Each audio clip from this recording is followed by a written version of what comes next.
Welcome back, everybody, to the Where the Water Like Why.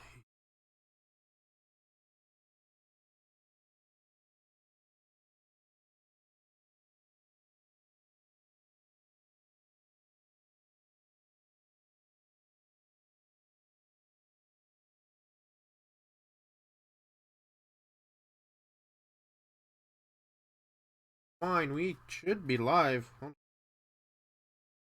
on. Should be live. But yes, okay, we are live. Good. Post real quick. All the chats that matter.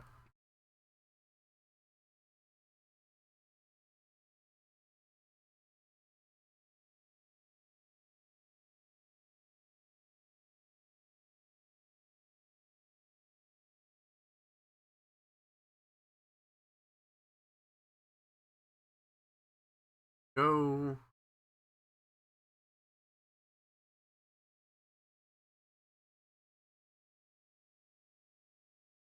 Okay. Should be live. Go ahead. And, yeah, let's get started. Where the water tastes like wine.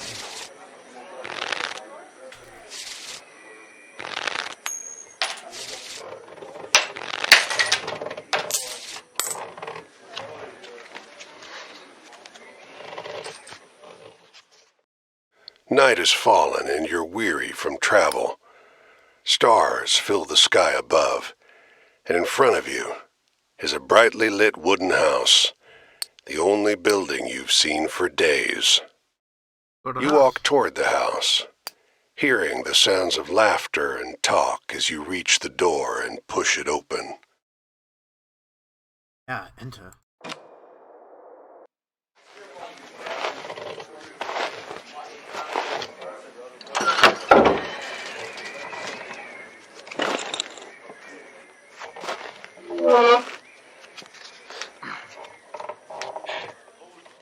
You sit down and join the game. It's a cheap buy-in, and not many of the other players are very good. The lady fiddling with dice gets good cards, but has no real strategy. The man to your right seems to just hold on to the highest cards he has, regardless of suit or any consideration of matches.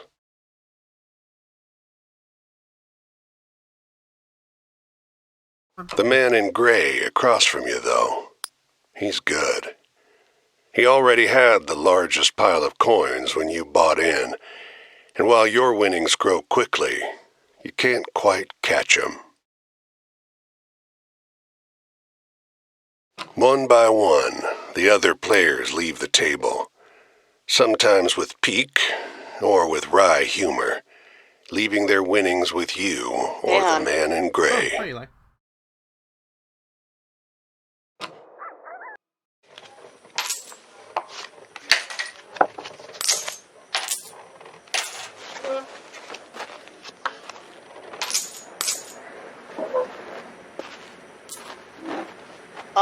What is this? This is, well, the water tastes like wine. There's a lot of voiceover, so if I stop talking, Finally, voiceovers happen. it's just you and the man in gray. He looks at you, full of humor, and winks. Last hand? Okay, so, well, the water tastes like wine is a game where you tell stories. And you are told these stories, like, you go around the world or the nation and collect these stories, and as you travel, you'll find people who are also in need of a story, and you will tell them that story that you've collected, and then move on. And then later down the line, you might hear the story you told somebody, but it's been changed a little bit to fit a grander narrative, or talk about things that they believed were more important. I can't remember a lot of them. I've only seen one playthrough of this, and it was very long time ago, and it wasn't. But but it's very interesting because you can change stories as you hear them, tell them out, and it's a very interesting story. But the opening crawl, which is what we're currently going through, is that you lost a poker game. He deals, you draw, and look at your hand. This already It's sounds good. super cool. Yeah. It's great. The best hand, in fact. A royal straight flush. Spades. Aces high. The narrator is this very deep, almost southern, but not quite. Very who's the old like cowboy actor that you always see? The what? Who's the act like he has a mustache and you can only if Oh, you image him, he's always in a cowboy hat. Hang on, let me Elliot, look something up. Elliot. I know that you're... Sam Elliott. Sam Elliott, yeah. The narrator sounds like Sam Elliott. Cool. But the man in gray pushes forward his whole pile. You're not sure exactly how much it is, but it's more than you've got. You can't match that. The man in gray stops you. Now, if you like, I'll let you wager your word. I know you'll be good for it. Just promise you'll pay the debt, however I ask. Yeah, when someone says that, I'm like, nah, I'm good. Yeah. Nah, nah, man. So here's the first choice we actually have in the game. You have my word or check my cards. I'm gonna check the cards just to be safe. Again. Yep. 10, Yeah, 'cause Jack, this Queen, seems King, like a Ace. trick. All spades. And you've never seen his face, but in the shade, it's very hard to tell. But it looked like he almost had like a mane of hair and like pointed ears, and it's very wolf-like. Yeah, kind of... The man in gray That's what smiles. I was about to say. All right, then. I'll call. Okay, so still looks like you have those cards.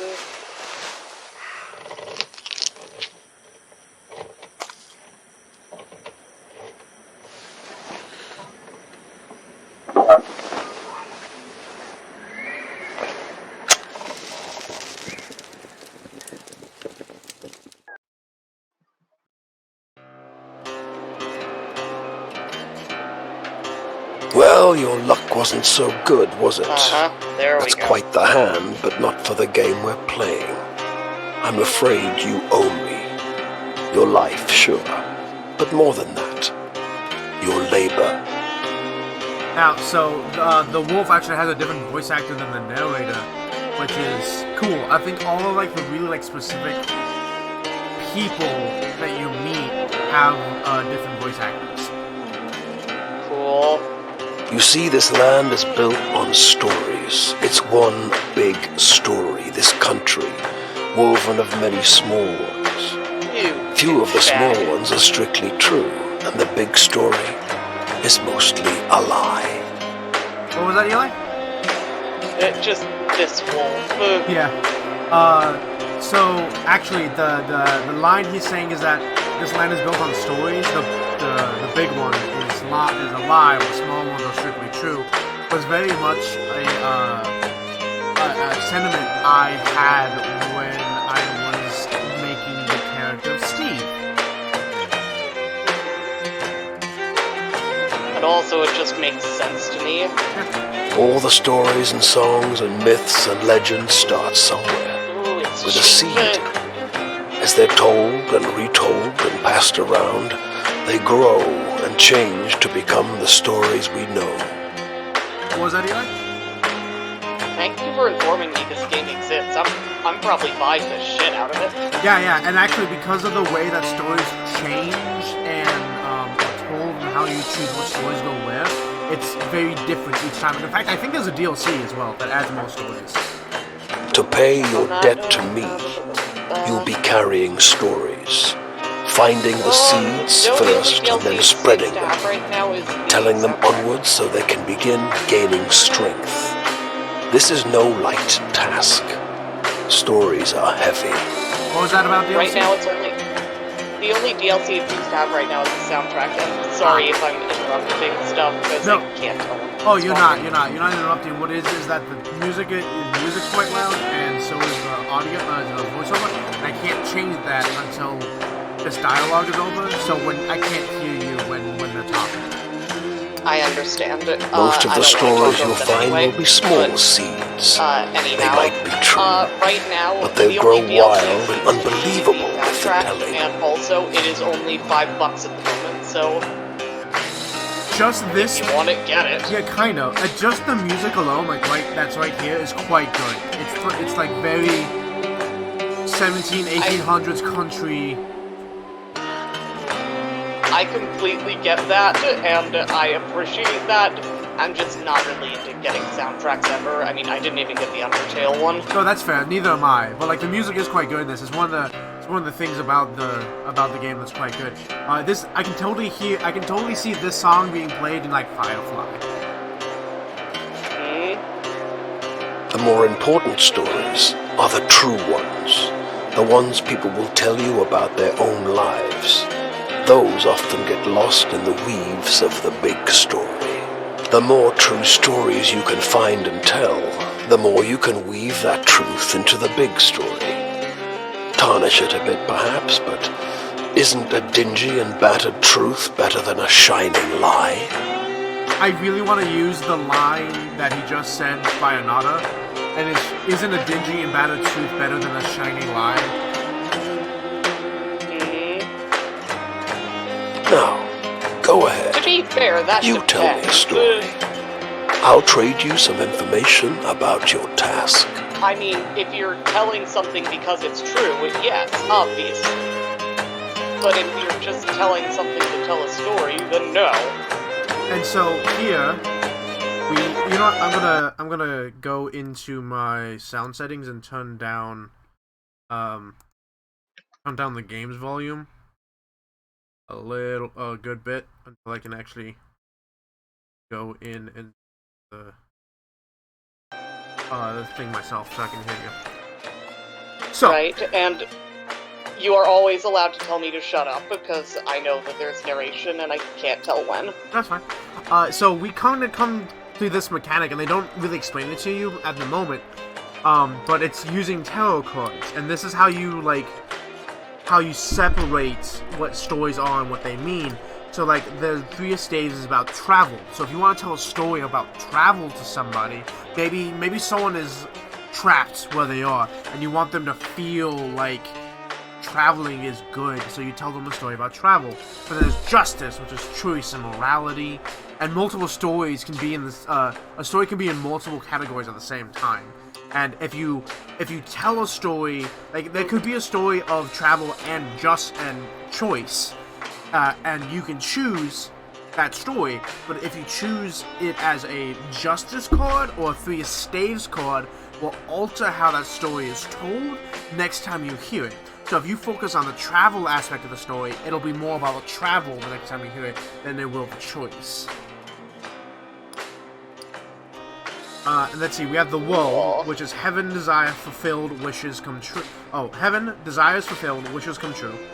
The wheel of fortune, which is fortune, fate, and luck. And the tower, death, change, endings, and moving on.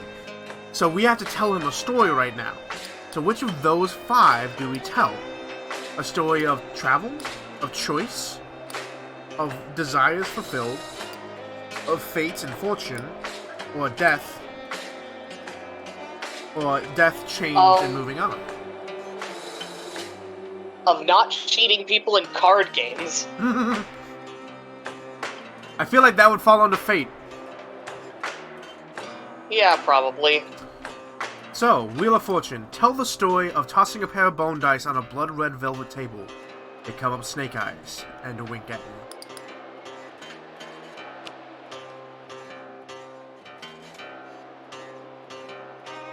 It's just luck. Funny how bad luck seems to follow the folks who already have problems aplenty. Ooh, that's a good line. Funny how bad luck seems to follow the folks who already have problems aplenty. Well, try your luck out there in this country. Makes sense. See how the dice treat you. It's not all bad. You'll have to work hard, but I'll give you the gift for seeing the true shapes of people. Oh yeah. So us, yeah. It's not the seeing the true shapes of people, which is funny because you're not a person in this anymore. You're a skeleton. Not many who can do that. Oh, what the fuck? Well, it's because like you are this unaging, unchanging being collecting stories. So you see yourself. Everyone will see you as you know what you look like, but you see yourself as what you really are. Undead, essentially. So now we get to tell another story. And travel, choice, fulfilled desires, or moving on. I like that the hand he gave you actually is relevant. Oh yeah, it was all these it was all 5 of these tarot cards. I'm gonna go with choice and morality. I tell a story of the endless series of doors of different kinds, each leading only to more doors. That's a shitty story. You sometimes have to make choices about what kind of story you're finding. Is it a love story? Or a tragedy? See, actually, it's funny because all these stories that you're telling tells you the mechanics of the thing, like what your goal is. This one, by choosing a story of choice, is sometimes you'll have to make choices about what kind of stories you're fighting. Is it a love story or a tragedy? And then you tell it how you want to change it. Don't gather Okay. too many of one kind, though. This grand story needs variety. Yeah, and then he says, don't gather too many of one kind, you need a variety of stories. So this is both telling you how to play and what your goal is simultaneously by using the mechanics of the game, and it's really clever. Awesome. Travel. Tell the story of the northbound train blinking its giant eye as it crawls through the night. Travel? That's your job.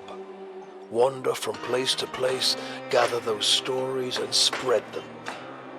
People get bored hearing the same stories over and Tell over. your own stories, But an asshole. old cliche in one state might I'm be so a curious as to rip-roaring why new yarn Nutshot in is another. not an option at this point. Hey, you made a bet and you lost. But he cheated! Tell the story of the parting of the cloud of fog to reveal a brief glimpse of the land of a promise and plenty.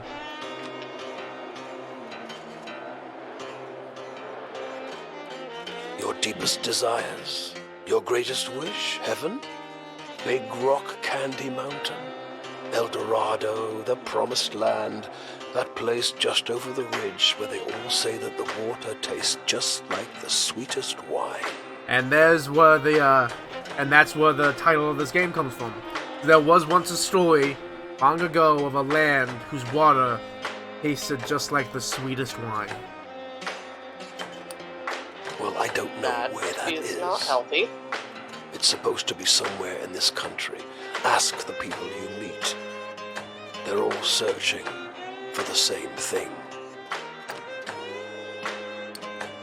Tell the story of a black and gray city where every building is filled with desiccated corpses. That's not healthy either. I'll strip away your flesh to make the journey easier, but still you will feel pain. Hunger, weariness, thirst, and despair.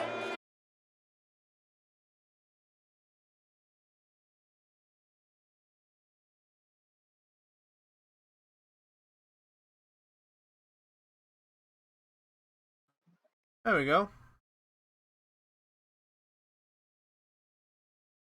Things seem to be working better now.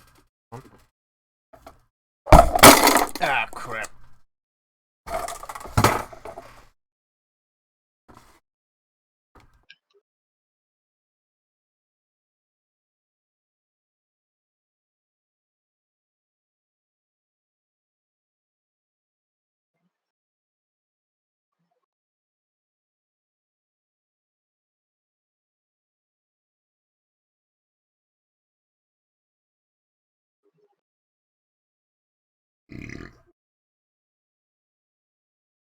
Come on, YouTube. There we go. Cool. Okay. Everything's gonna be working now. Eli, you still there? Yes, I am. Okay, cool. I Okay. Right now I'm seeing a still skeleton on a CGI background. Oh, there's moving. Cool. Is it a little laggy on your end? Yes. Hmm.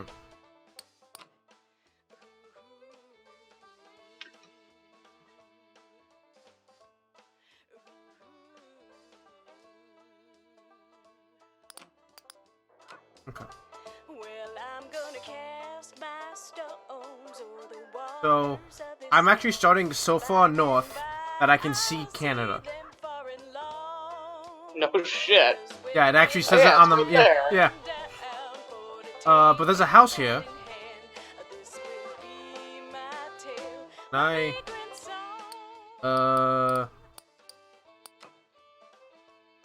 Oi, let me in or I'll stomp you. uh.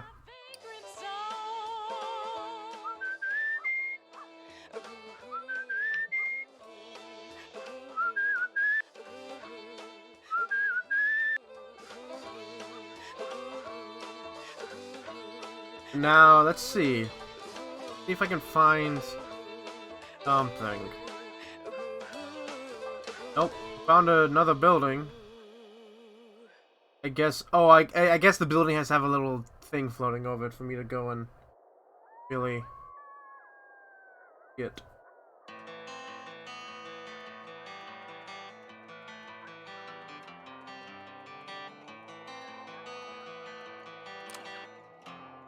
This bungalow is being ransacked. There's furniture piled in the front yard, ammunition heaped under the mailbox, and a crowd of clean-cut men ripping apart a car in the driveway. Huh. The two heavily armed, mud-caked women leaning over the porch railing share the same bored grin. One shouts at you. "Lend a couple innocent gals a cigarette?" You are about to hand her a smoke when those men draw pistols and shove you hard into the dirt. "You know these girls?" they demand. Well, this does Once seem they like a good dump way your to get a good bag story. out into the road, they decide you're harmless. "If you were selling booze too, you'd have a lot more cash," sneers one. On the porch behind him, the two bootleggers are fingering their empty rifles, grinning in disappointment. The woman. Now I have a new story. The women arrested for bootlegging. Ah.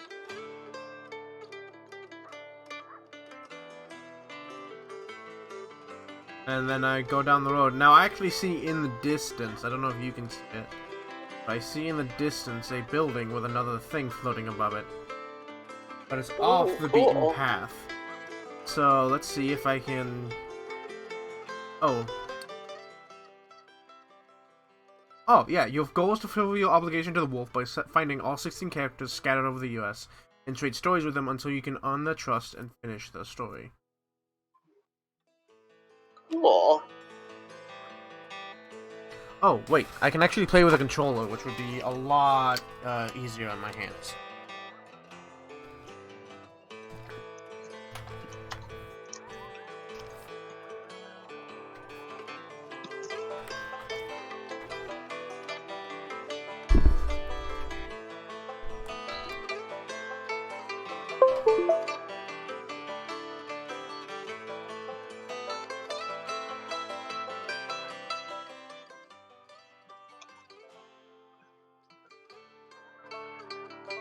I actually have in my inventory a pair of dice loaded to roll snake eyes nearly every time. Cool.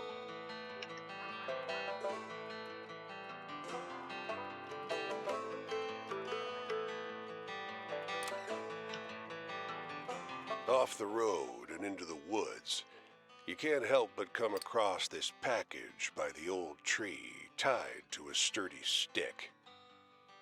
The cloth wrapping conceals, though not particularly well, something large and softly unsettled. Little eyes blink back at you from inside the bundle. I think we just found a kid abandoned by the side of the road. The shape gives a start. Ooh, Please don't tell my pa that I'm in here, that's not good. it says in a small voice.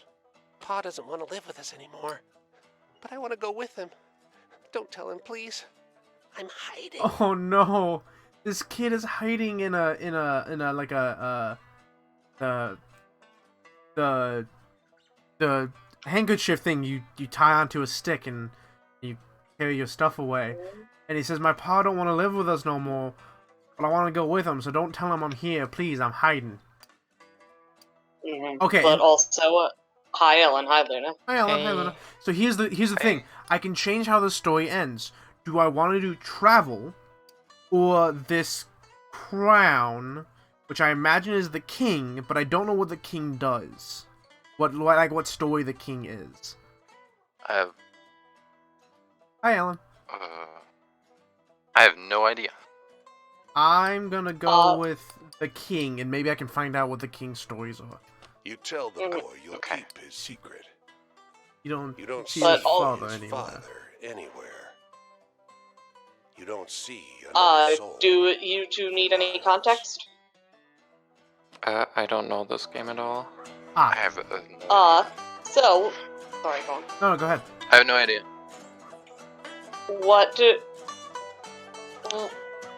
What Hatter is playing is called Where the Water Tastes Like Wine, and it is a game about collecting different stories and telling them to people.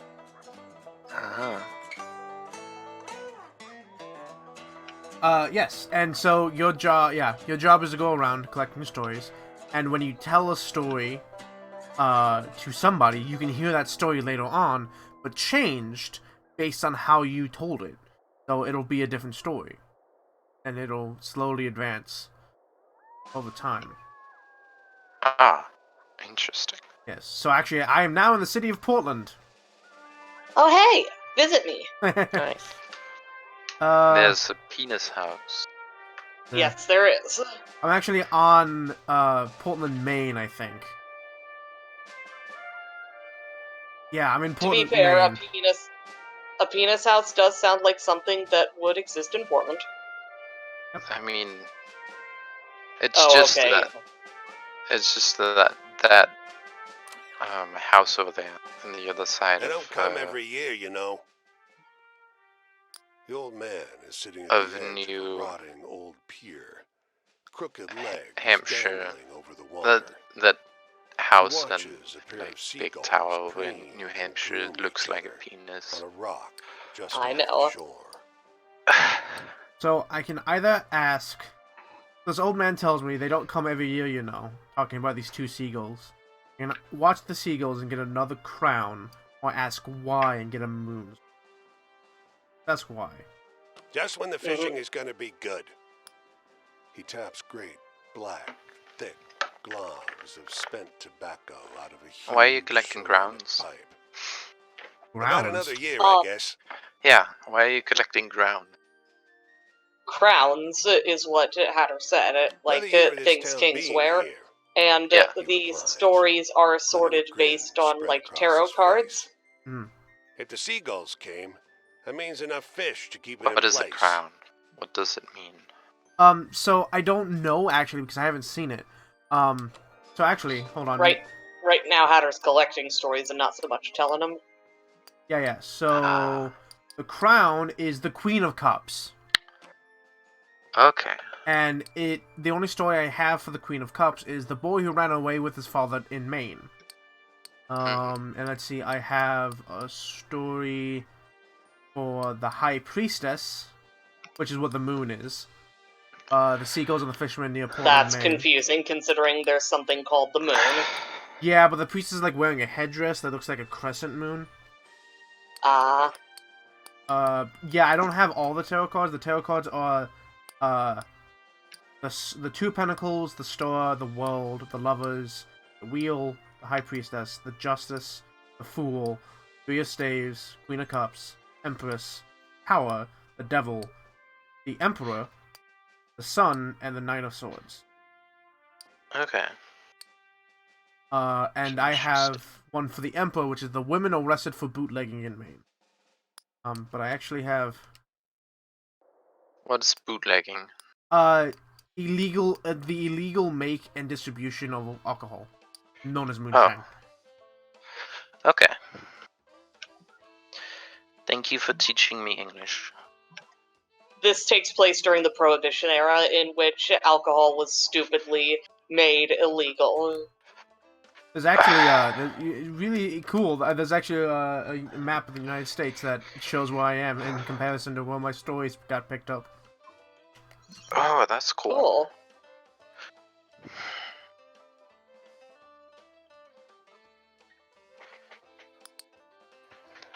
All right, let's find. There's two more stories around here. The woman walks the small town Square, with the poise of a Betty Davis. Confident The stride. confident stride and inimitable mannerisms elevating the sidewalk into a plush Hollywood carpet. And wrapped around her neck, a yellow velvet ribbon, bright as an ocean. You question a well-dressed man parked outside an oyster house. Prudish I'm woman. trying to sit like I took her on a prefer fine on a date, and she didn't chair remove that so much is as a ribbon. incredibly fragile, Excuse me, can you step and back I from the coupe? think I'm going That's to the fall spirit. over and hit my head at You some talk point. with a waitress Be smoking careful. from I'm a sorry side that's the diner. case. Something funny about her. Just showed up one day. Doesn't work, doesn't live anywhere far as I know. Just around. Myself, I'd love to know who made all her beautiful clothes. I'm gonna approach this woman that no one seems to know anything about. You ask the woman if you may join her at a public bench. You may. Lovely outside, isn't it? Her eyes are a beautiful shade of brown. Beneath the yellow ribbon, a thick, fibrous scar wraps around her throat. Weather like this, it reminds me of Paris. So I can. Do you want me to read this out real quick for you? If it's not a problem for you, that would actually be pretty cool. You ask this woman if you may join her on a public bench. You may, lovely outside, isn't it? Her eyes are a beautiful shade of brown. Beneath the yellow ribbon, a thick, fibrous scar wraps around her throat. Weather like this reminds me of Paris. And then I got a new story: the elegant woman in a small town. Cool.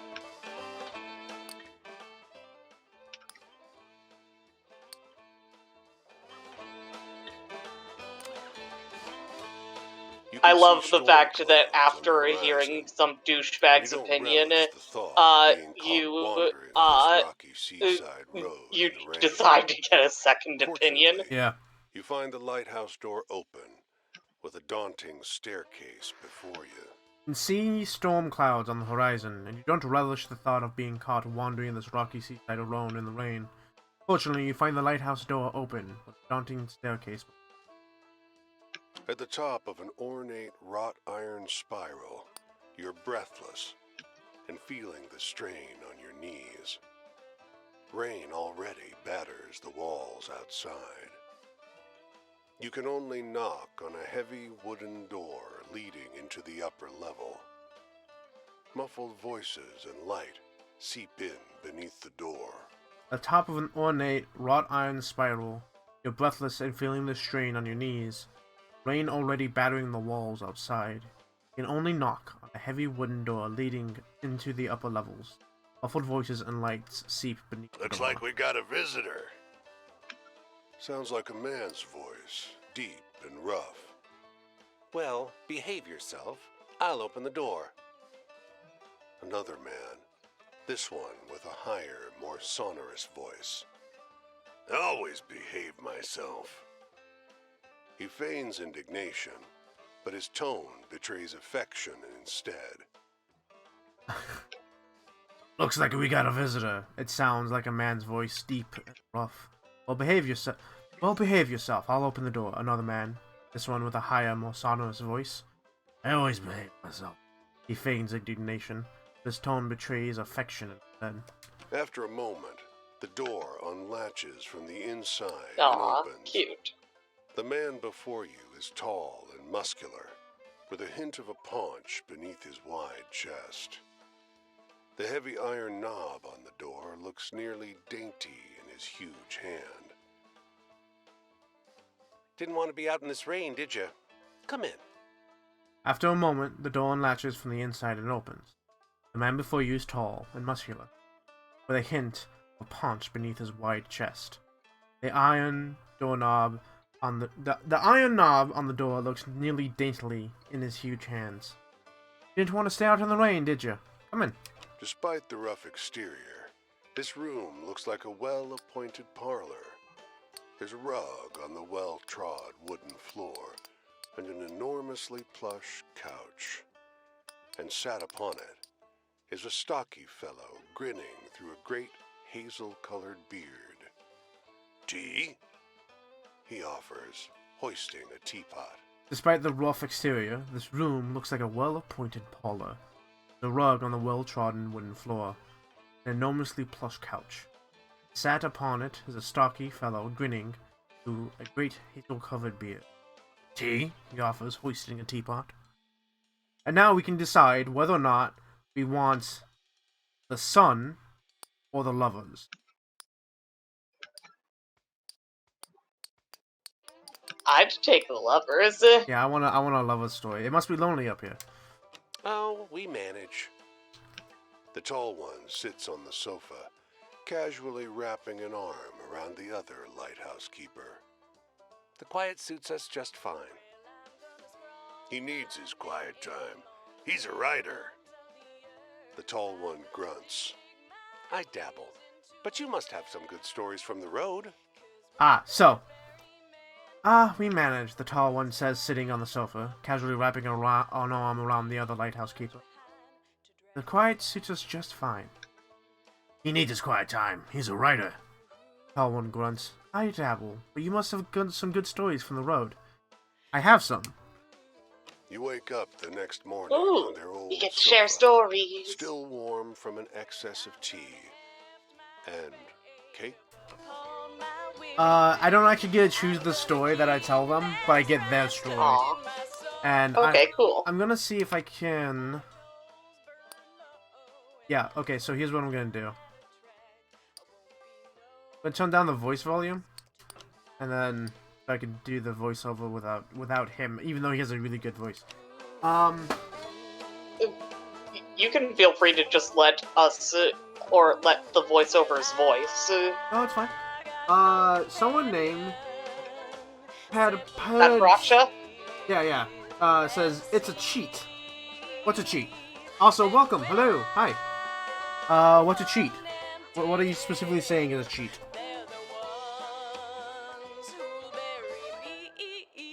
Alright. We have a choice. Oh, I can hitchhike, but I don't want to. Do we go to New Hampshire or skip straight to Massachusetts? Explore everywhere. Find everything. Find all the things! It actually doesn't look like New Hampshire has any stories for me to pick up.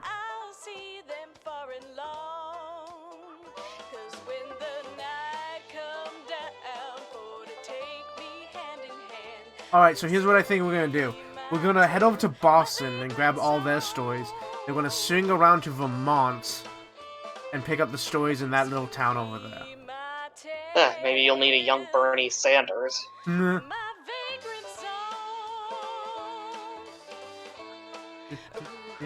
yes, go for it. Stories. See. A dusty truck and a man on horseback pull up next to one another in front of the grocery. Suddenly, the driver and the rider, two wary old men with identical haircuts, start shrieking at one another. The man with the truck leaps out onto the street. "Brother!" he shouts.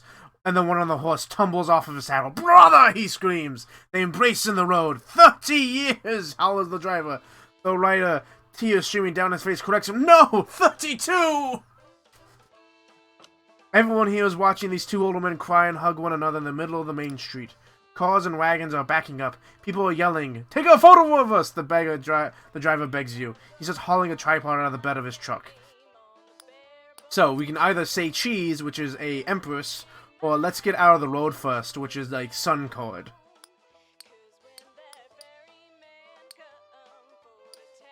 I don't think we have either of those, so I for actually whichever. think we have a crown. I think we have an empress card.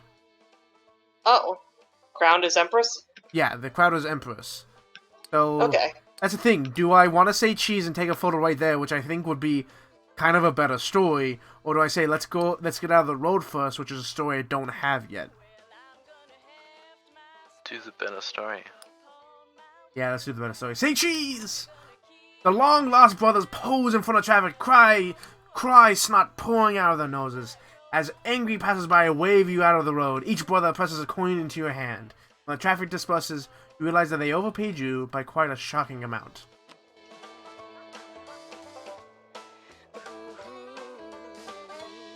Awesome. And then I can enter Boston. And I can explore, earn money, or go to the train station, or go to the store. Boston, red brick, green trees, and blue sky. In this weather, Boston is beautiful. That is, until you make your way deeper into the city and get lost amongst the cramped, winding, shadow-haunted old streets. Let's explore. The city is like no other than you have been to. Crooked streets played out into a maze of narrow passages, no two alike. Soon, you find yourself in twilight, utterly lost. Bright lights cresting around one corner, a car approaching. Keep walking or halt the taxi cab.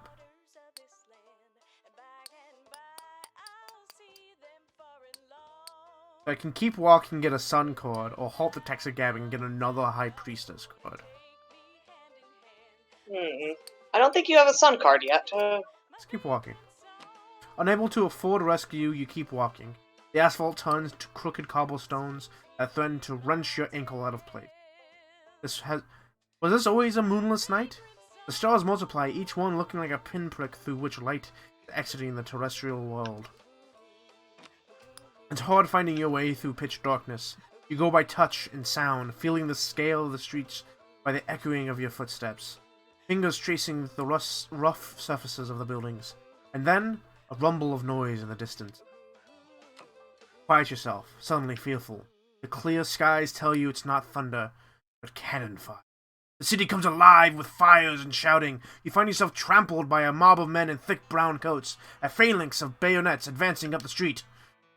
When you come to, there's no sign of the commotion. The war. That's what you were just caught up in. The comically shrill honk of a Model A running up the street startles you. You crawl towards the sidewalk above. The sky is a sharp, cold, cloudless blue. So that story we get is about the ghost army in Boston. But if we actually took the cab, I think we get a story about the ghost cab in Boston. Cool. So let's store? Hot apple cider, clam chowder, orange juice, a blue plate special.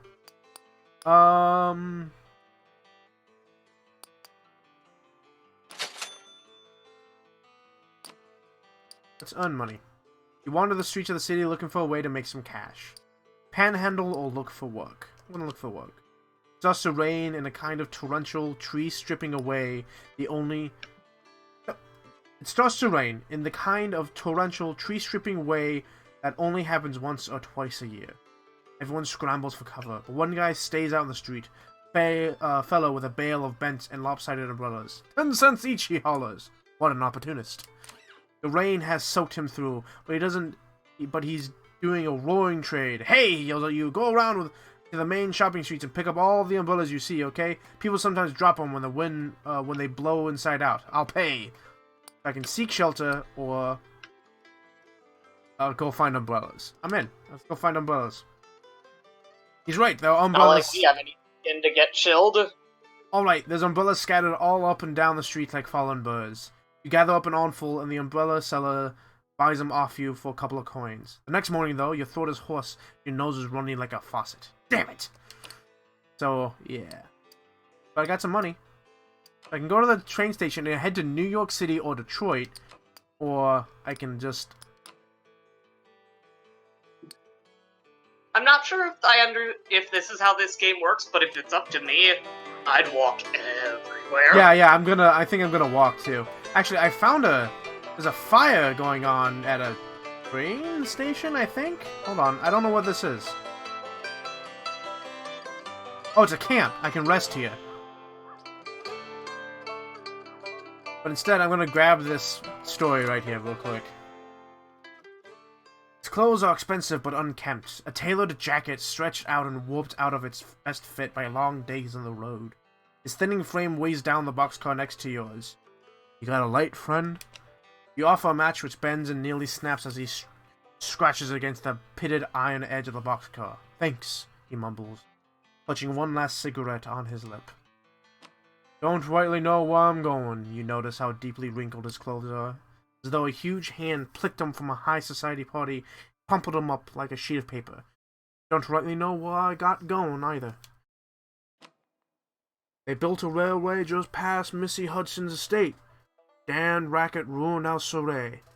I might have been a few bottles of almanac too many when I walked down the tracks to tell them to keep it quiet. Drags on the cigarette. You never see him exhale. And I get the new story, the last bottle of almanac. Excellent. I'm gonna rest at this camp. Quinn! Oh yeah, we found one of the actual, like, story people. Hey there, stranger. Welcome to enjoy the fire with me. Be respectful, that is. This here is my spot, and I ain't inclined to share with many bad characters. Call me Quinn. These here are my venturing companions. Cass is the biggin. This one with the spots is Flip. I usually beat my way on the rails, but the road news said the town was fat. The weather was fine. I'm taking on the sights and seeing what I can drum up. I want to hear a story about ghosts or murderers or something. Scary stuff. And now I get to choose a story. And this story will... Oh yeah, here are all the stories you collect as far. They're organized by subject, because the boss likes the tarot card.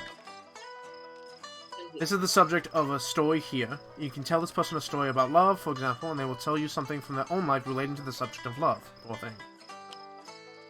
As the night goes on, the icon will move. The top icon will move from the left to right, and when it reaches the right side, the night is over, and goes your storytelling. The person you're talking to will usually let you know they'll be know where they'll be next, so you can find them again. You tell them the types of story they request, you'll gain their trust, and the eye will open. When it fully opens, the next time you meet them, they'll open up more about their life. They remember this from the conversation to conversation, so don't feel you need to open an eye all the way the first time you meet someone. Dance around, get to know them. But he told us he wants to hear scary stories. So... Ooh, we've got some of that. Yeah, at the moment... Only one, really, but we got a story of ghosties. Yeah.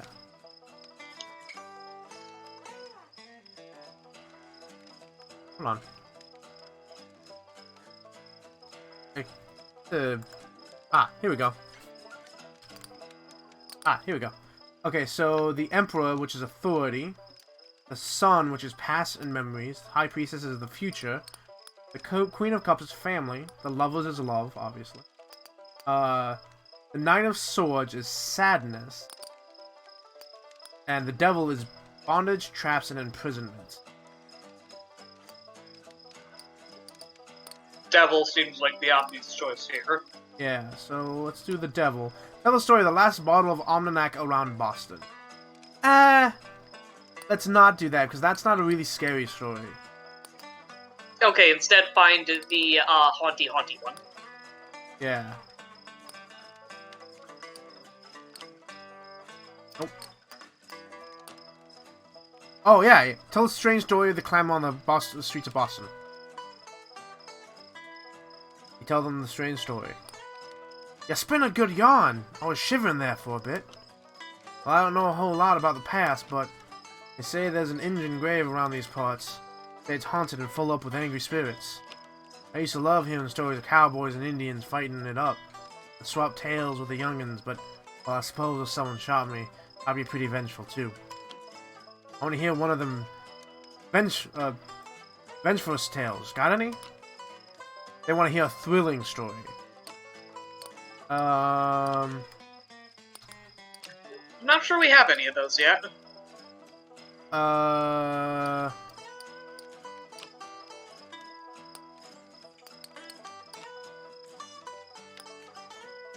Thrilling story.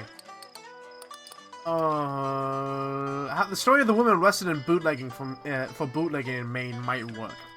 Go with that. Okay. Tell the story of the woman arrested for bootlegging. Whoa, quite a story, stranger. Authority, bosses and such. I ain't nobody's little Angelina, but if that's what you're asking, I take care of myself and my dogs. I'll need no jocker looking out for me. If you're offering, don't. I thought I told you to be respectful. Want to keep enjoying my spot or not? Think about that. Tell me a funny story. You seem like you still got a sense of humor. Oh, now we need a funny story. Shit. I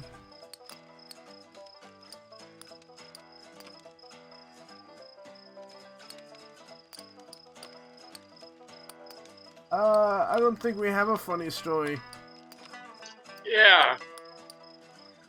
Yeah. Let's go with the story of the two brothers who reconnected after 30 years apart around Boston. That might be funny. Yeah. I don't get around too much out of tales that aren't. I don't get too much out of tales that are so cheerful. Not enough excitement for me. My family. There ain't no way I'm gonna start jaw flapping about those bastards. Judases, the lot of them. Enough said. I'm in the mood for something real funny like. I don't have a funny story, my dude. Okay, so I guess at this point, we can't satisfy his request. So, if we tell him a story, it's gonna get modified the next time we hear it. And I think it's gonna be modified to be funny, because that's what he's asking. So what story do we have that would be better if it was funny? What stories do we have? We have the story of the seagulls and the fishermen near Portland, Maine. That one, he's like, they only come around every couple of years, but when they come around, we know the fishing's gonna be good, because that's when they show up. The Lovers, the story of the two lighthouse keepers in Maine. Of Sadness, the story of the elegant woman in the small town near Portland, Maine. And the story of the last bottle of almanac in Boston. Is the devil, bondage, traps, and imprisonment. The one that could be easiest to make funny there would probably be the seagulls. Yeah, let's do that. He's not gonna like it, but we'll get something out of it later on. Sorry, we ain't got a funny story. Yeah. What's the use of telling sweet, happy tales if they'll make you snooze? What's my future look like? I ain't looking for no traveling companions, if that's what you mean. I do fine by myself. So stick to mine your own. I'm in the mood for something real funny like. Okay, so one more story. I think the one about the last bottle of almanac. What about the kid? Oh, the kid. Oh, we can't. We've already told that kind of story already. That tarot card of story. Yeah. Which is why we need to spread out and get a bunch of different kinds. Yeah, I think the one about the guy in the train car could be twisted to be funny later on. Okay, best chance. Yeah. He's not gonna like it, though. Oh! No, he actually found that funny! Yeah, that was a chuckle to be sure. Traps and such like. But one time in Fort Worth, a fella tried to take Cass and Flip away. Said a kid couldn't look out for him here proper like. That they were fat in Fort Worth and they were gonna be the pounds. That's where they could find him a good home. God, this guy. Before Before I could argue much, Flip bit the hell out of that busybody, and Cass and I joined in shortly. I don't think we ever saw a fella so surprised. Guess I ain't got nothing back in Fort Worth no more. Aw, heck, the night's over already. I still enjoyed talking to you, but I gotta get on. I think I'll see what's happening on up the road this way. And it actually tells me that he's gonna be in the bottom. He's gonna be in the southwest corner of Pennsylvania. I'll catch up with her later. The tramping life suits me just fine. Every day's a venture. Things being so depressed, folks walk around like it's the end of everything good, but it ain't. Plenty of nice things to see if you know where you're looking. Okay, cool.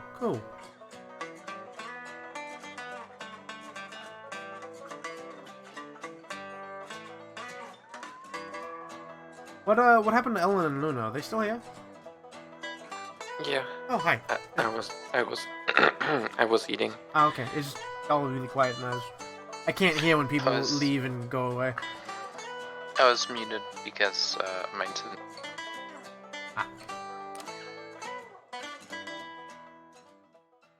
Oh, you walk down the road. I'm sorry, Go ahead. I'm just continuing to be a black hole for food. As you walk down the road, a black crow flutters down to land in your path.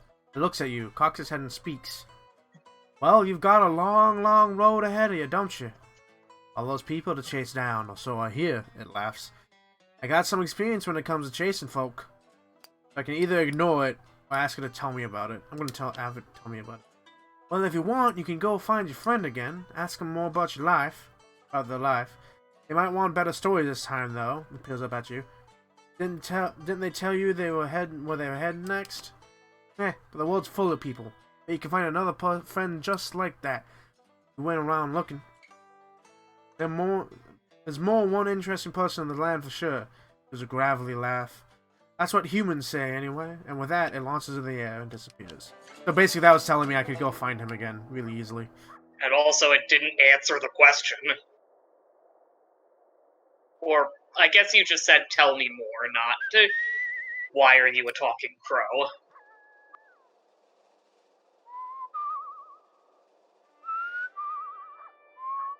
I occasionally feel like video games don't let me ask the questions I'd be asking. Well, there's a limitation on how many questions that can be asked. Fair. But, you know, why are you a crow? It seems like it would be up there. You should play like one of these games where you can like input anything. Those are interesting. What was the one that was recent about the I know there's one on a spaceship. Yeah. And it might be the one you're thinking of. Yeah. Like the basically chatbots got pretty advanced. So I'm in Burlington, Vermont. The women are oblivious to your approach. Their eyes are shut to the touch, while they hold hands as gentle. They speak in low tones. One stifles out a burst of laughter, but it brings a smile to their faces. Sorry, says the one who laughed. Don't be. Another shows her. They don't look up. I can step loudly, which is a 3 of staves, so travel. Or pass it by quietly, which is a store. And we don't have either one of these, and I don't know what star is. Let's go with the star. We give thanks for those who have left us, who we wanted gone, for the skills to thrive without them, and for the companions who make the effort to. Voice of the youngest wavers. The woman to her left squeezes her hand. It's not a scene to intrude upon. Women praying in the woods. I can either head to New York or head further up Vermont. Go everywhere, go everywhere. I'm gonna head further up Vermont real quick.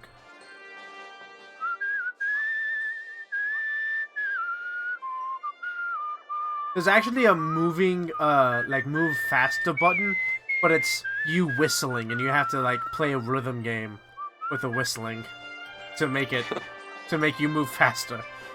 nice. Fuck that. I mean, I grant you that's cute, but I suck at rhythm games. Uh-oh.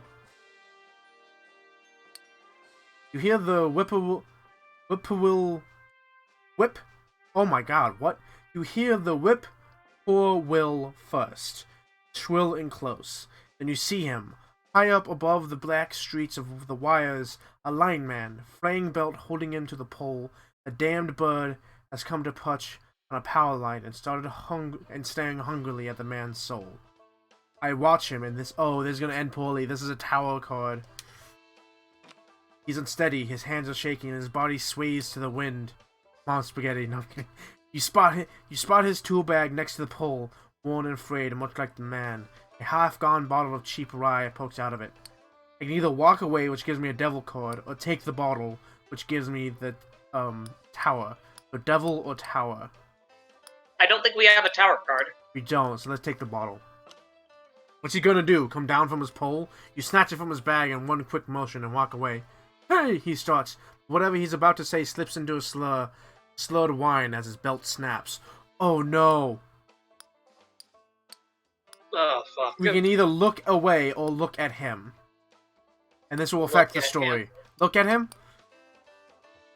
Okay. Yeah. His body plummets and his limbs go slack with the understanding of what is happening to him. Tumbles in the tall, dry grass by the side of the road with a muffled noise.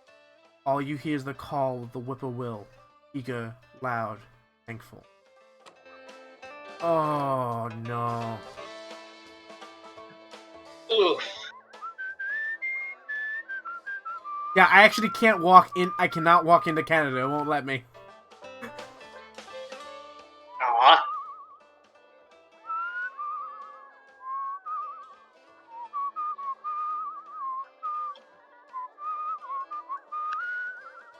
Okay, I'm gonna move through Burlington.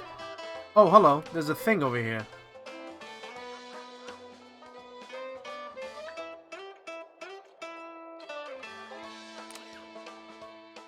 The girl selling lemonade by the side of the road notices you dragging your feet. Here, she holds out a glass. No charge. The drink is cool and sweet. You walk away refreshed. Oh, sweet. Nice. Yeah. That was nice, huh?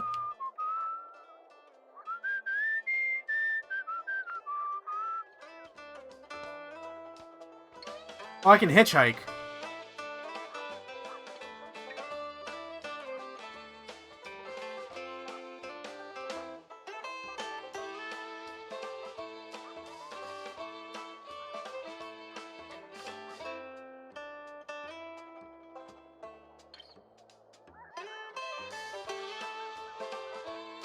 Nothing's happening. I found a church with a story in it. In New York, of all places. Ooh, hell yeah. Go to church. Go to church. Never thought I'd be saying that.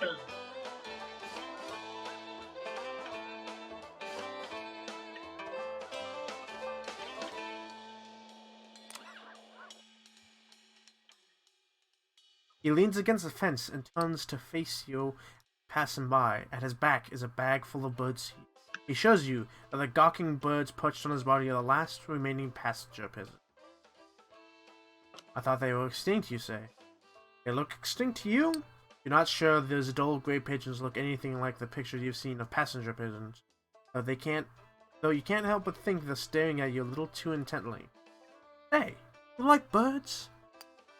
I can say sure and get a lover's card, or not really and get a sun card, and I think we have both? Yeah, so take with that, whichever. Should I get? Should I say I don't like birds or that I do like birds?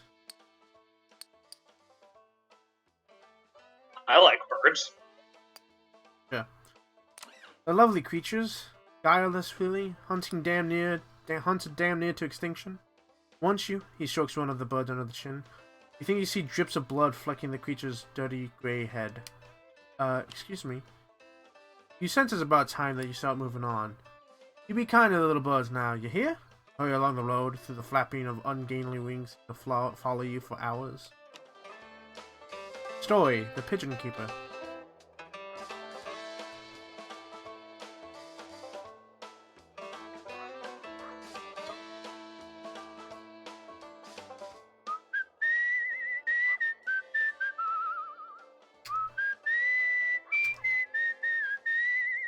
This game has a auto walk feature too, which is really nice.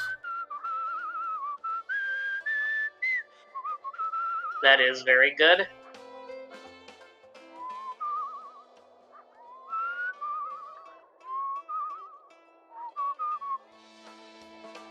Still in New York. I found a little shack up on the mountain. See if there's anything worth in here for.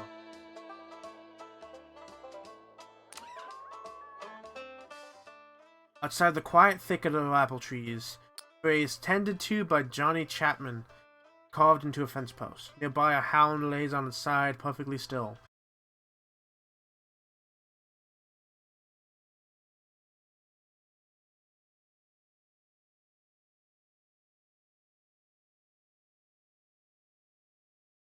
There. I think it worked. Okay, so yes, Eli, we have an entire country to see.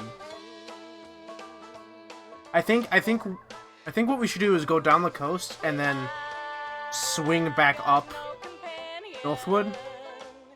Not a bad idea. Yeah.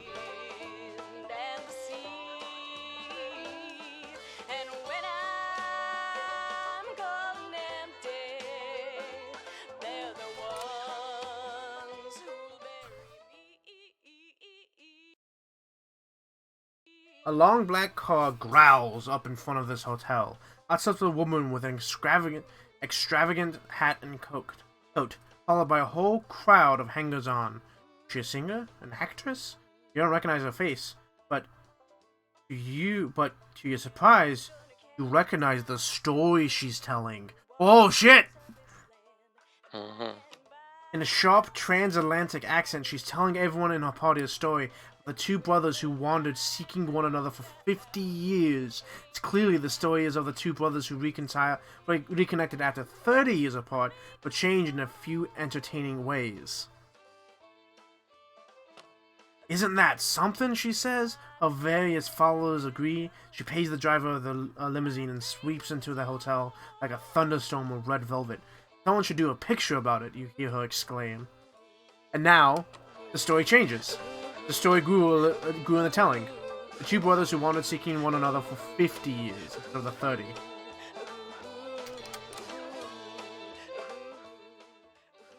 That's awesome. That's what I love about this thing, is that the stories you decide to tell change. This is fantastic. The man at the door of the mill... I love it. The man is the color of the mill dust. His smile creases his face like folds in dough. He gestures you inside the dilapidated structure and shouts out over the sound of the driving wheels. You're welcome to sleep here! You don't want to rest by the river, not in the evening. Insects! I settle inside for a break. The man shuffles the broken door closed behind you. The mill is warm and the air is heavy with the powder kicked up by your entrance. You realize how easy it would be to drift off on the pile of sacks to the loud but constant sound of the grinding wheel. So I can fight the drowsiness and get a Empress cord, or sleep and get a Sun cord. And I think we have both. You're correct about that. So we sleep in the dilapidated mill or fight the drowsiness? My instinct says fight the drowsiness, but do what you feel is best. So I actually know what happens if I sleep, so I'm gonna go with fight the drowsiness then. Ah, okay. And by the way, the Ellen and Luna, you feel free to chime in. Yeah. Consciousness is elusive. Your limbs throb with a dull fatigue and your eyes are sticky with dust. The man suddenly grips your leg and drags you towards the millstone. You do not love my daughter. Hold on. You do not love my daughter. You will not have her. I will not let you hurt her. His voice is pained, not angry. I fight. Your hand catches a flour sack printed with brightly colored flowers. A puff of flour makes you sneeze and you wake. The mill is quiet. Its work long disconnected. In your hand is the faded remnant of what might have once been a bag. Piece of a dress. We get the new story, The Creepy Mill.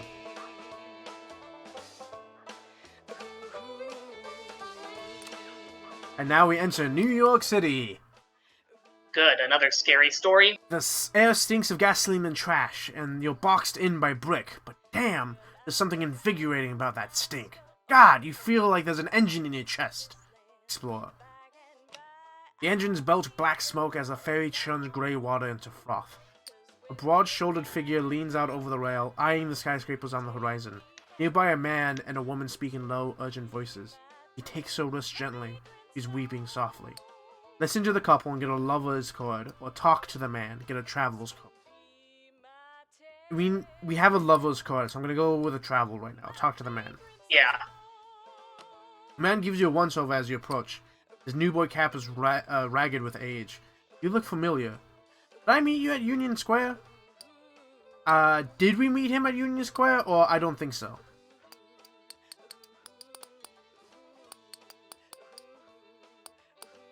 What do y'all think? I don't think so.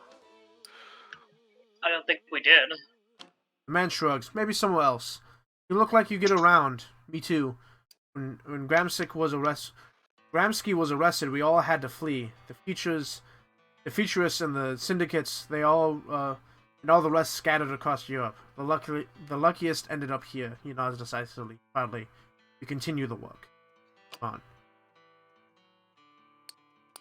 I think I missed something there, because I have no idea what just happened. Yeah, I'm not sure what that's the reference to either. Let's earn some money. You wander the streets of the city looking for a way to make some cash. Look for work or panhandle. Let's look for work. You're waiting for the light to change outside a corner store when the cashier sticks his head out the window and goes, "Hey, got some time? Want a little cash?" God, that was easy. Sure. He needs help moving cases of compressed pop fizz into the back room. We go through these like 3 of these a week now, he explains. People in this town are absolutely fiends for soda. There's 3 soda jerks in the neighborhood alone, and they're all making a killing. Wow. I can't stand the stuff, though, he admits, and I'm not sure it's right. How do you mean, you ask? You ever read the ingredients, he says? Culls my hair, no lie. And with that cryptic warning, he tosses you some coins. Gets back to selling soda.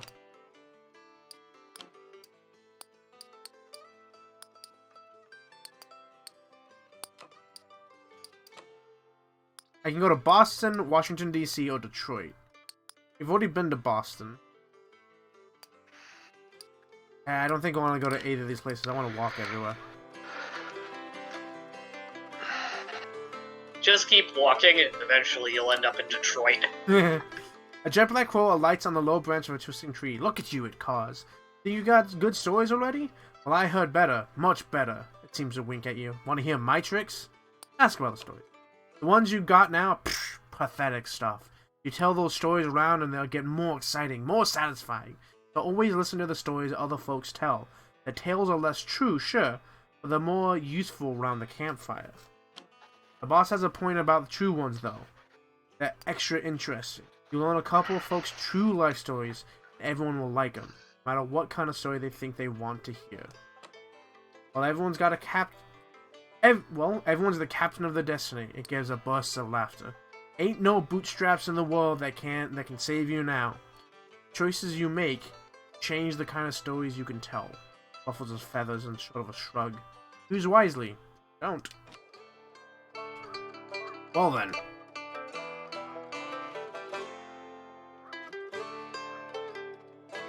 I'd still love to know why you're a talking crow. Yeah, that's a fair question.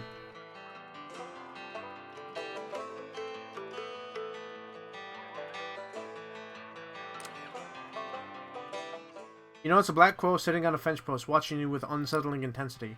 Hey, it bursts out. Friend, hey, you hear about trains? Gives a throaty cackle. Locomotion! That's the life. I got some good travel hips here, buddy.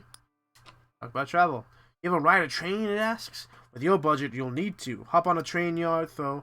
Fast and convenient. The railroad bulls really don't like it when you ride in the empty boxcar. If you get caught, you'll get beaten.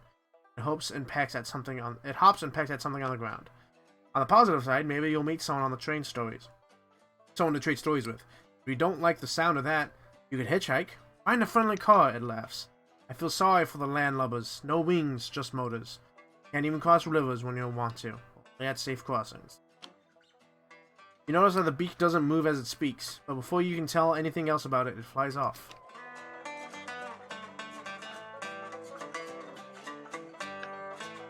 Sure, I'm meeting a lot of these crows. Mm-hmm. The stream is clear, reflective shades of blue, unusual in this region, while bog iron colors the river's river's brown. Across the way, a goat, great leather wings, laps up the water. Its sunken red eyes are fixed on your every movement. You now notice the unnatural absence of wildlife. No fish swimming in the stream, no birds singing in the trees. The winged goat drinks with a forked tongue, only abstractly concerned about your presence. I can drink the water and get a chord I don't recognize, or approach the goat and get a sorrow chord, which I think I already have. The one you don't recognize. Drink water. You cup the water in your hands, ice cold somehow. Take a swallow, soothing the coarseness in your parched throat. Clear as the water is, the stream bed is invisible, and looking straight down. I'm gonna swim in the water. Your feet don't reach the bottom as you float in the cool water, feeling washed clean. Ripples flow as far as you can see your feet. Wave of the goat. Winged goat snorts and heads off in another direction. Move on.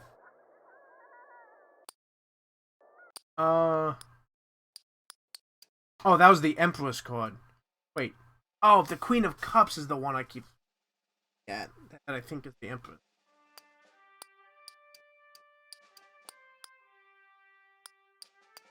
Oh, I don't have a Wheel of Fate card or a Justice card yet. Those are the only two I'm missing. Fate and Justice. Nice. Alright, we're heading to Philadelphia.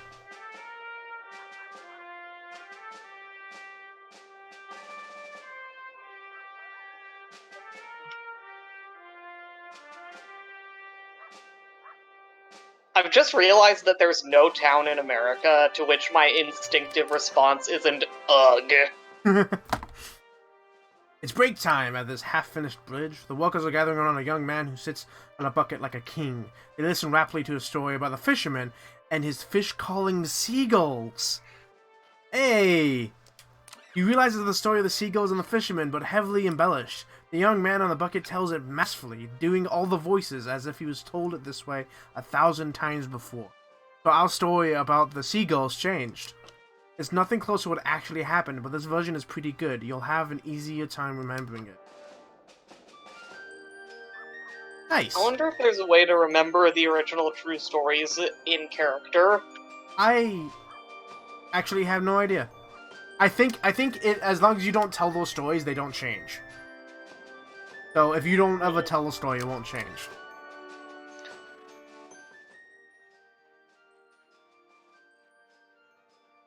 By nightfall. Heyo. Hello? Hello. Hi, Zero. Hey, Design Zero. Yes. Nice to have you here. Now, time to tell this Come to story. hey Zero. Oh, story time. Yeah. By nightfall, the hospitality of the sleeping hamlet, combined with the superstitious tales, has both overstuffed your stomach and filled you with hollow dread. Folks say these words are full of apparitions, witches, and worse. You curse yourself for getting on the road so late. I walk on. In the moonlight, every valley and hollow at the feet of the Tappan Zee seems like a stolen shred of the abyss itself. Fireside tales seem less fanciful. Every crackling crow and moaning whippoorwill seems like a demon perched on the shriveling, spindly. But something cuts through the noise, the muffled sound of hooves galloping on the cold, muddy road, and he finally slows his horse alongside you, as though he had just appeared out of the mist.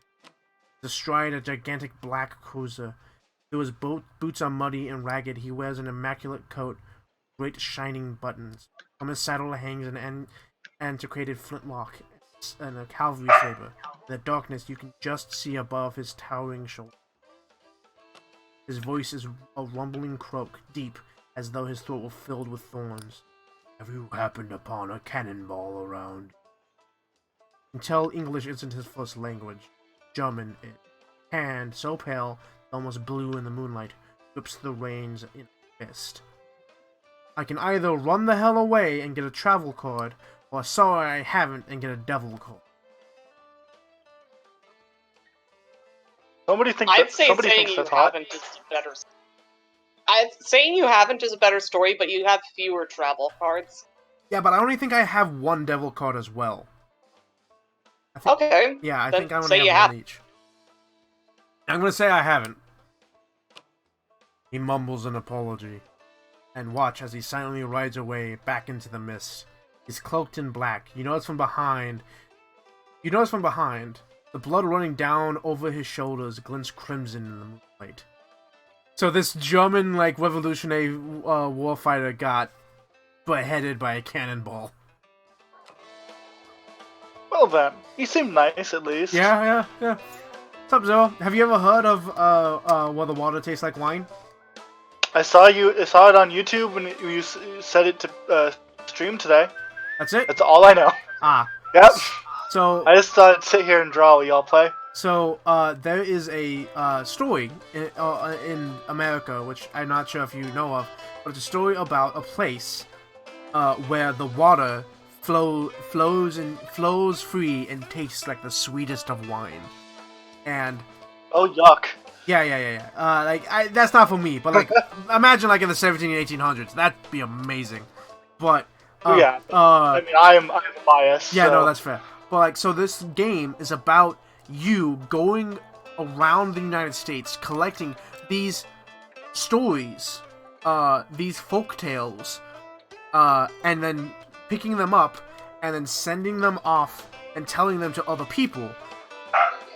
And then, so they start off true, and then when you tell them to someone else, they pass it along to other people, and eventually you hear those stories again along your travels, but change to be more interesting or different. We came across a true story where these two brothers hadn't met each other in 30 years, and they randomly saw each other in the street, and they had this big like reunion with each other. And then we heard later another person telling that story, except instead of 30 years, it was 50 years. And then you pick up that story, and you keep moving on and telling these stories and changing them as you go. I made like a squeaky noise. Oh, hey, we found another named person. His name's Mason. He's gonna die. Why?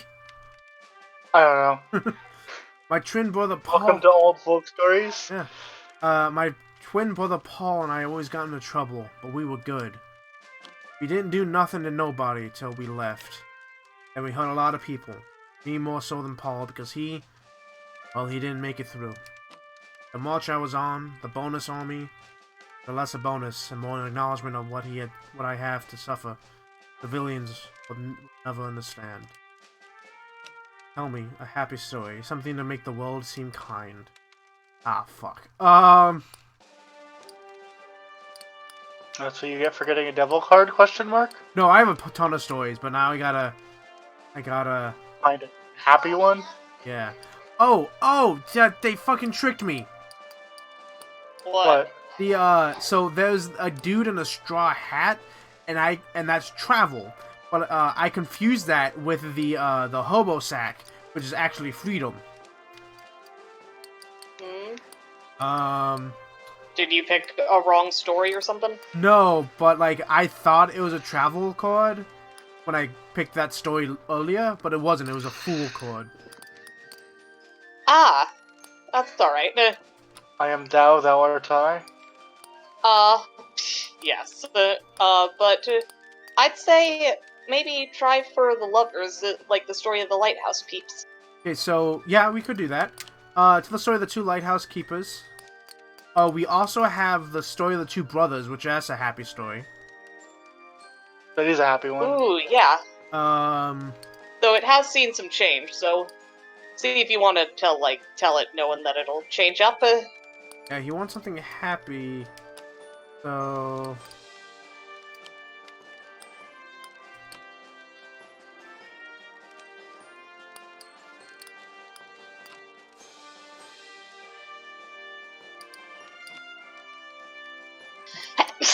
Sorry. Bless you. Bless you. Thank you. And actually, if I remember correctly, all the stories in the game eventually become like real, actual like United States fables. Cool. Yeah, let's go with. Are they based on true events? Question. Yeah. True So like, folk- we came across a guy who tended an apple orchard, and he was digging a grave for his dog. And his name was Johnny Capeman. And Which is Johnny Appleseed. yeah, and so we help him dig a grave for his dog. He buries the dog and he says, "I don't know if I can stay around here anymore. I'm gonna head off," and he leaves. And eventually, I'm pretty sure eventually, if we tell his story, it eventually becomes the Johnny Appleseed story.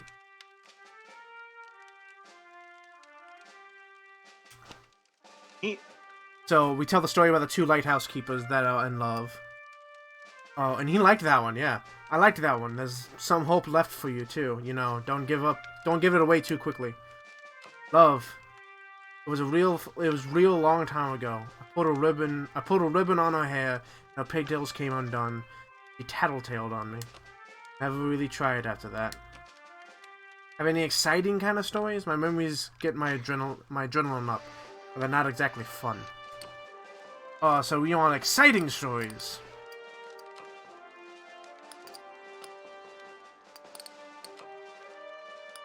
Exciting stories. What about the one where you nearly got murdered? That's not very fun, exciting. Yeah. Murder isn't exactly fun.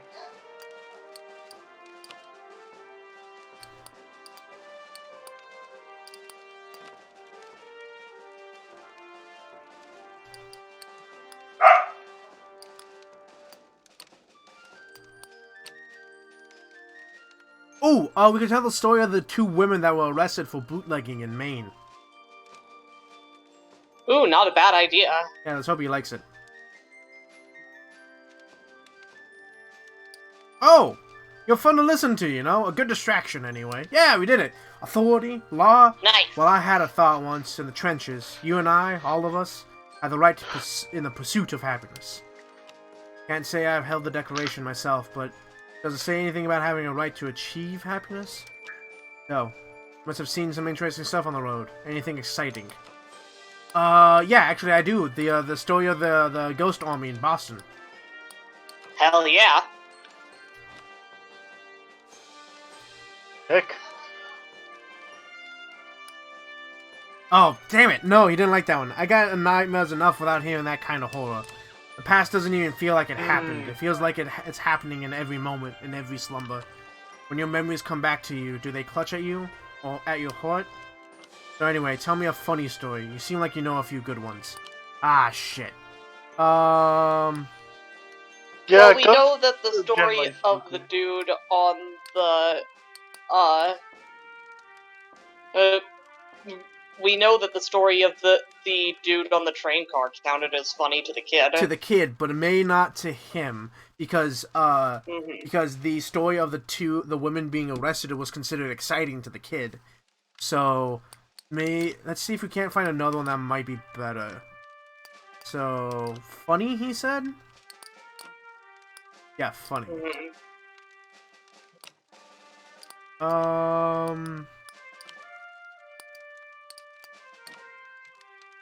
The story of the two brothers who wandered, seeking one another for 50 years. Not really funny. That's Yeah, kinda hopeful. that's like helpful and happy and whatnot. Yeah, I guess tell the story of the last bottle of almanac around Boston. Yeah, let's see if that works. Ah, yeah, he liked that one. Paul would have liked that one. Imprisonment. The more days I check off, the more I'm convinced that birth is an imprisonment. I must eat, so I must have money. I must have money, so I must work. An inevitable prison. Know any good jokes? I'm not so good at telling them anymore. Ah, fuck. He wants another funny story. So, Zero. So you know, part of the mechanic of this game, in these moments when I'm telling stories around the campfire to these people, the stories that I tell them are the stories that get shared around the place, that evolve as we walk. So if I want to evolve a specific story, I need to make sure that I tell them, because I don't need Because actually, his eyes fully open. I've already achieved what I come here to do. I've already achieved his trust. Now I can pick any story I want to try and evolve. Man, the best part about coming to these streams late is that I'm essentially the audience's point of view for someone who comes in halfway through and has no idea what the fuck's going on. Yeah, just like Caleb. Hey, Caleb, what's up? How you doing? Hi! I'm glad I could be the tutorial for you.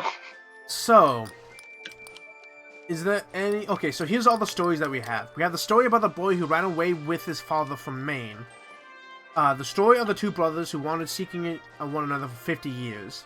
The story of the creepy mill around New York City. The story of the winged goat by the pristine water in the Northeast. The story of the elegant woman in a small town near Portland, Maine. You want funny, What kind right? of stories he wanting? He wants funny, but I've already gotten his trust, so the next time I meet him, I'll get his life story, which is the goal. At this point, though... Cool. Yeah, so I've already achieved my goal. I can tell one more story that will evolve somewhere along our travels. I have to find the story that I want to evolve. So I can tell You the... have to also make sure it's funny. No, I don't have to make sure it's funny. I can't lose his trust. I've already gained his trust. Okay. Yeah. So at this point... Still nice to give him what he asked Yeah, for, no, that's though. true. But at this point, it's purely like, what am I gonna need in the future? What am I gonna need? You don't have many funny from the sounds of it. Yeah, so. that's the unfortunate thing. And there's still... So getting more funny would probably be better. Yeah, but I can't fully control how they evolve. I can only control which ones evolve. Tell the story of the determined socialist in New York, maybe. That's what that was about. What? Okay, so apparently that guy was someone who was part of one of the various upheavals and attempted revolutions in the communist manner Oh, okay. in Europe. Oh, I can tell the story of And John. now he's here in America. I can tell the story of John Chapman, his orchard, and his dog in the Northeast, which eventually will evolve into Johnny Appleseed. Tell the story of the women praying in the woods near Burlington, or tell the story of the drunkard lineman in Vermont. Caleb was doing Christmas shopping at Hot Topic. Cool. I mean, that To sounds be pretty fair, rad to that me. would be a funny story to him. I'm gonna be honest, I kind of want to tell the story of the women praying in the woods near Burlington. What story will that turn That into? is a cool story, so go right ahead. I have no idea what story it'll turn into, that's the thing. I don't know, it'll just evolve, but I kind of want to see where it goes. Go All for of them it. seem to be based on real stories. Yeah, so they it's all more are. picking where... All of them are, and the more we tell them, the more fanciful they get. The more,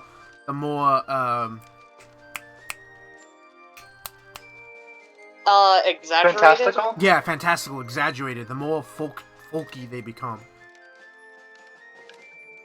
You know, the government told us to keep our chins up too, but I didn't believe them either. My faith, well, God and I haven't been on speaking terms since I got the infection. I gave this fucker so many chances to make things right, and he didn't follow through. Here's the sun, I've gotta go. I'm heading up the road this way. Will our paths cross? Oh, damn it!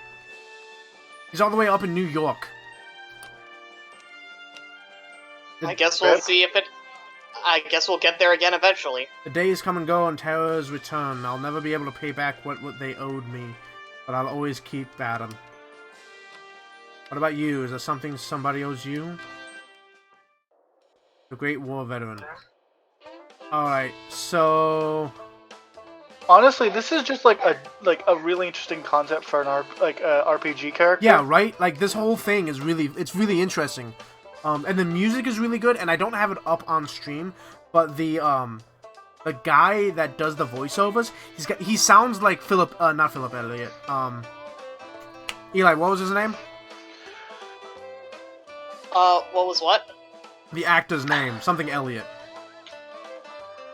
Sam Elliott? Sam Elliott, the cowboy. He sounds like Sam Elliott. He's got like that deep, kind of raspy, southerny drawl. Not super bad, but you can hear it. And he sounds a lot like Sam Elliott, and it's great. Neat. I can go to Washington, but it doesn't look like there's any stories for me in Washington. Or I can swing around Pennsylvania. Oh, sorry, Philadelphia, in Pennsylvania, and pick up stories and grab the Hobo Kid and the Veteran stories on my way by.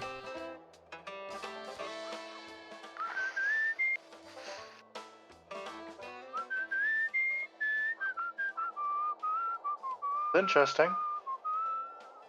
Yeah, so the whole goal of this game is to collect these stories and tell them, but we have to find these 16 like named characters, like the one we just met, and tell them enough stories that they'll trust me to eventually tell me their life story, and then I'll use their life story to like make another story. Yeah. So like I think the thing that my boss who beat me at a card game said was the world is made of stories. The big story is a lie, but all the little ones are strictly truth. The hotel is an old manor house that's seen better days. A grand structure surmounted by a brambled roof that dwarfs the house itself. It's eerily still, but for two boys at play, each one so small and light they barely leave tracks in the deep snow. I can make my way inside, or I can watch them. What should I pick? I feel like watching them would give you a better story. How you feel, Eli? That's not a bad point, actually. Yeah. They both give me the same kind of story, so yeah, let's do watch them. They seem old for their size, around 10 years old. Though their clothes are mismatched, they are perfectly identical, down to the pattern of freckles on their pale cheeks. They conduct their games in eerie silence. Now I make my way in, but that's part of the story now. The clerk Almost looks like you're starting a creepy story. Yeah, well, this one's about travel specifically, but yeah, no, this could add some. If I tell it later, it could add some creepiness to it. No, actually, yeah, no, it'll be a story about travel, but it'll be creepy. The clock behind the counter is old, and your room key is worn. The night approaches, and the price is low. Just before you shut the door, there they are, the twins staring at you from the door. Ugh. Oh, they're the twins from The Shining. Come play with us. Thank you, Eli. In the morning, as you leave, the clock asks, "Did you sleep well?" I can lie and get a travel card, or tell the truth and get a devil card. What's the truth and what's the lie? I don't know. I imagine we did not sleep well. Well, that would make it spooky. It'll be spooky no matter what, but one it'll be about travel, and the other one it'll be like about imprisonment. So Which one are you looking for more? That's the thing. I think we have one story in both categories, so I don't think we're in particular need of either one. But I think telling the truth would be a more interesting story. Okay. And that's what you go with. So I am trying to make interesting stories, but to kind of like play the game, I have to have a wide variety of them. Too tired to lie, you tell them about the noises outside your door, the trampling of small feet on the corridor outside, the dreams disturbed with violent and hideous images. That's odd, he says, weak-eyed. There are no children staying with us. Dun dun dun! Dun, dun, Oh, snap!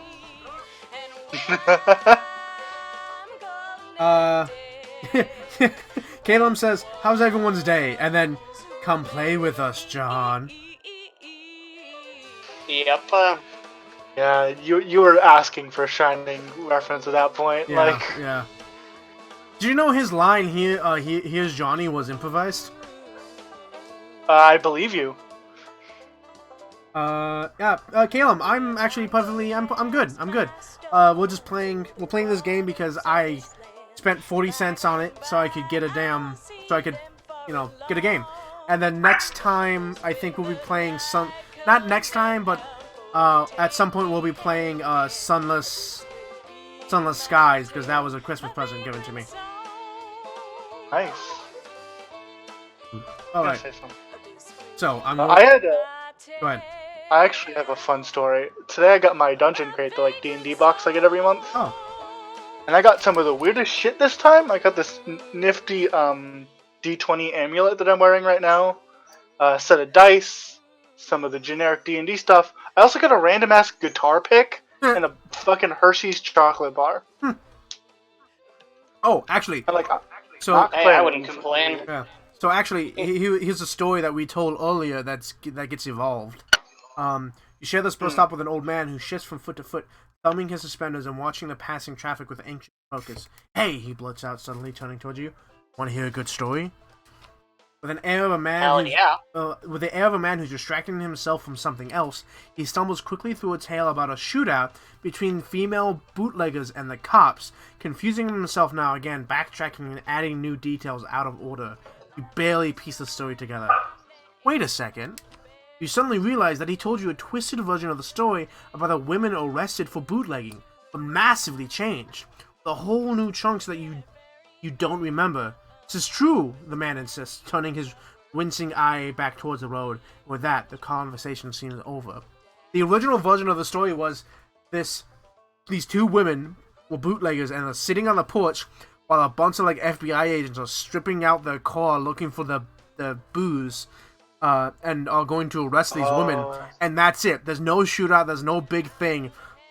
There's nothing really exciting about it, but like they're just kind of hanging out, waiting to be arrested, like taken off to prison, while their car is being stripped down for the booze. And now it's been twisted into this fucking shootout between the lot of them. Probably gonna turn in like Bonnie and Clyde or something. That's quite possible. Hey, Ivy. Oh, hi. Hello. Hi, Abby. Hi, hon. Hi. Hi, everybody. What's going on? Had her streaming. What? I can't see. It's actually Oh, YouTube. Actual YouTube YouTube stream. Oh. Yeah, I'm playing fancy. where the waters taste like wine. And Caleb says, "Question: How do you That's- play D&D? By rolling Yep, dice. By rolling dice, essentially. I can answer that question. You play because you don't even need dice. It's a collaborative storytelling effort between you and the people that you're playing with. Gonna mute his puppy's So angry. one person you basically tell what your character does, and then the person who's running the game tells you what happens to your character, and it's great.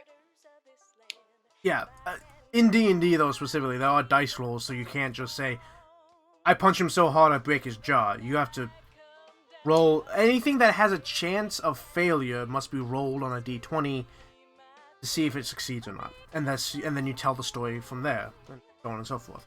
And that's just D&D. There's tons of other tabletop games that are more about rolling dice or less about rolling dice and more about the story specifically, and back and forth and back and forth. Anyway, the story currently being told to us in Well, the Water Tastes Like Wine is: the edge of summer has turned the ocean choppy, misanthropic. The sky is miserably gray. The boardwalk prophetess lured you into her tent with the promise to read a fortune for free. Seems like business was slow, as slow to a crawl already. Sit at her table. Before you lies the instruments of her profession. There's tarot cards, Rider Waite, but also Marcelli for traditionalists. Rosary beads and costumed jewelry, and of course, centerpiece, a great glass globe. With practice and theatricality, she goes directly for the crystal ball, letting her eyes unfocus as though she can see a great distance into it. She brings up names, places, asks if you've known someone called John. You have a relative in Newark. I can be a dick, or be a good sport.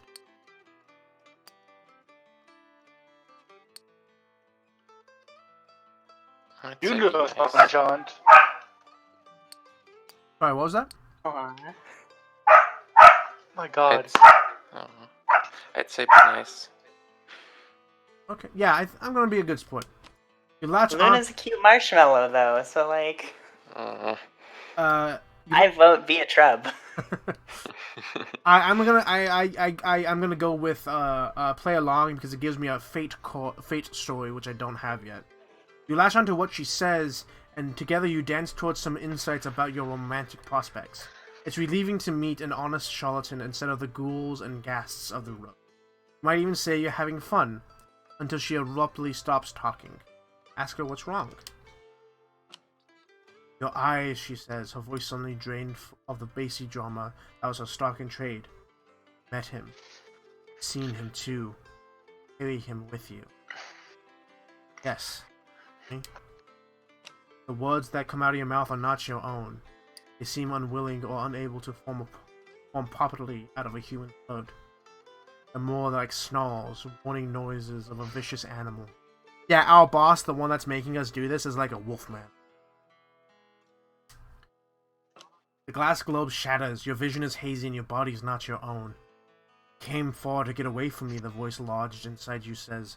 This one has a way of wandering. Fortune teller has collapsed, cowering. Consider your debt to me, reap. When you come to your senses, you're lying face down on the rough wood of the boardwalk, sore and weak. Empty patch of wood, cleaner than the surrounding planks, as it is the remains of the fortune teller's tent. Oh, Jesus. I just want to point out that this is exactly what it's like playing D&D with one Hatter Wilton. Did you miss me? Yeah, I know, that kind of shit's terrifying, and you do that a lot, and it's amazing. Oh, just wait until you get to the Forgotten Kingdom. I have a shit ton of stuff that I have planned that's gonna be like so exciting. Anyway, yeah, I'm sure Sarah's super hyped for that shit. Eli says the current D&D is a pretty good thing to start on, I think, but there's also simpler RPGs out there. Caleb says, oh, because me and my girlfriend and some friends want to play it. It's super good, but whoever's running the game should have some form of experience or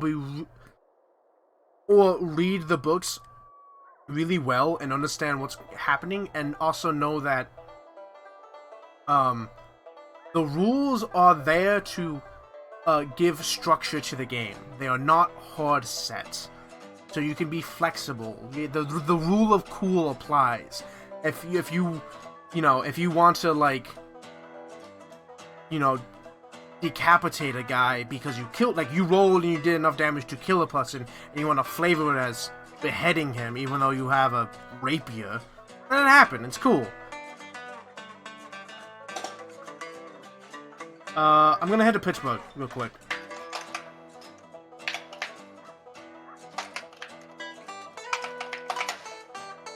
Oh, I can't actually enter Pittsburgh. Never mind. Why would you want to go to Pittsburgh? To be fair, why would you want to? God damn it.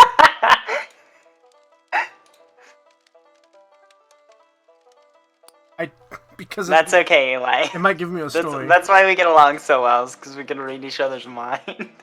So Quinn, we find Quinn again. Strangers, good to see you again. You know, I'm gonna see this whole world one day. But for now, I just got my sights set on all 48 of the great U.S. Alright. I've already been to 10 whole states. That's better than my folks ever done, that's for sure. Plenty of townies, and even some tramps like me ain't got... Tramps treat me like I'm kid simple, but I ain't helpless. And I only act it when I ain't got no better choice, like if I get pinched. I do right fine on my own. Don't need nobody but cast and flip. I'm in the mood for something real funny like... Oh fuck, now we gotta give him a funny story. I mean, he's got a knife. I would probably tell him a funny story. Okay, so here's another interesting thing. I can't tell him stories I've already told him, even if they've evolved. Right? I can't actually tell him about the story of What would be funny? Yeah, I can't actually tell him the story about the shootout with the women and the cops. Because I've already told him... I told him that story, even though it was the previous version.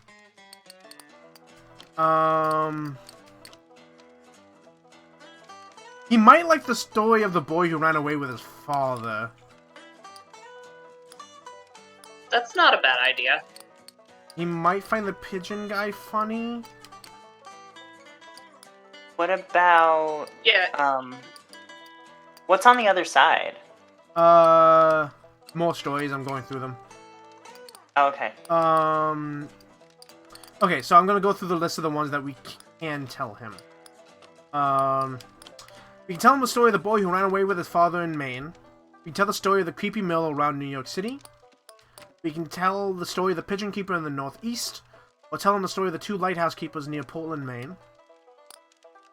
Gay! Anyway, tell the story of the winged goat by pristine waters in the Northeast. What? Yeah. The first story you actually told, like at all, that you can collect is the story of 2 lighthouse keepers in Maine, and they're both clearly men, like very clearly. Good. Yeah, and actually they're kind of like the guy with a really deep voice is squat and kind of like dwarfish, but the dude that has like a kind of a higher voice is really tall and burly as hell. Like he's huge. Aww. Story of the elegant woman in the small town near Portland, Maine, but that is a story of sadness, so I'm not sure how much you would like that one. You can tell the story of the determined socialist in New York City. Tell the story of the writer in the woods around Philadelphia, which is the Civil War fighter who got beheaded by a cannonball. Tell the story of the silent twins in the Northeast. I can tell the story about John Chapman, his orchard, and his dog in the Northeast. Which, that's probably a really bad idea, considering that involves a dead dog, and he loves dogs. Tell the story of women praying in the woods near Burlington. Tell the story of the fortune teller and the curse near Pittsburgh. Or, tell the story of Mason's loss, or tell the story of the drunkard lineman in Vermont, which ends in death. Woof. Caleb asks, how do you guys play it? Like, in person or online? On Discord. We play it on Discord, but you can easily play it in person.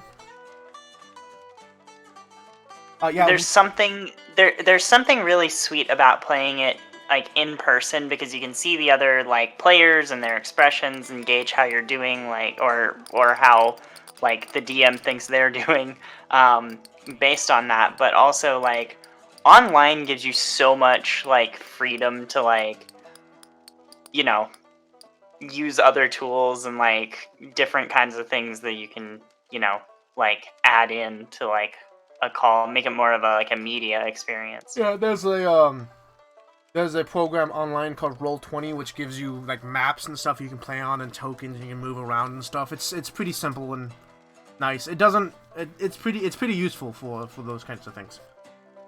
It's not perfect. It helps for what we do. I've been playing a lot of Roll20 lately. Yeah, it's not perfect, but it's better than nothing. Zero, your dog's chewing on your internet. Okay, let me restart Banner. Let's see if that helps. Yeah. I also have my drawing program up, and whenever I'm drawing, when it calls, it decides to shit itself. Oh yeah, no, I have that problem too. I'm going to tell the story of the determined socialist in New York City. Funny stories, do you? No, not really. I don't get too much out of tales that are so cheerful, not enough excitement for me. Freedom, that's what them trains have come to mean to me. Freedom. Crossing a country wider than imagination. I want a story that scares me. Now I'm older, almost nobody can do it. Give me your best shot. Oh, I got some scary-ass stories for you, kid. Plenty of. Yeah! Okay, so we got the story of the writer in the woods around Philadelphia, the story of the silent twins in the Northeast. The writer with the cannonball is pretty fucking spooky. The tell of the story of the fortune teller and the cuss near Pittsburgh. I'm going for spooky. Very specifically spooky. Oh, the pigeon keeper was kind of spooky. The winged goat was spooky. I'd say go with Cannonball Man. The story of the creepy mill around New York City. I'm gonna be honest, actually, you want to know what I really want to tell? The story of the fortune teller. Because that's creepy as shit. Oh yeah, that's also good. Yeah, that's creepy as shit. Is that funny though? You got he wants scary this now. Yeah, spooky. he changed it. He was not happy with the funny story we told, and he's like, nah, now I want scary. Yeah, wow, that's the stuff, stranger. Spooky campfire tales are my favorite. I remember lots of folk talking about fate and fortune as I started my travels. Talk on the river about populists and the Louisiana governor. Some folks said they were up to no good, that they were lazy and un-American, cheating fate with government meddling. Others said we all got the right to be kings if we'd only all let folks have a fair shot. Suppose I ain't right in line with neither, but I don't think there's nothing un-American about needing help. Hey, do you got any really thrilling stories to tell me? I'm hankering for one of those. Caleb says, I've been looking around for a group to play with. They're all over, Caleb. Yeah. There's actually, if you look on like some places like Reddit or like even like on like local Facebook groups and stuff like that, like there's usually a Facebook group for like whatever city you live in. If you have game stores like card shops, they often have it too. Yeah, definitely. That is a very good place to start looking. Is for like other people who either already know how to play or already have like a like Game going. well, yeah, sometimes people are like willing to do that, but like card shops and game shops that have like like learn the game night, which Ooh, I don't think I've been to one that doesn't, but a lot of ones will have like a Wednesday night out of every month that they'll, or whatever night that they like have set up. That's like, hey, come and play a new game you've never played before, or come and learn like D&D or whatever like that. For the LCS that I used to hang out at had the guy was like super into White Wolf games, so like World of Darkness and like Vampire the Masquerade and stuff like that. And that's where I learned to play like Scion and Vampire, and they are so much fun. I mean, I'm sitting with my main group right now. Yeah, hi. Yeah, I know. You guys are like the core group, so. Yeah. I found y'all on a stream and I just kind of watched until I appeared. Yeah, Caleb, like we all like met or hang out by playing tabletop games. To be honest, we've kind of wanted to stream or post videos of us gaming, but like we just never got around to it. It takes a lot of work to edit, and like streaming is hard. I might try streaming with the Windrose game, but it's Saturday morning, and while I don't know if everyone's okay with that as well, there's also the fact that it's super fucking early. Yeah, Caleb says not in my town. That's fair. You never know if you don't Google. He wants another funny story. I don't think I have a funny story for him. So here's where you could try the winged goat. Oh, that might be funny. That might be fun. Oh wait, maybe. Hold on. Was there something else that was funny? A winged goat that's funny?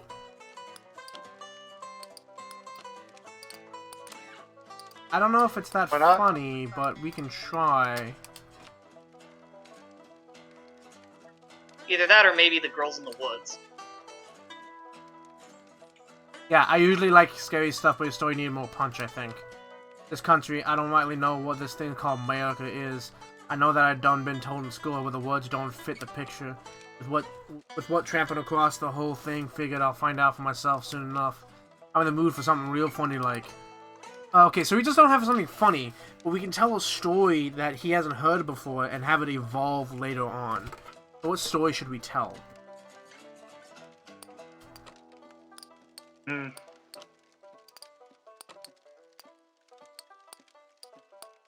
we tell the Johnny Appleseed one? Maybe. My best thought for what might be funny to him would be the drunk pole guy. Oh, that might be funny, and yeah, you know what? Let's do that one. Maybe he finds it funny, and it'll evolve. So yeah, let's do that. So yeah, I popped in to see what was going on, and this game seems so fucking cool. But it also seems more like Asperi's speed than mine, and I have like an entire episode to run B-roll on, and I've been like procrastinating like an asshole for 4 hours. So I may need to drop out. I'll be right back. Okay. That's okay. Yeah. Yeah, I hope so. Yeah, I just saw that there was a bunch of stuff, and a bunch of people in the chat, and I was like, people I like. Yay!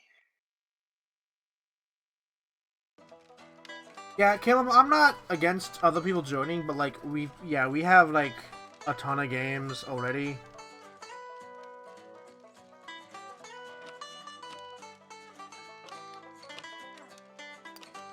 If you're someone like me, you're constantly coming up with new games every other day. Yeah, I'm currently feel that. in. Wait, hold on. Trials, I'm in so Diam, many. I run so many. H&H. I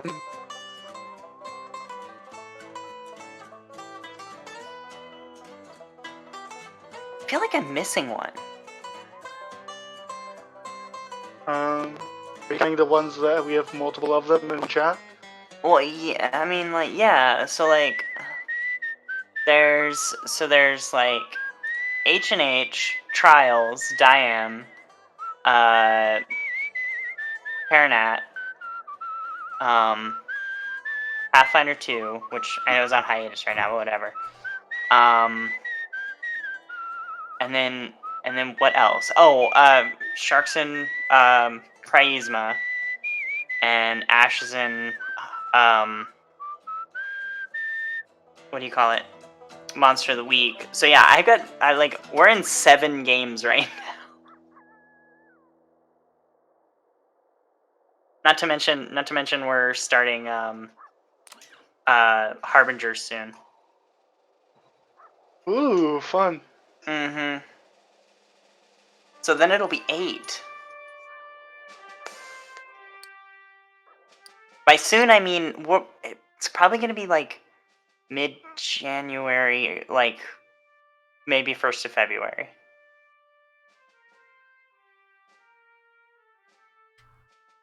So like, you know, we gotta scrape everyone together. I wish you guys luck. Yeah, What's happening it's gonna be soon? fun. Harbingers. Yes, nice. Sharks starting Harbingers are like top of next year, so Mm-hmm. Dun, dun, dun, dun, dun. Love it. and Oh, it's gonna God, be my be turn. Hunter, Eli, Cody, and Jess. Nice. Bad guy squad. I'm super hyped for Hunter's character because it's just bananas. Help me. Yep, like that. I think my character's pretty cool. I Your like your character is you like. awesome. Aw, Your thank character's the you. one I actually know about, but yeah, I like your character. Code's character is the one I know least about. Actually, no, Code and Jess's character are the ones I know least about because they're the ones that have done the least as far as like characterizing. So Well, the whole when the first team came together thing really helps you characterize. yeah, I know that we're gonna like lean a lot on that because like Eli and Hunter both wrote like amazing backstory stuff for their characters.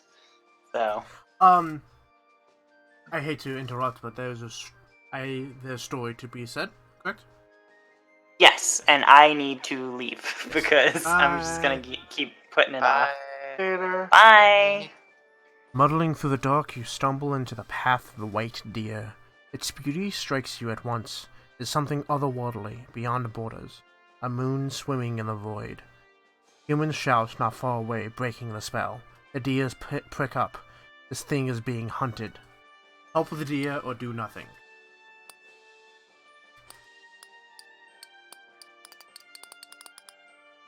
Do I help the deer or do nothing? Help the small fluffy animal. Yes. Yeah. Help it. Help the deer. You know a way out of here. As the hunter's cries get louder, you approach the deer carefully, palms outstretched. As you grow close, your features become clearer in the light of the deer's aura. It bolts into the path of an oncoming train. Oh, move on. Aw. Well, you are a wolf man, so like that's No, kind I'm a skeletal person thing. Oh, It's unclear. even worse. It's weird. It's weird that no one comments on it. So I think I'm not sure, man. It's meh.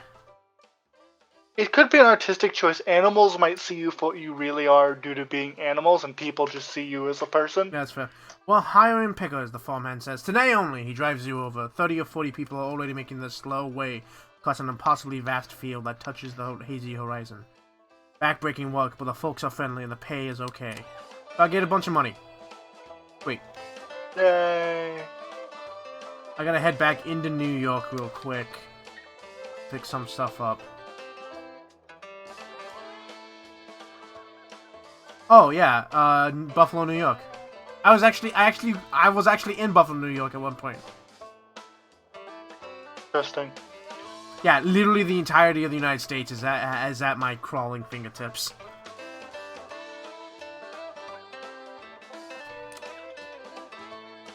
Clouds roll together to fill the skies. Watch the sky churn or find cover.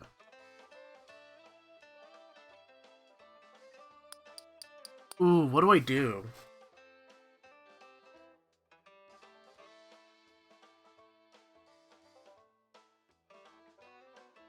Should I watch the storm or find somewhere to hide? Watch the storm or find somewhere to hide.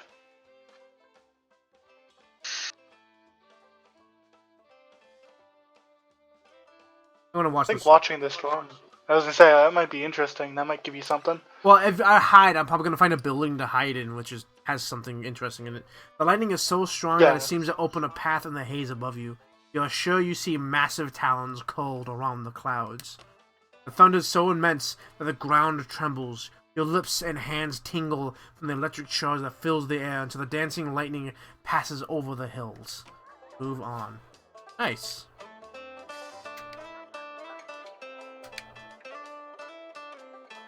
Oh, and I can come over here and listen to a story that we already told to get changed.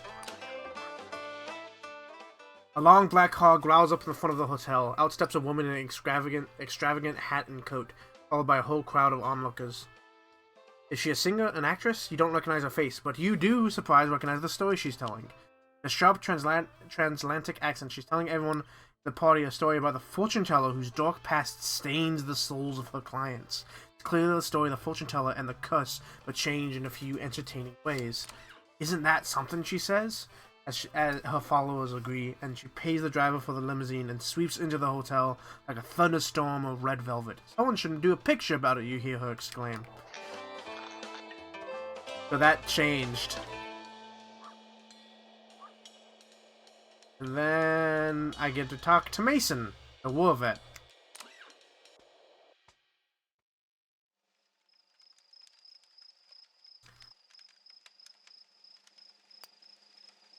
Plus, Ma and Pa wanted me and Paul on the front lines. They wanted someone to be proud of. I did as they asked. Then the U.S. wanted me to take an IOU, and I did. When there were no more jobs, I, along with thousands of others like me, went out asking Hoover to pay up. General MacArthur. 1 second. Oh. Okay, I'm back. Sorry about that. General MacArthur was so scared of us, he brought in goddamn tanks to keep us from tearing apart DC. But anyway, tell me a funny story. You seem like you know a couple of good ones. You keep getting asked for funny stories. You clearly don't fucking know me, my dude. I might be able to tell him Quinn's story. That might be a little fun.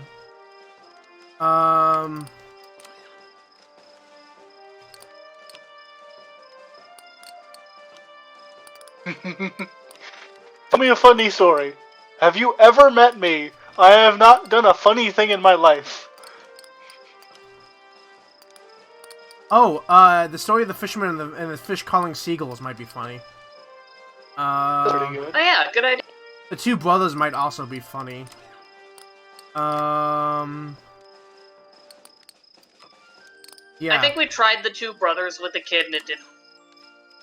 Yeah, but this is Mason. What they find funny is different comparatively.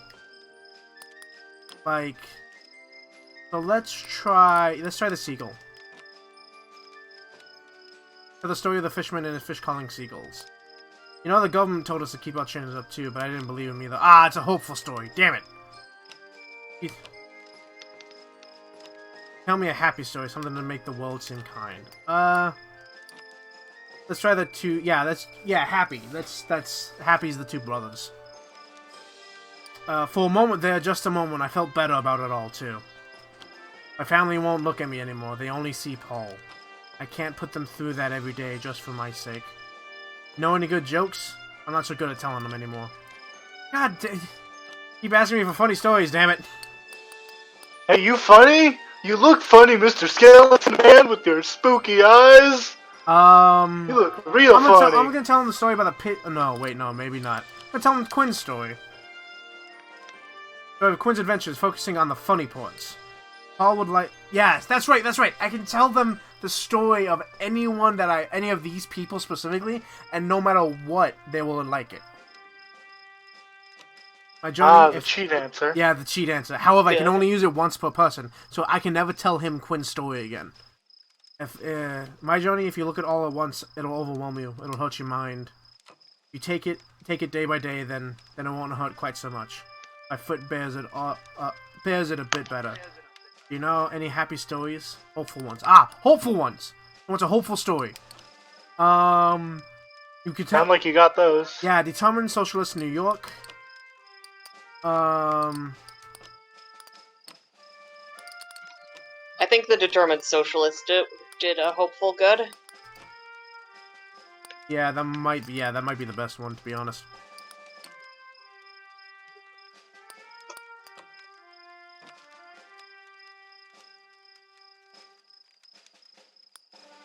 I like that one. That's a hope left for you too, you know. Don't give it away too quickly.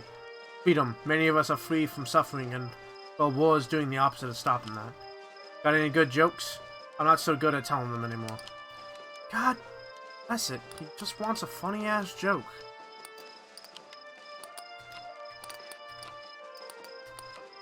Game is testing to see if you're funny.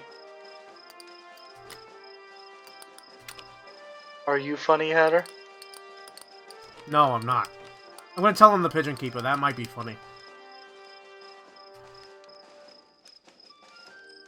I got nightmares enough without hearing that kind of horror. Damn it! Love, all the connections. What is love? Which is what love is. What isn't is it? love? Found in the mud in no man's land with Paul. But love comes in many forms. I love now the ability to walk more dearly than ever. I love more deeply than the sun and the earth. The night's over. I should be leaving. The road takes me this way next. Where's it taking you? Okay, so he's going to Michigan.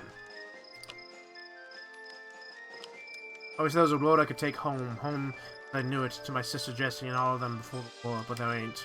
It's something I think the road is helping me understand. Okay, so hold on.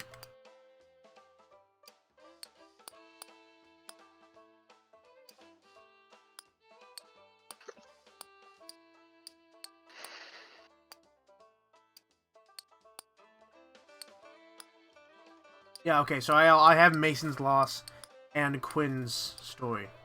So honestly, I don't need to keep telling Quinn stories that he wants to hear. I can tell him stories that I need to evolve. Oh, speaking of a story that is evolving, here's another one. A tiny mortal mouth is eagerly sharing the details of a strange tale with her brother as they loiter outside the store. The boy listens raptly, eyes growing larger, mouth hanging open like a fish. She tells him about the bottomless lake of clean water. You try to hide your surprise. It's the story of the winged goat by the pristine water. This version the girl must have heard is embellished, to say the least. Hey, it's a good story. What happened to the goat? Apparently the story got changed to the bottomless lake of clean water. Huh. Eventually it's gonna taste like wine, huh?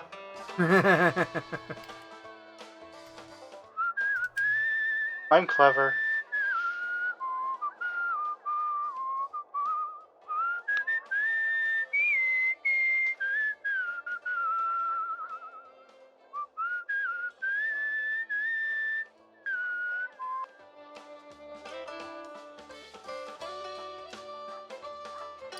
I need to head this way.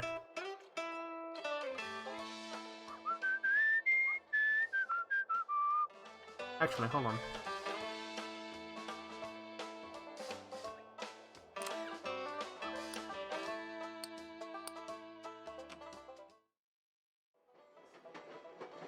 Oh shit, I found Quinn. Again. Look at you. Well, I didn't know if we'd meet again, but I'm glad we did. Set yourself down here with me, Cass and Flip. Need a drink of water? Need to warm up? Still trying to see much of this story as I can, much of this country as I can. Folks I meet are sometimes kind, sometimes mean, and sometimes still perplex me.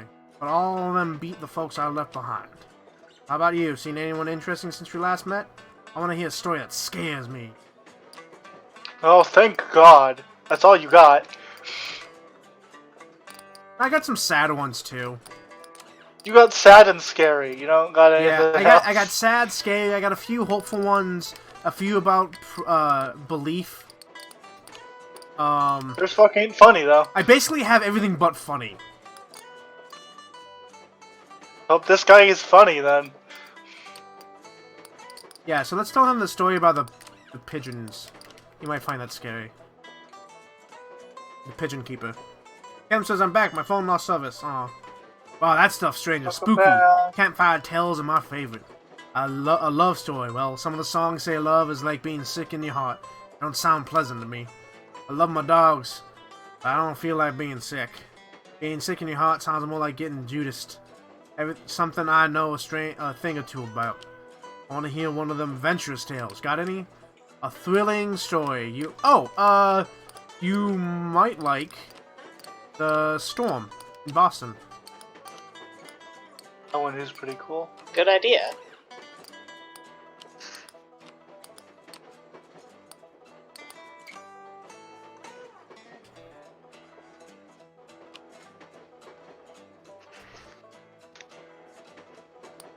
Wow, quite a story, stranger.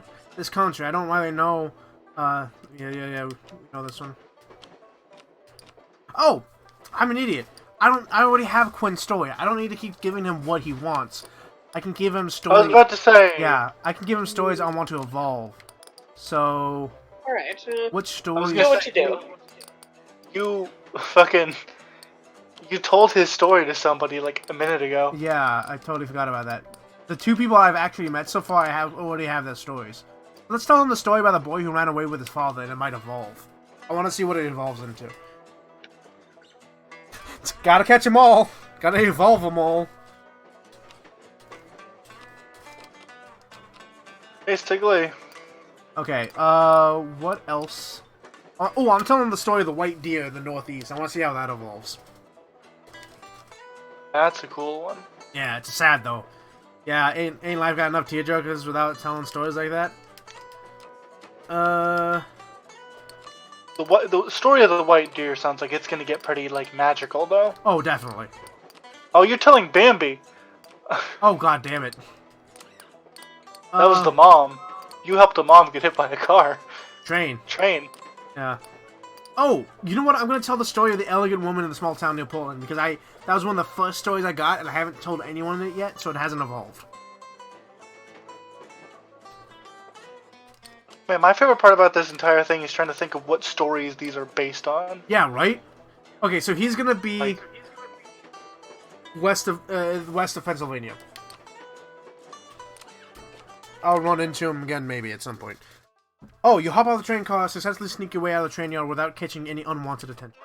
Nice. And I'll be right back. Okay. How is everybody doing? Over to the stream, I can look at chat. I'm pretty good, though my internet is chugging desperately. Oh, same. I think I need to rearrange this room, kind of. Later, Kylam. Have a good day. Thanks for joining.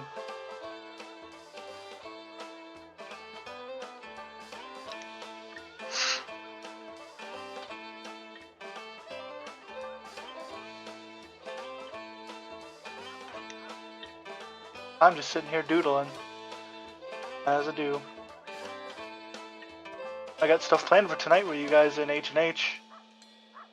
Oh, nice. I'm Headed up excited the if boss it fight. happens. Yeah, if it happens, it does, and we'll have a boss fight.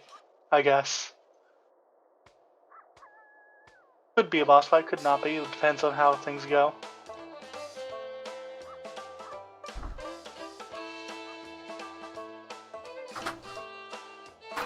That'll do.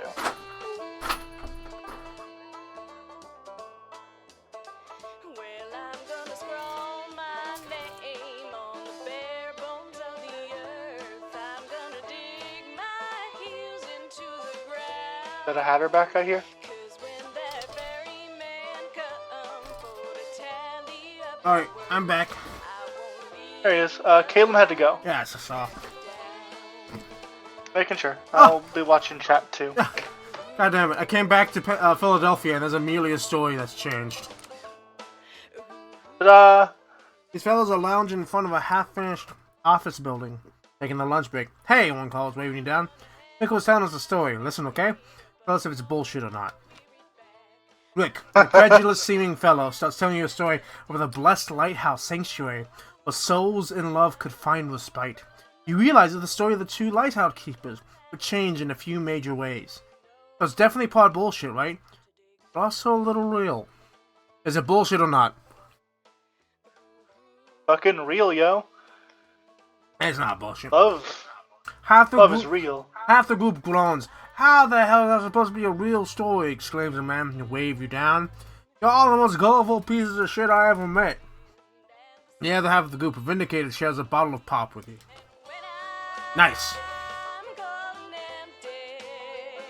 Neat. Yep. Okay, time to hit south.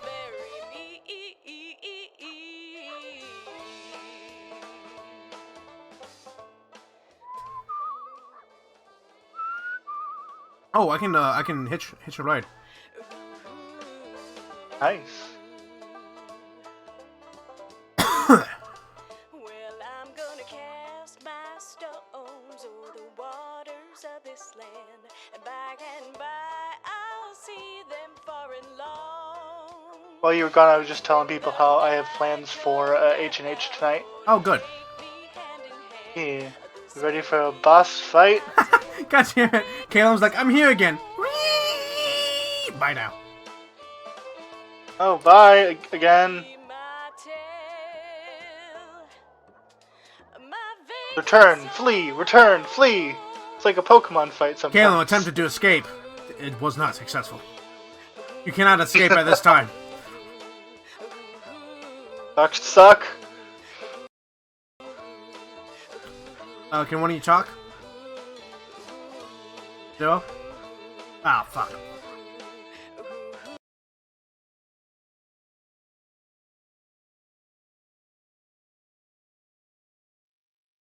Hello? Testing, Hatter? Yep, okay, I'm back.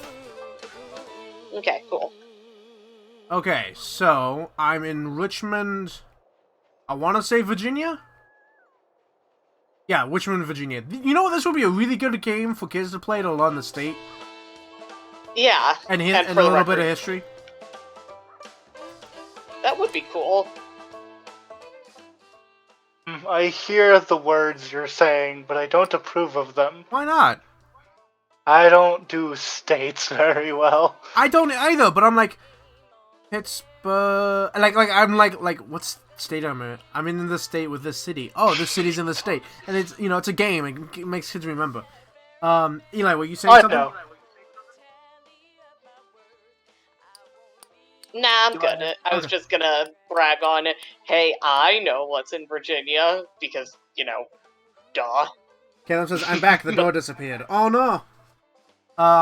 As you walk along the river near an unfinished bridge, a man with a tool belt catches sight of you. Hey, over here, he calls out. You look like you could use a quick way to get some hard-earned money. Hard-earned is right. The bridge hangs over a perilous drop. I can ask if it's safe or just straight out accept. Now, I would ask if it's safe. Despite being a skeleton person, falling hurts. Yeah. You actually specifically told you can't die, but you can still feel pain. He laughs uproariously. Absolutely not. High above the water, you see raptors with enormous wingspans wheeling around the sky. We have a little more protection than them, the man says, but not much more. His eyes sparkle. He clearly loves his work.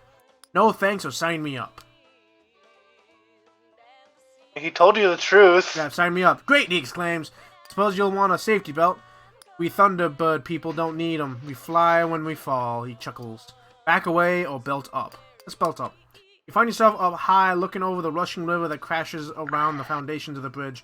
As you walk side by side, the man mentions you can see Thunderbirds up here if you know how to look. Inquire. You ask him to Practice your the peripheral vision if you dare. Last thing you need up here is for them to see you seeing them and come swooping at you. He says laughingly. You only see the clouds thicken, but it sure does pass the time working. The man pays you well when you're done with the job. Nice. Yeah, that's pretty cool. Alright, I'm gonna come over here and get this story that's changed, and then check out this new person I haven't met before. Oh shit. These men lean against the wall of the hardware store smoking, chatting. They wave you over. You heard this one before? They launch into a group recitation. The ghost of the well-heeled hobo. Interrupting one another in the excitement to tell it all. You recognize the story. It's the story about the last bottle of almanac. Somebody added to it in the meantime, though. What do you think? Asks one of them, eyes bright. Do you really think it happened? Of course it happened. I'm not sure myself, he replies, but damned, it sounds wild. Cool. So the guy on the train who got on because he was drunk has now become a ghost. Oh, that's pretty sick, actually. Yeah, right? Yeah. So he told us he was on the train because he was at a fancy party, but he drank so much that when the train came by and interrupted the party, he went down there to like shout out the train to tell him to quit it, and he got onto the train and it took off with him in it, and then he just stayed on the train because he didn't know where else to go. Now he's a ghost. Yeah, in the story, he's a ghost now. Sorry, friend, but I gotta ask you not to get no closer, lest I can see your hands at old times. Look too clean to be one of us, but you don't look like the company. Yes, my bones are pretty clean. They got picked dry. But you don't look like the company sent you neither. Alright, come and share my fire spell, but don't linger. The hills are full of ears. Don't think just 'cause you can't see no one that you're safe. And I'll give you a cornbread, but don't be so sure of me neither. I need to laugh. Know any good jokes? God damn it, why does everyone want funny stories? Because you look like a funny skeleton man. Name yourself Nicky. Oh, god damn it. I will never And forgive unfortunately, them the for train making guy me- story just got changed into a ghost story. Yeah, I don't know if that would be funny. What was the other funny story? The goat? No, that became the bottomless ocean, didn't Yeah, it? the bottomless lake. The pigeon man? But someone thought that was scary. Yeah, that's spooky. I don't know half the story, so I can't exactly help. You know a decent portion of them by now. Yeah. None of them are funny, though. Yeah, we could cheat and give him Quinn's or Mason's story, but You could cheat, but do you really want to push the cheat button? I don't think I want to push it right now. There was another funny story, wasn't there? No, that was hopeful. Okay, let's. Is Mr. Appleseed funny, or is that the sad cause puppy? It's sad because it's got to be sad because it's puppy, and we haven't heard it change yet. So, I want to tell him the story of the ghost or the hobo. I think ghosts can be funny. He found it funny. You're a pretty funny one, you know that? Perhaps, yeah. I try to help dig us out now. More like than not, I'm gonna be running forever. Keep thinking I should get mad about it, but maybe there's only so mad a man can be for so long. Sometimes fire follows the line all the way up to the hole, and then whoosh, it snuffs out. There's the man with the eyes screwed shut, fingers in the ears, not knowing how to feel about the silence. Got any further stories? You must have a couple.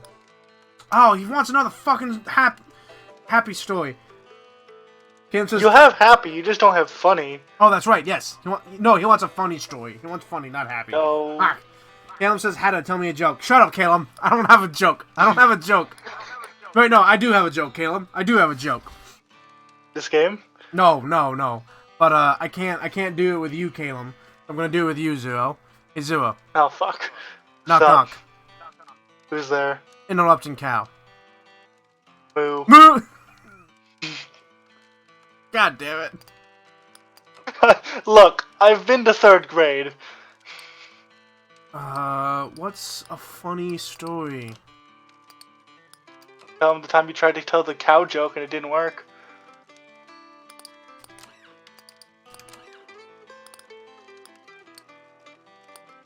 This would be like a really interesting like arc in like an RPG like system.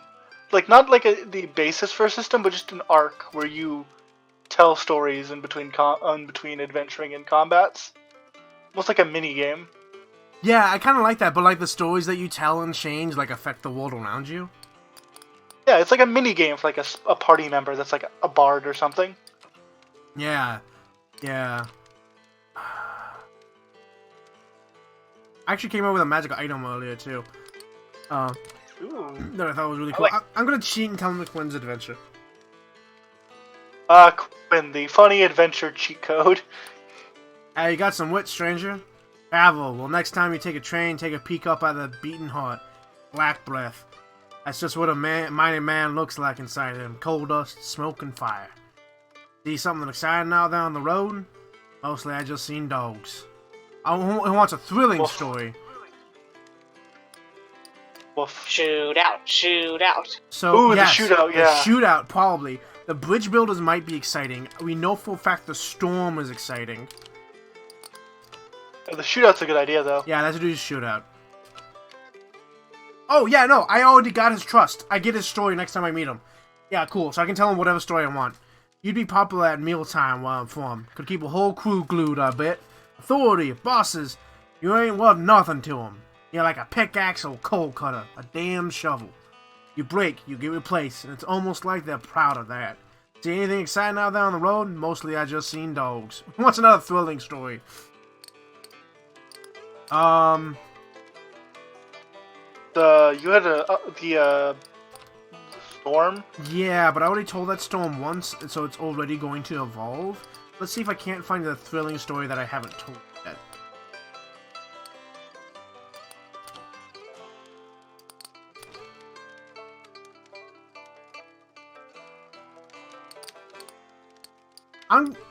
Oh no, I already told that one. It's gonna evolve at some point.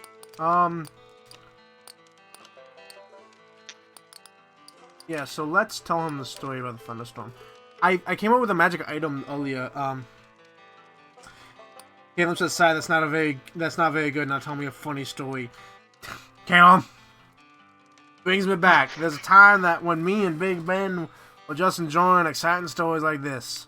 One innocent. Home, I always wanted a little place where I could watch the skies change color and watch the fire smoke cook dance up among the pines. Anyway, I need something to laugh about. Got any funny ones? God damn it! Motherfucker! Caleb, this is your fault. I'm blaming you. So I came up with a magic item the other day for a game called the Coin of Fate. And it's a coin. The Queen of what? The Coin of Fate. Queen of Fate. Yeah, the Coin of Fate. And it's this metal coin that's like bigger than a quarter. I'd say it's probably about the size of a silver dollar. And one side says yes with a picture of the sun on it, and one side says no with a picture with like two skeletal hands curling around the no. And you get the coin, and you ask a question, any question you want. And let's say the question is, do dragons fly? And you flip it. If it lands on no, it makes that statement true, and dragons can no longer fly. Jeez, that's artifact level. The thing That's is, insanely powerful. it has a limitation. So, once you ask a question and flip the coin, you can never do it again. Fuck dragons, then, I guess. Well, like, if someone else could be like, can dragons fly? And they flip, and it says yes, well, they can fly now. But, like, so you can only ever ask one question.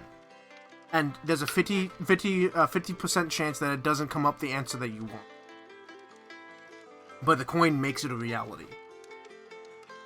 Well, you just gotta be Hang clever. on, Make sure that both options are good. Yeah, you could be clever about it. Would you guys like to see the drawing I was doing? Yeah. Yeah. Yeah, I did some fan Bye, art. Caleb. See you later. Later, again. Oh, fuck, I missed where he was going. But, Um, I can probably look back in one the stream for you.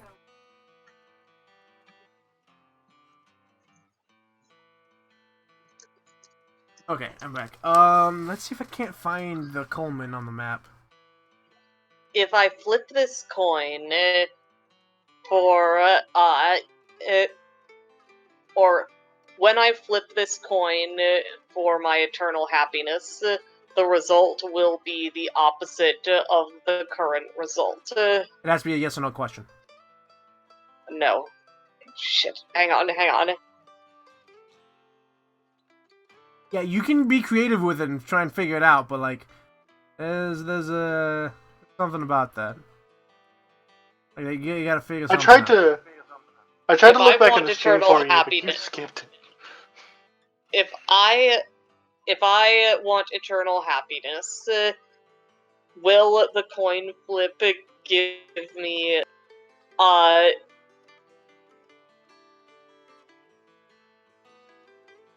will the coin flip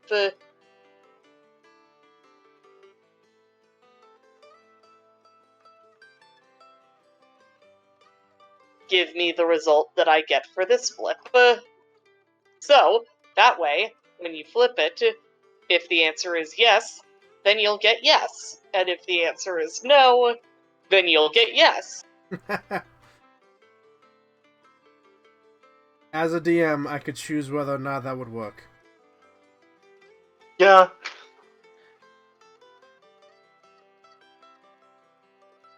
Alright, I was trying to look back on it too, and I just couldn't. You just straight skipped the dialogue before the line even finished typing. Yeah, well, it shows me a map on where he would be. But, yeah, I don't...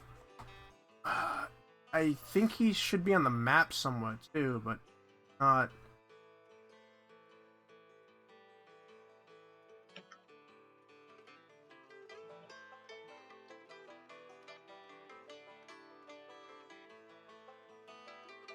I, for real, don't see him on the map anywhere.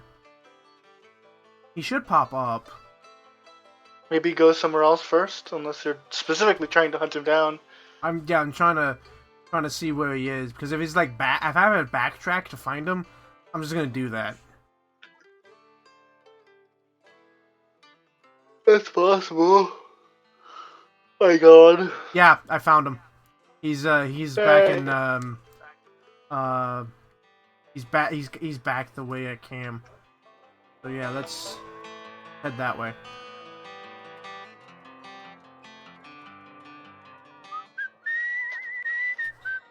But yeah.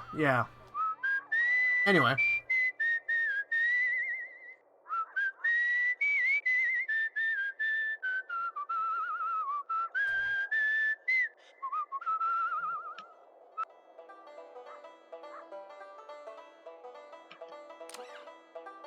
Because ultimately, I need to get his story. Like that's the end goal of the game, is to get his story, like get the story. So I need to do it.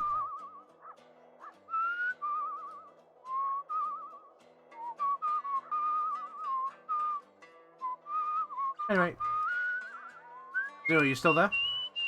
Hi. Okay, yeah, I couldn't tell if my audio glitched out or something. Oh, no, I've just been kind of I'm here too. off in my own universe, No, that's thinking. Oh, his name's Little Ben. Is he related to Big Ben? I don't know. Maybe in I guess the that's a end. question more for Smarty then, I guess.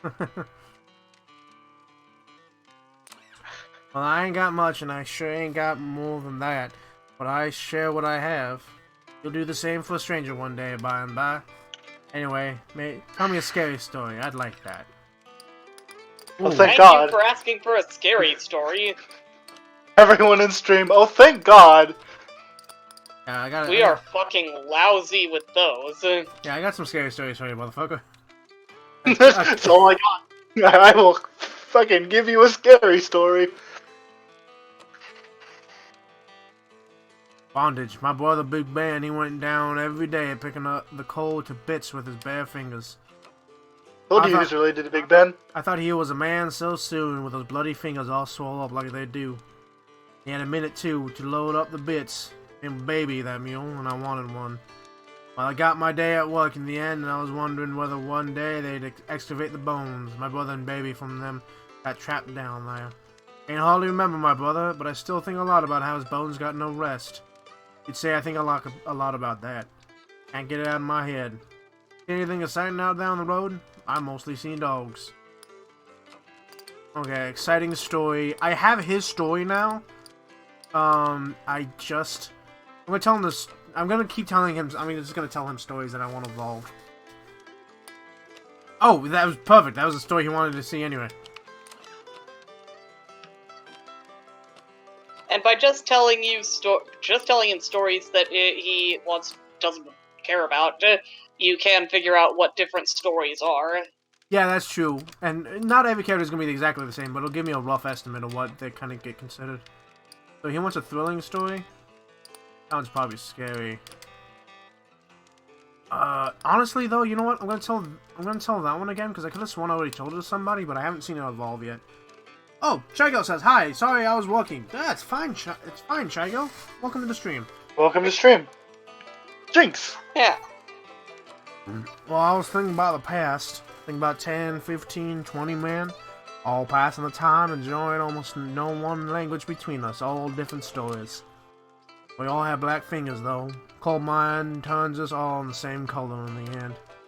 Got any funny stories? You must have a couple. Fuck you. I don't have no funny stories, Damn, goddammit. No. I need to get some funny stories. The visceral reaction that Hatter always has when it's like, you want a funny story? Just fuck off. They always ask for it. Strangers, miners tell me sadder stuff when they work every day of the week. Family, once they got 4 of us, then it was just my poor ma and me. That would do. What could I do but go for work for her? It was the end of my playtime. No more song or dance. I needed a laugh. Know any good jokes? Ah! Your life. Chigo says, but I was watching my phone. Oh, good. Hey, welcome. Say again. Yeah, so I don't have to. If you need me to explain the game, I will, but you might not, so it's fine. That's why I joined. I was the tutorial.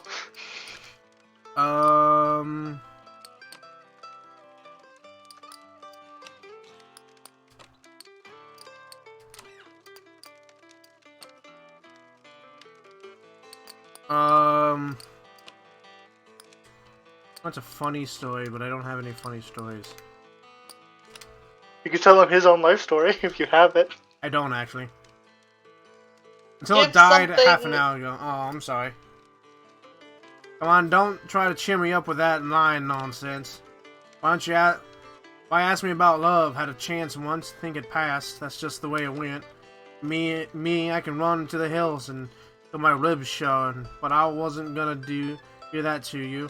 Can't do that to a wife. Go. I don't need to talk to him anymore. I got his story. Anyway, that's what you were saying, Eli? Hatter being so done with these people asking for fucking funny stories. Yeah, what were you saying, Eli? I was just making incoherent screeching noises. Ah, fair enough. Okay, so I found another story. Woman, long black car growls out from front of this hotel. That's a woman. You've heard this one before. But she says about the whole hotel haunted by the ghosts of twin toddlers. It's clearly the story of silent twins, but changed in a few entertaining ways. Cool, so that evolved. Neat. Is there like a menu where you can just basically read all of them? Yeah. So hold on.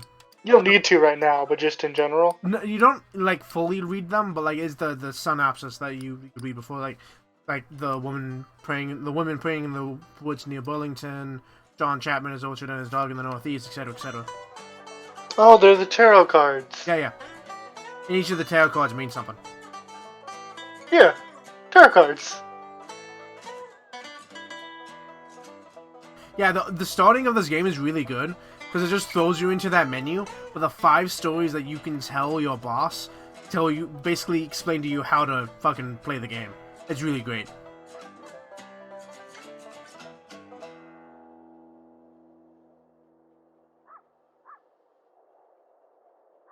Well, fuck y'all too then. It was his. Okay, I looked at my phone to look at the stream, and it looked like your guy was trying to avoid stepping on a car. I'm actually trying to hitchhike. Hey, I'm a giant skeleton. Yeah, I got a hitchhike. It's a very interesting world map. It is. It's really cool.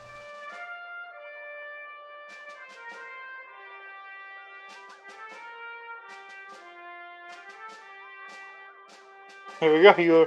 You've been hitchhiked to the other side of a bridge. I like to think that they just took your bones apart and threw you in the trunk, and then when they passed the bridge, they parked and let you out. Alright, so... Camp. I don't know who's gonna be here waiting for me. Oh, it's Little Ben again. Can't wait till you meet Big Ben. Try guess those OMG, I feel like I'm going to bust. BIM, just getting skinnier.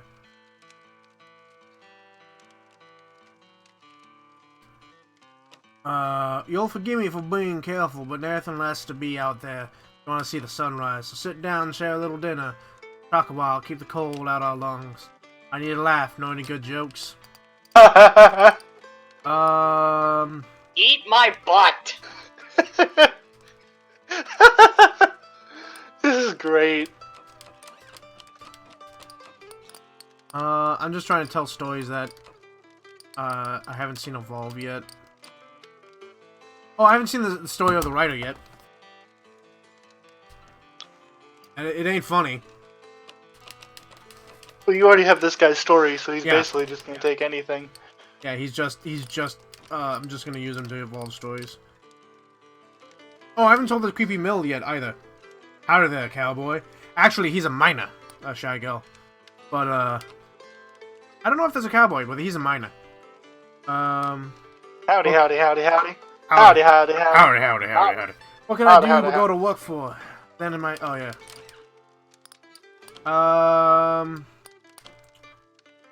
Oh, yeah, the story of the bottomless lake I haven't told yet.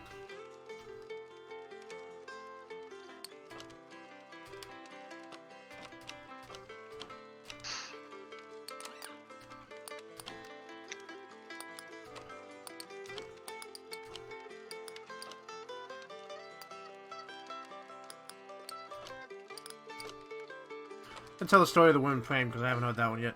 Oh, Potato Bud Gaming! Oh, hi, humans. Hi, Potato Bud. Hello. Welcome. Hey, ain't sure we call it God fearing. But you ever been down in a coal mine, friend? No room for fear to squeeze in then. Back then, every day I'd get up in the quiet black dawn, and by way of prayer, I'd say something like, "Not gonna be my day," and that'd be it. That's not like you ever forget to be careful for all the good it does.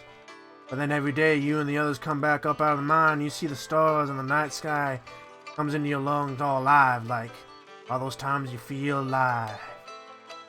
Well, you know, that's about it for me. Potato Bud says, I want to become a tree!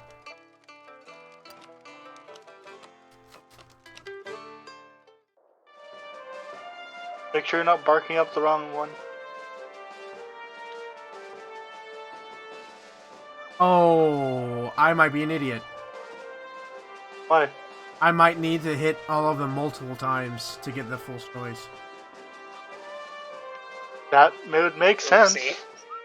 One of the conversations you had literally said, I probably can't tell you the whole thing at once, but I can tell you a day at a time. You come across a girl picking wild blueberries. She smiles and greets you. Annie, she offers you some of her birch bark basket. You reach into the basket for blueberries and pull out a handful of small, smooth stones. All the color of the rainbow. The snickering girl runs into the trees as fast as light as a rabbit. Those stones are drop stones.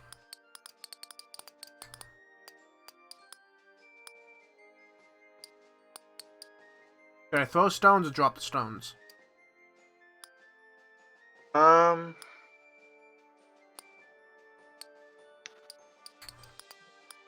Which one's the nice option? Don't know. Throw stones feels like you're gonna whip her in the back of the head. I'd drop them, I guess. Yeah. The stones tumble from your hand and hit the ground, instantly turning black as the night. Your heart leaps in surprise. How strange. Huh. Oh yeah, another scary one.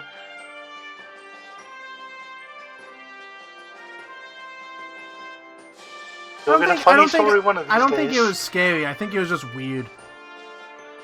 Yeah, but like it's not funny. Yeah, I think it could evolve into scary. Yeah, well, yeah, the little girl who sells you blackberries that are just stones. It could eventually be funny as well, though. Like this little girl tricks you into eating stones. It'd be funny. That's fair.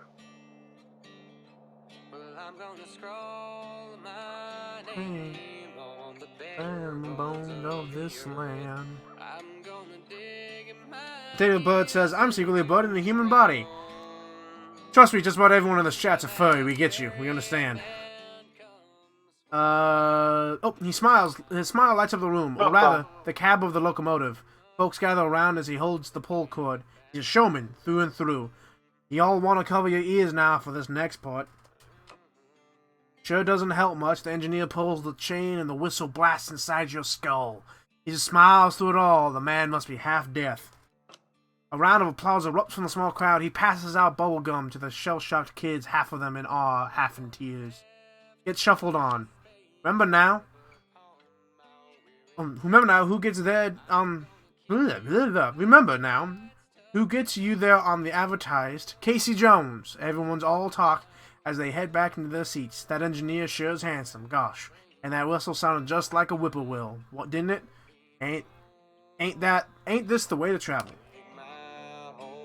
This one might be a funny one. Could be, yeah.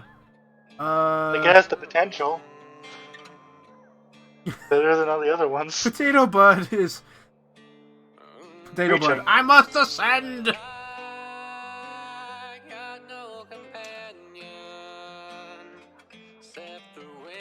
I'm gonna be honest, there's like fucking nothing on Highway 17 here for me to get. Just this old skeleton walking down the road. Da, da, da, da, da. Ain't nothing here at all. He sings as he walks, his voice warm and soft in the late afternoon sun, the air sweet with the tang of recently cut sugar cane. There's a practiced, almost soothing precision to the way he works. He looks up and nods hello. Making molasses, he says to your unasked question. I sell the backstrap in town. Farmers use it for feed. Bitter as hell, he grins. I can either ask to try some, which will give me a tarot card I don't have yet, or it smells strange, which will give me the same tarot card. Chagel, you are speaking English. Try some? Why not? Let's try some. Got some set aside. Yeah. Got some set aside. He comes back with a murky flask, waving off any offer of payment. I ain't charging. Folks around here need what they can get. Makes a mean loaf of bread. Nods at the bells. I got about done filtering. About to boil the next. Lend a hand? What's the wage or happy to help? Yeah, you know what? Happy to help. I don't actually have... I have plenty of money. You help him haul the bells over to the metal boiler. You pour in the juice and set the fire. It's hot work. He fetches water and dark bread. Share the small meal and a smile. Good to find another who takes honest joy in honest work. Man who made molasses. Nice. And I don't know what this is here. But there's something for here to... Huge storm, the father gasped, pointing at the clouded horizon. Gotta get the produce indoors before the fields wash out. Can you help? You and his family strip the fields of vegetables. When the rain hits, you're all safe inside. You got some coins in your pocket. Nice. I keep getting money.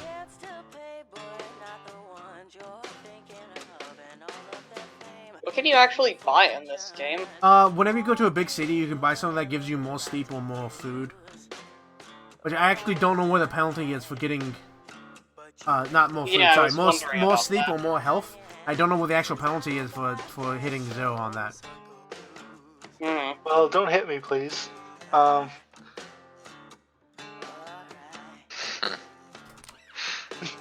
like Ellen unmuting for the soft chuckle. Just I'm not unmuting. Faded shotgun houses sit in rows under the tall shadows of the smokestacks. A worker in full uniform hollers from a porch. Hey, traveler! Join me inside. Got some literature here. Go inside. As you shut the door, the man glances out the window and draws to the shades. Landlord toss you out. Don't mind me, none of my business. He prizes up a floorboard with a crowbar. You glance over the man's shoulders. To see the compartment, canned goods, a pile of leaflets, and a wood stock of a rifle. He places the board and stands. He hands you a can of whole potatoes, then a leaflet which reads no evictions, no fascists, no hunger.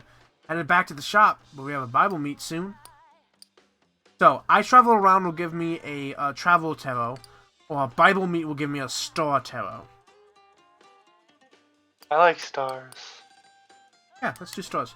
Bible meet. If you don't know James 5:1 by heart, learn it. It's our favorite scripture. I have no idea what 5:1 is, to be honest. No clue. I can look that up. James 5:1. Yeah.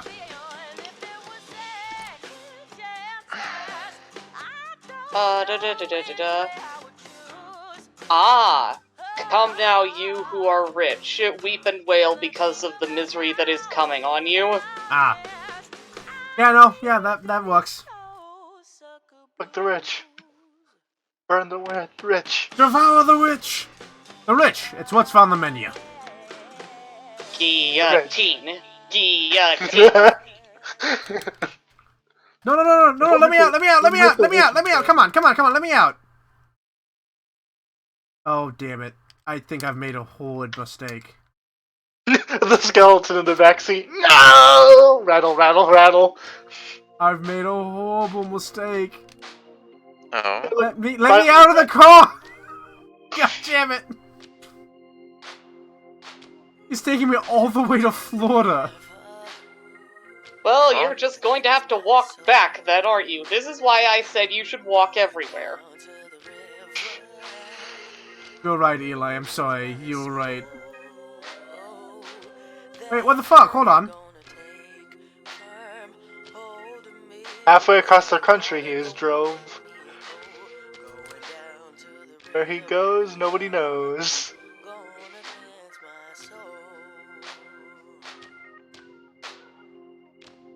Listen to my good and smart advice. Yeah. It is good and smart.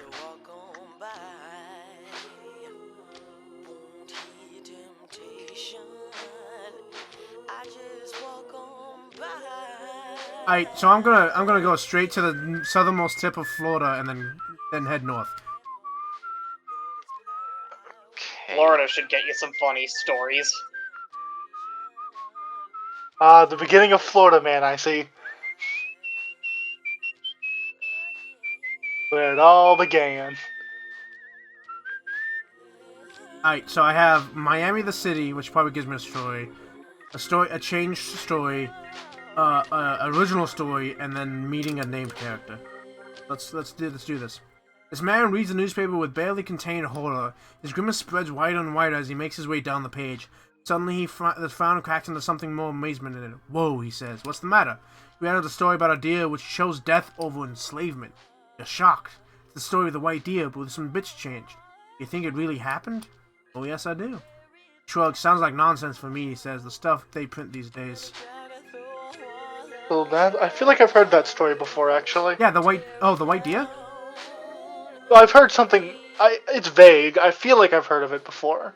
The same concept. Yeah.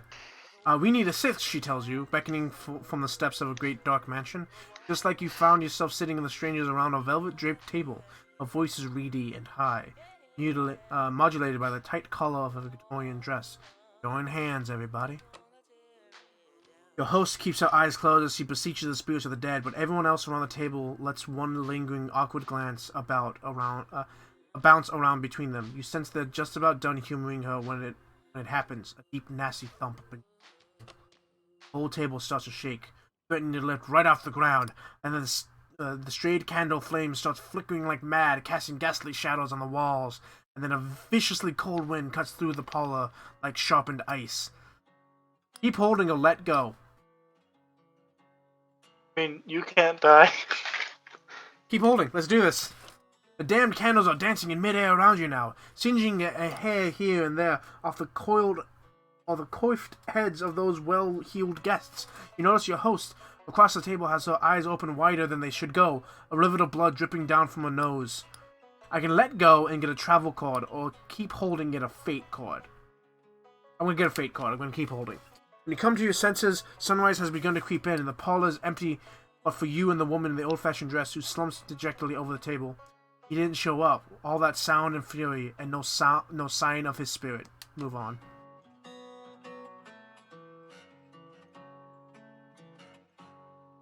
I'm gonna enter Miami. I explore. You've enjoyed a break on the beach, staring off the edge of the world, but the sun is starting to go down, and the breeze is growing stronger. As you're about to stand, a man plonks down near you. He sits a polite distance off, but looks at you expecting one. You can greet him warmly, or ignore him. What should I do?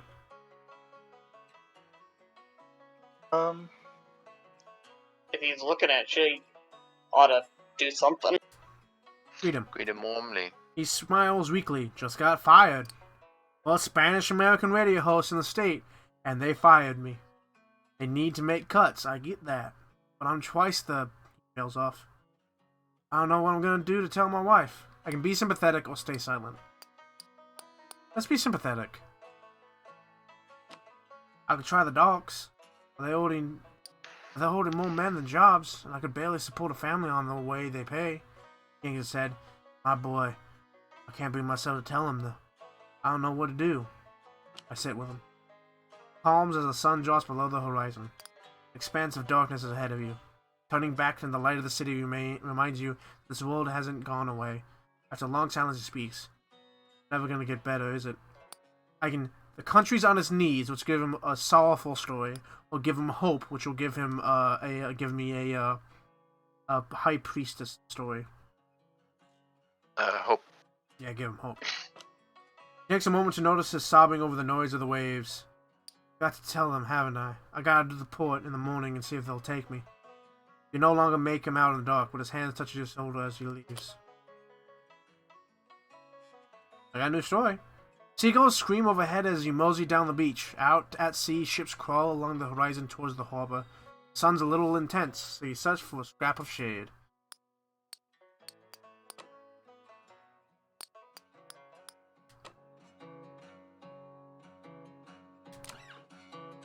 This is a new person. New person, yay! Dupree! Maybe he won't want a funny story. Yeah, well, she looks pissed. And mine probably wants a funny story. You look good, honey. You got a light? You got a good story? I like to hear about people and making bets with them. I like to hear about the weird, handsome people getting convinced by the rich jackasses who'll play blackjack and lose into the night. Dames who lit cigarettes burning at the end. I want to be around furious people who's used me and I used them. Are you one, stranger? Come close to me. Hey, I got an exciting stories like the movies. I definitely have an exciting story, but I want to see if we have anything besides the go-to. What's your go-to? Oh, the shootout. Okay, I was gonna say the shootout. So sorry, I was like, ooh, the shootout. What about the guy who pulled the bell? Pulled the bell. Oh, the train? The train whistle. A handsome guy who pulled the bell. The whistle? I don't think that's thrilling though. That's fair. It kind of fit what she was saying. That was why I thought of it.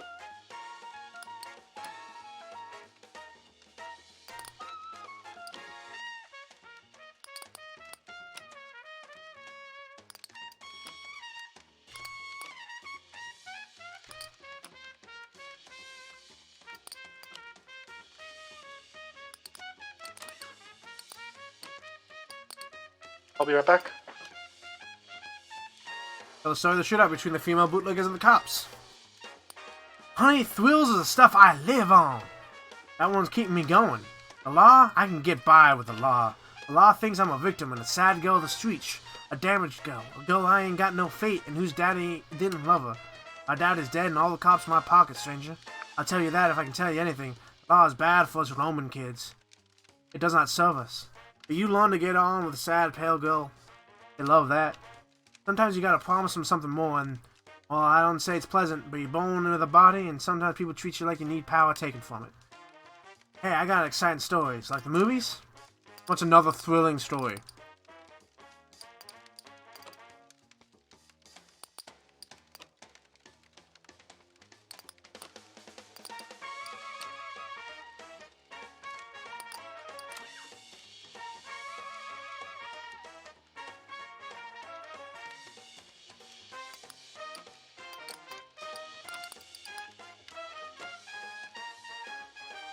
I'm gonna tell her the story of the seance. Nope. Yeah, that's more scary than exciting, I think. I went back big in Reno and I got obsessed with luck. I was drinking absinthe at the time and smoking only Dawn European cigarettes that made me cough like a mule, and boy, after I went, I drank the green fairy good and smoked like a redwood bonfire. And you know what I learned? I learned to pick my tables and expect music on the jaw. Shit. Ain't got any exciting stories like the movies?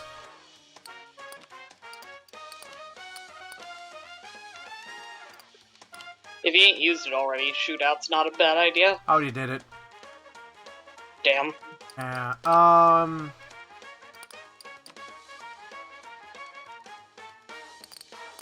Oh, the storm. Yeah, tell the storm with a massive thunderstorm. Well, they should let you make the movies, honey. A long time ago, I left that little hole I grew up in and started to make my home wherever I was. And I don't regret it. Took a pack of cars and hopped on a cargo train, and to start by someone interested, I let them take me to where the law can't see. And you know what's home in here? You know what's home in there? Oh my god. And you know what's home in this here country? People. No one loves harder and tries harder than those countrymen. And at night, when the grasshopper's squeaking, I think they singing something patriotic about trying to luck, failing, and trying again. I got any exciting stories like the movies? God, you just want thrilling stories. I mean, it's better than just wanting jokes. Yeah, no, that's fair. But I'm running What out about of thrilling the Cloud stories. City? The what? The Cloud Cities with the storm? Oh, already did that one. Oh, fuck. Have you done the tried and true shootout? Yeah, that was the first one I did. Okay, the deer? Ooh, You could always use one at. Oh, go on. yeah, the deer might work. The white deer who chose death over captivity. That sounds like something she'd vibe with. Nah. Sounds like you're trying to sell me something with a sad tale. If you want to do that, honey, you might gotta make it seem real. 16 days ago, I came across a girl by the side of the road.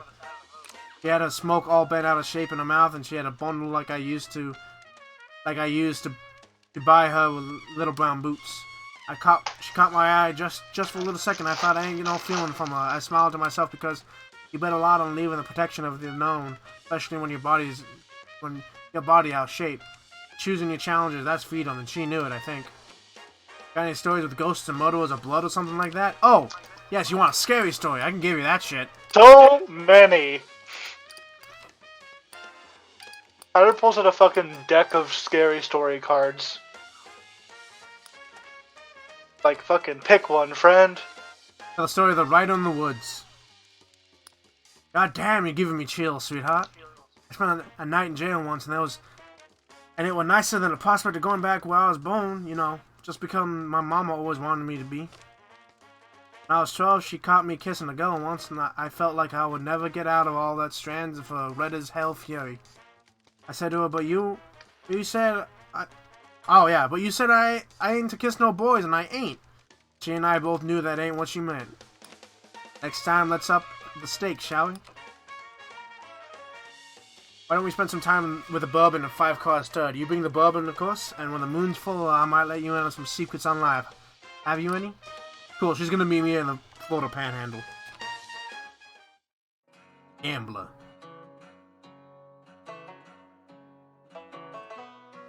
I like her. Yeah. She's fun.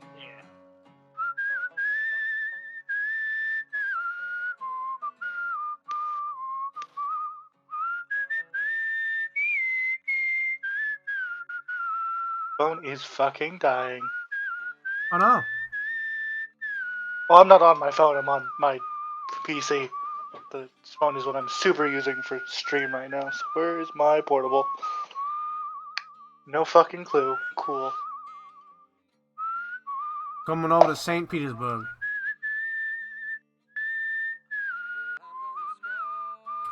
Oh, never mind. Going to Disney World? You emerge from the underbrush and find yourself at the edge of a field. A farmhouse sits at the other end. Close by, a large family is tending to the plants together.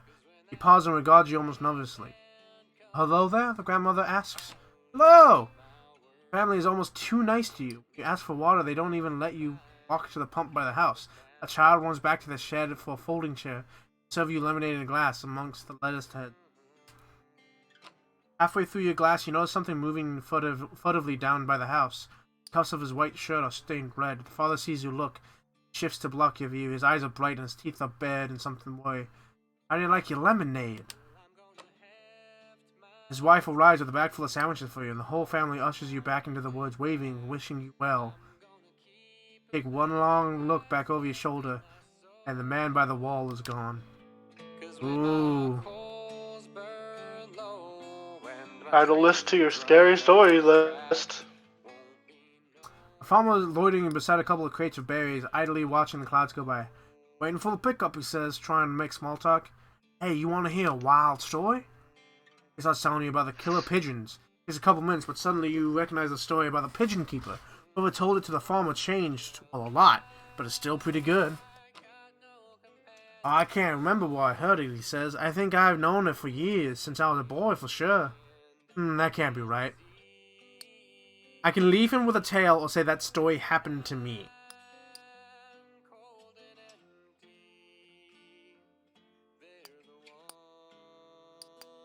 Tail. Leave him with it. Yeah, okay. Thank him for the story and start to mosey off down the road. Keep cool, my friend, he says, calling after you. Nice. That's really how stories evolve. It really is, yeah. I No. like to think. Yeah, don't tell him the truth. Let him think. Let him create. That's what I love about this game. Again, it is a mini game for like a fucking adventure. What you don't see is your skeleton man fighting goblins in the background.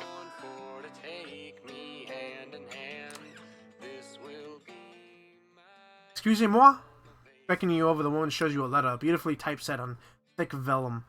You're struck with by the scent of it. A fancy department store? She points on the parchment on the address. This address, you know? Her accent is very thick. Read the first paragraph. Lone Esplandola City Metz. The address under the monogram on the letter 12345 Road Street. Any town, USA. The woman leans over your shoulder. Yes, you know this place? She asks. Poor woman, she's been tricked. You can let her down easy, or make something up. I'm gonna make something Let up. her down easy. So, if I let her down easy, I get an Empress card. But if I make something up, I get a Justice card, and I don't have Justice yet. Ooh, yeah, then get the Justice card. Yeah, make something up. You send her around a nearby corner at random. Merci, she exclaims, clasping the letter to her bosom, with stars in his eyes. And fin, mon heritage attend. She hurries down the street, gone before you can change your mind. Aww. Aww. Now I feel bad. What happened? Did you just trick this poor woman? I lied. She got a scam letter about an inheritance, and she's clearly not, like, she's clearly foreign. So I told her where to go, and I lied. Now I feel bad, but I needed the story.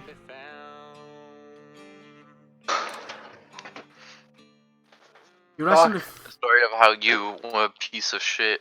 You're in a field with a well-dressed stranger talking your ear off all manner of subjects. The weather, fireflies in summer, how combine harvesters work. After a while, the mood shifts. Heard my death bones this morning? Death bones. Death bones. Heard them rattle, like clink, clank, clank. More solid than wind chimes in a tornado. He plucks dry grass and chews on a piece. Ain't much time now. Any family gives me, the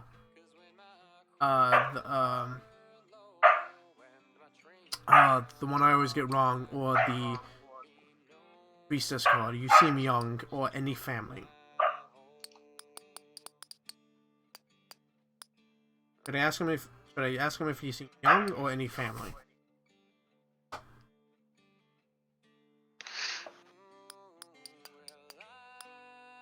I'm asking any family. Not much, sent a letter, mostly apologies. Bothered the postwoman a lot about how to spell this and that. Ain't that bad. Seems to pluck up some. I did it right by most folk. Nod. Sure, it's good to meet you, the man pauses, rubs his chin in contemplation. Don't let the bugs bite. He walks off slow after his silhouette becomes small on the horizon. But before he vanishes, you see him collapse to the ground. Well, damn.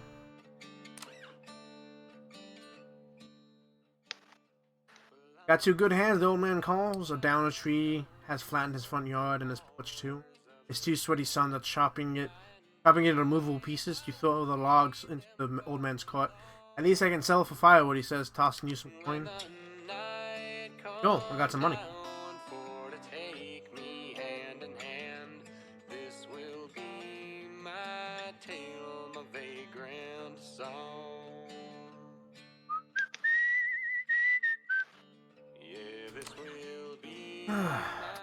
Oh, I gotta hear a new story that's been modified. An Arab man is trying to distract himself. He stumbles quickly through a tale about the headless Hessian of Sleepy Hollow, confusing himself now and then again, backtracking, getting new details out of order. You barely piece the story together. Wait a second, you suddenly realize that he's told you a twisted version of the story about the rider in the woods, but massively changed, with whole new chunks you don't remember. This is true, the old man insists, turning his wincing eye back towards the road, and with that, the conversation seems over. Cool. Nice.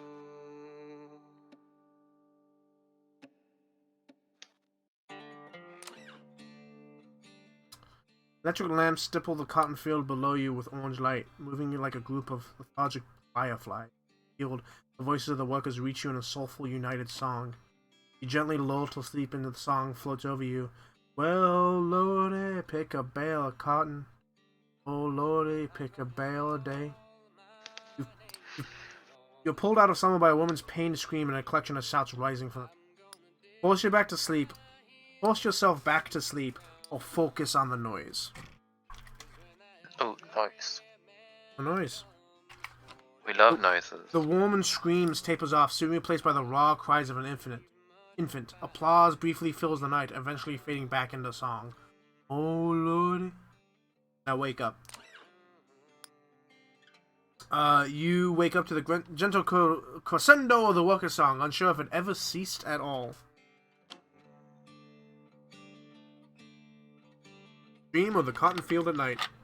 Well, I'm gonna have to spade up upon my weary back. Oh, excuse me. Alright, let's talk to the gambler again. Dupree. I always knew you'd come lopping back my way. Catch me checking for marks. How have you been, traveler? I'm afraid I got myself in some damn tight spots since we last made bets with each other. On the way of the world. You give too much, sometimes it's gonna take away too much. So just don't mind me if I seem like I'm wincing. I ain't you. It's love making its way to hell. Come over. Come sit. Got any stories with ghosts or murders or blood or something like that? Yes.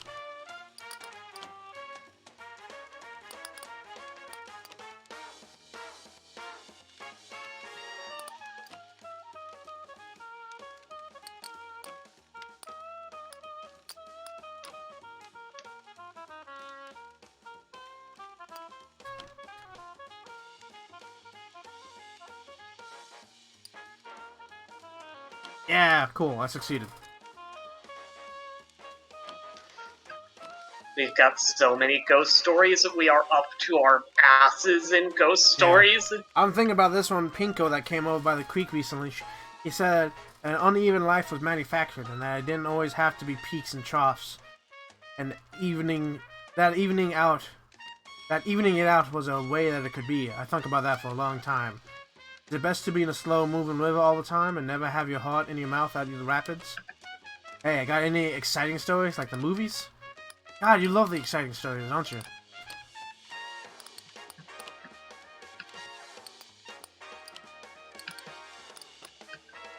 Oh, you know what? I'll tell her the story of the people walking on the bridge.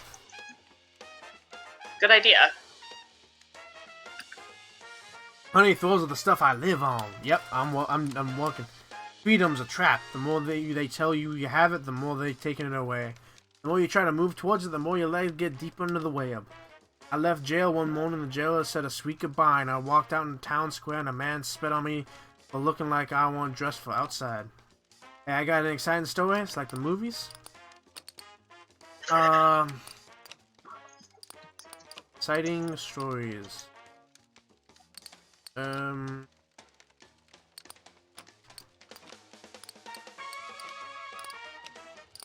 It's kind of interesting how, like, because this is really set in like older times. Yeah. For the U.S., movies were so important.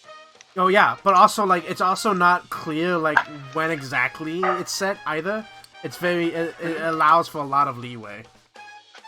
It does. I just remember like everything I've seen that's like from quite a while ago, at least for America's point of view, movies were so fucking important.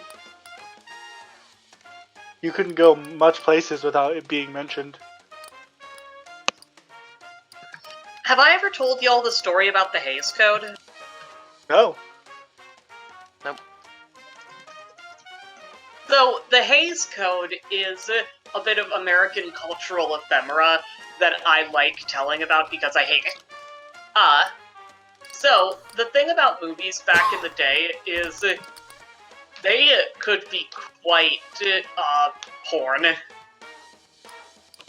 And they could also feature themes that we wouldn't really expect there to be way back when, like queer themes, stuff like this. Because it's not like those people just started existing in the 70s. But Yeah, anyway, that's fair. Eventually a whole bunch of moralists were like, and this resulted in the creation of the Hays Code, a super duper restrictive moral code that movies were sort of forced to follow. When you have the name Hays Code, it never sounds good. Yeah, that's why in a lot of like old shows you see the husband and wife inexplicably sleeping in separate beds.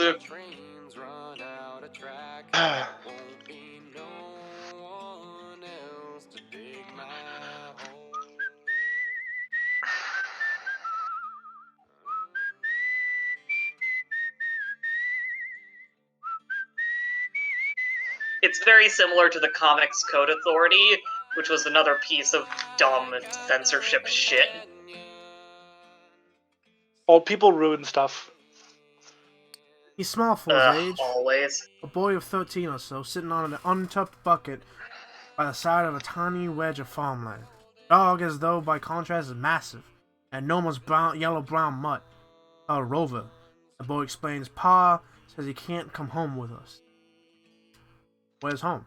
West, you notice the Model A truck in the yard, piled high with furnishings and trucks and bags and knots of rope to tie it all together. And upon all that, too, yet more dust and grit. Pa says it has to be better. With one toe tip, he scritches a parabola in the dead, dry ground. Pa says we can't afford to feed Rover no more. You can't tell where the blonde of the dog's coat ends and the omnipresent dust begins. Same goes with the boy's hair. Will you take him?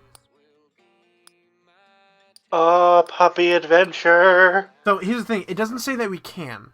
It says you should or you can't. Oh, so I'd no go puppy with adventure. you should, but I don't know. Yeah, I should.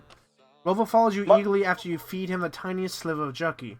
A few hours later, he snaps to attention as though hearing some distant noise your ears can't catch. The last you see of him are the markings left by his dirty pelt on the sleeves of the underbrush. Move on. A boy and his dog. That's fucking sad. Ain't it? That is some my boy's in trouble shit. Like, loyal puppy to the But slave. you could twist it to be happy, right? Like that's a thing. Yeah, that's what I mean. Like that is a. It heard its need from its like owner and was like, "Fucking, I'm going." A family of 9 invites you into the home for a meal. Hogs roam free in the yard. They wallow in shady patches of cool mud, not paying any mind as you pass. Stirring yourself with a hard wind puts an awful burden on the walls. The glass dishes rumble on the table, but the mother seems calm. Can't butcher a hog in these parts without another hollering for pig's feet. Mima hollering for pig's feet. Ghosts, or should we share? Or could we share?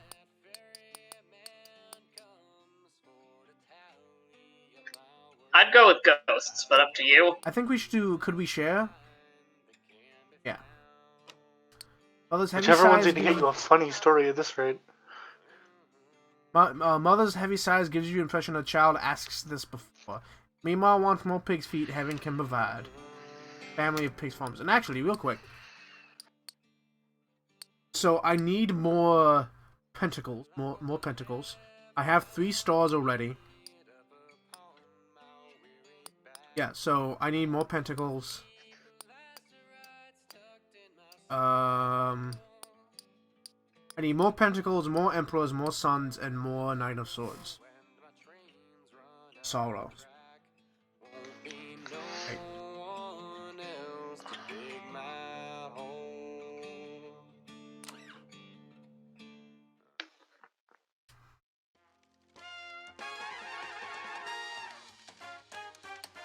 Again? Lucky you, same as you was, and I'm same as I was. Still nussing this lick I took and those couple licks. Oh, I don't look at me like that. I'm a grown girl, and this ain't the first time it's happened. Let's talk and drink and maybe play a little cards. Got any stories with ghosts or murders or blood or something like that? Wants a scary story. Another one.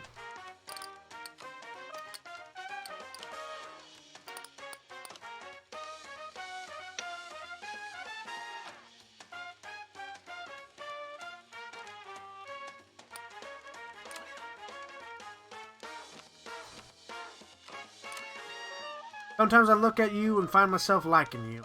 But I don't trust you, sweetheart, and there's the game between us.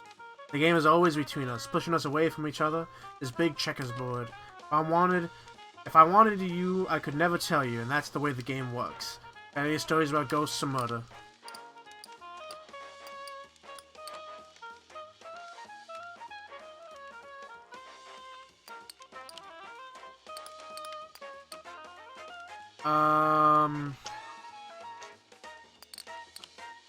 Oh, yeah.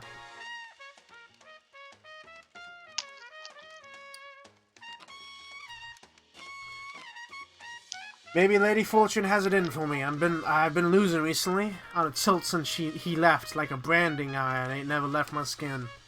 When I was younger, I hadn't seen all the ways you can lose. When you're young, you don't even have nothing to lose. You can eat what you like and nothing to give you indigestion. Now, I don't say hello at gas stations in case someone somewhere trips on me.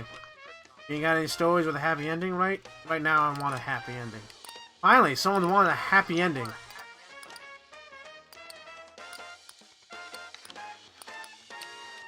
Issue is I don't know if I have a happy... Oh, no, I totally have a happy ending.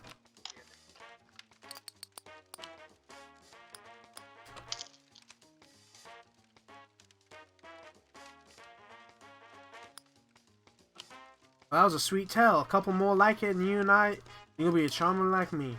I don't think I ever got back to my family. I think about it sometimes. I remember the smell of the coffee on my mom's brewed on the stove, thick and burnt brown. And I think about her face when I walk through the door, disheveled, a mugshot. Half smile, nothing to give her, say, "Hey, let me back, nice." And I think Dupree, she'd be happier if she didn't look on a hustler for a daughter. Hey, got any exciting stories like the movies? God, she loves excitement.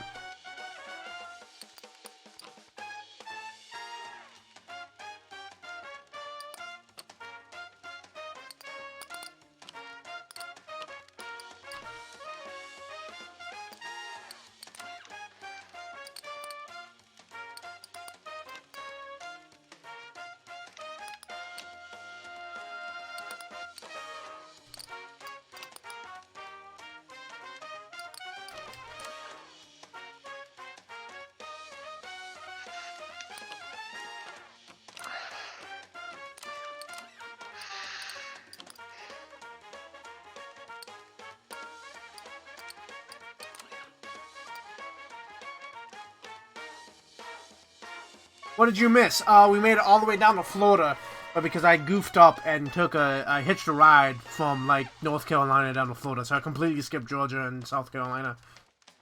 You kind of got in a car and it wouldn't let you out until you Yeah. were on the other side of the country. Yeah.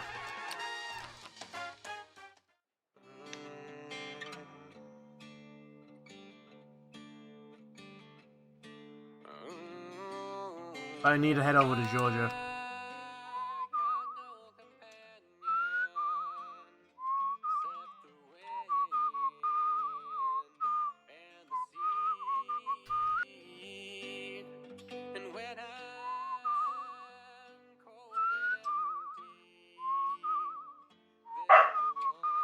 Woof.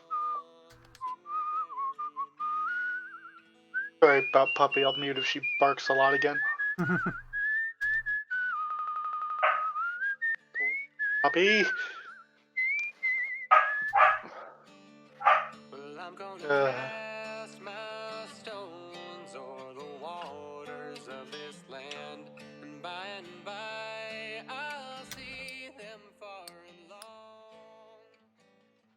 Oh shit! I totally missed a dude over here.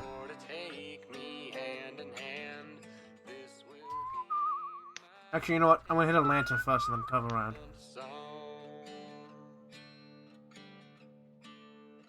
Yeah. Oh, bone naps. God damn it.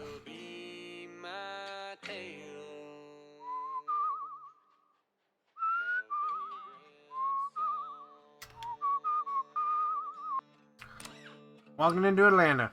Atlanta's suffering, you can tell. Even before this depression got started, crops were failing, bombs were closing, and now everyone's looking depressed. Find yourself in a poker game on the third floor of the Wine and Cough Hotel. Sometimes things just happen. Man with the burned face to your left, he never gave his name, growls at the smiling man seated on your right. You ain't got the stomach. I've killed men for lessons in this pot. Smiler plays on and takes the hand, then burned man bares his teeth. An ideal. His hand comes down to the burned man and Smiler. Walk away, boy, says the burned man. Smiler drops his grin. I ain't your boy, Roy. Roy's eye twitches. Smiler outplays Roy again and the new hand comes around. You've got an okay hand, not a world beater, but not nothing. Should I press my luck or play cautiously?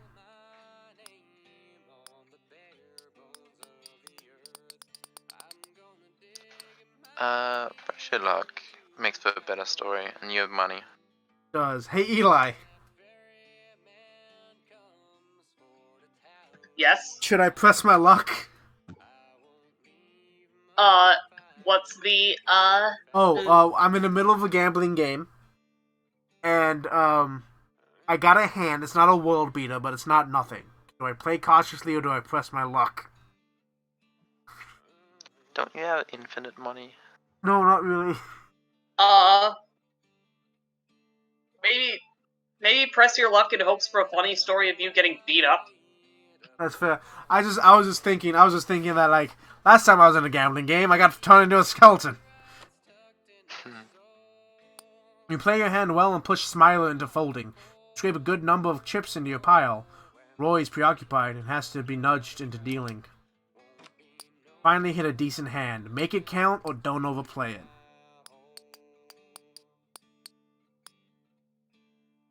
I'm gonna make it count. Okay. Roy's still staring at Smiler. What did you say your name was?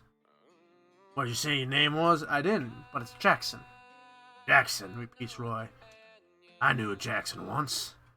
There's a fierce look in Roy's eye. Let's see him. Play it just right. You take the hand and the lion's share of the chips on the table. Smiler curses. Roy cashes out and slips away. You play a few more rounds, but the hand practically sewed up the game. Hell yeah! As you leave the hotel, you smell smoke. You cross the street and look up. Flames have engulfed the third floor, where you played the game. The fire spreads hungrily. People are leaning out of windows on the floor above, but you can't see any way to help.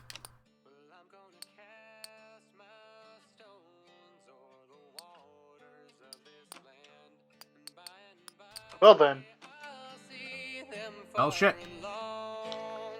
people got burnt. What you did?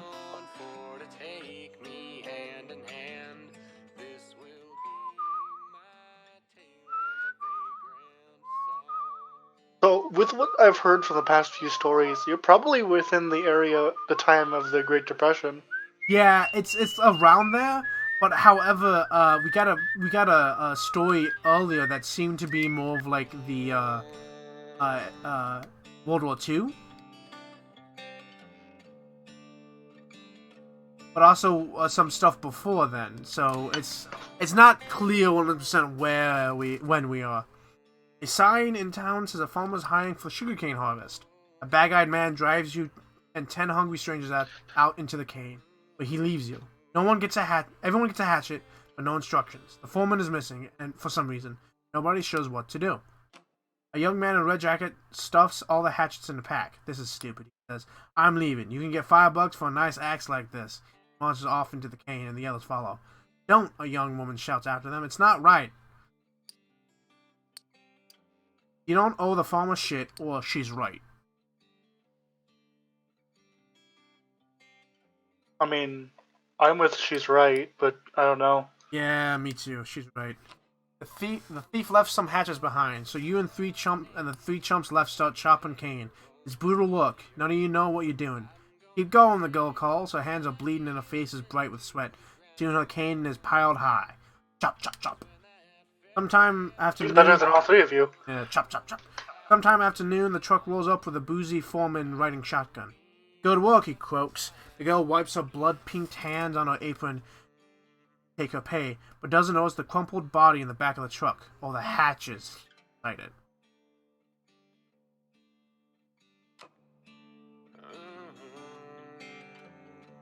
Ooh.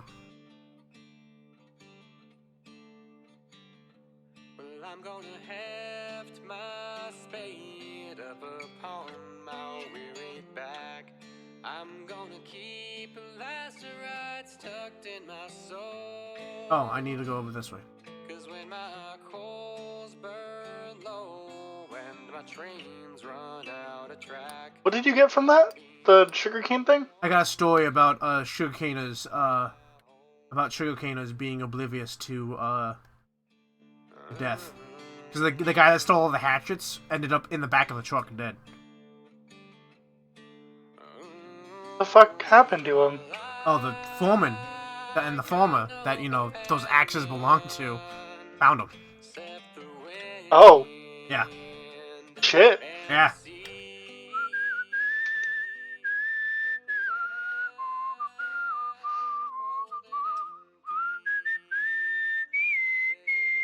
Alright, so let's hear how this story changed. Spend a while in a cool shade out of this gas station. Those three kids sitting beside their family car while the parents urge loudly with the cashier inside. Children seem embarrassed. You see the oldest brother lean over and distract his siblings with a story. He's telling a story about a woman communing with wood spirits. You realize almost instantly that he's telling a new version of the tale, The Woman Praying in the Woods, with new, exciting, over-the-top details. He tells it well. When the parents come stomping furiously out of the gas station, you make yourself scarce, missing the end of the boy's new story. The part you heard is definitely easier to remember. It'll stick with you for a while. Nice. We finally got that one. I was wondering when we'd find it. And we get two new stories. The cave is really a man-made hole breached into an earthen mound. This man, khakis dirtied by kneeling on the rough earth, has assembled a macabre little pile of skulls to the side. What are you doing?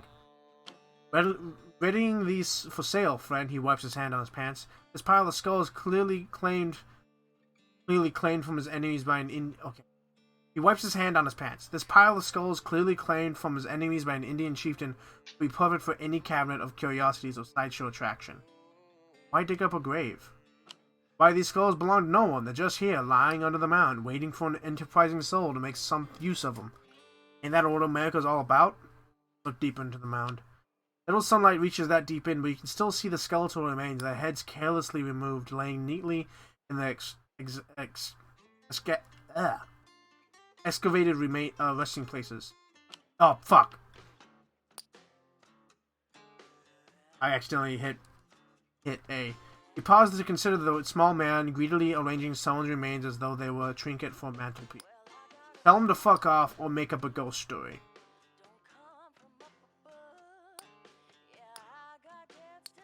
How do we get this guy to leave? Hello? Um, Oh, yes. Ghost Story might be interesting, but you have a lot of scary stories. Yeah, but this is more of justice, too, so... I don't know, let's make up a ghost story. It's crude and ridiculous, but he's crude and a ridiculous man. You have him run off the mound, swore never to tell of what he's seen, for fear of monsters and ghosts. A small thing, but a kindness, you hope. Yeah! Grave robber at a burial mound. Nice. The soldier sits in the dirt with his legs sprayed out like a child would sit, beneath the tattered fabric of his antique. Several open wounds fester in the hot sun. Lend a hand, traveler? Help the man or ask about his wounds.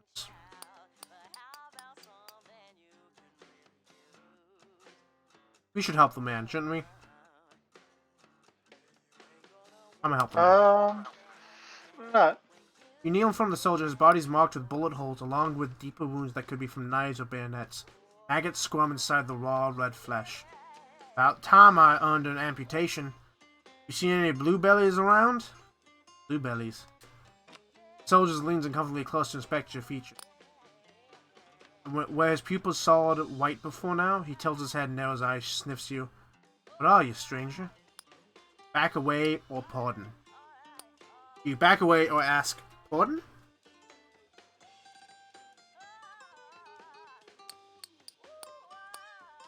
Don't say pardon. Shadow falls on the soldier's face. You damn Yankee! He pulls you in by the wrists and drives a bowie knife into your gut. As the blade bites into your flesh, the soldier stares into your eyes, his body dispersing into the wind like a cloud of dandelion seeds. Oh shit. Just got stabbed. Yeah, I just got stabbed. Oh, I found Jimmy. Jimmy's new. Jimmy Buffett? Even in there, you looking for a soulman or just chat? Don't really matter, frankly. First thing I ever learned behind the pulpit was that every homily is just a conversation. Ain't as one-sided as you might think, either. Preachers ain't shepherds, they're cowboys. They gotta run with the flock, keep them directed without fencing them in. So how about you take a neat seat and guide us somewhere? You have any spooky campfire tales? Feels appropriate out here, right? My dude. My dude. That's all he's got.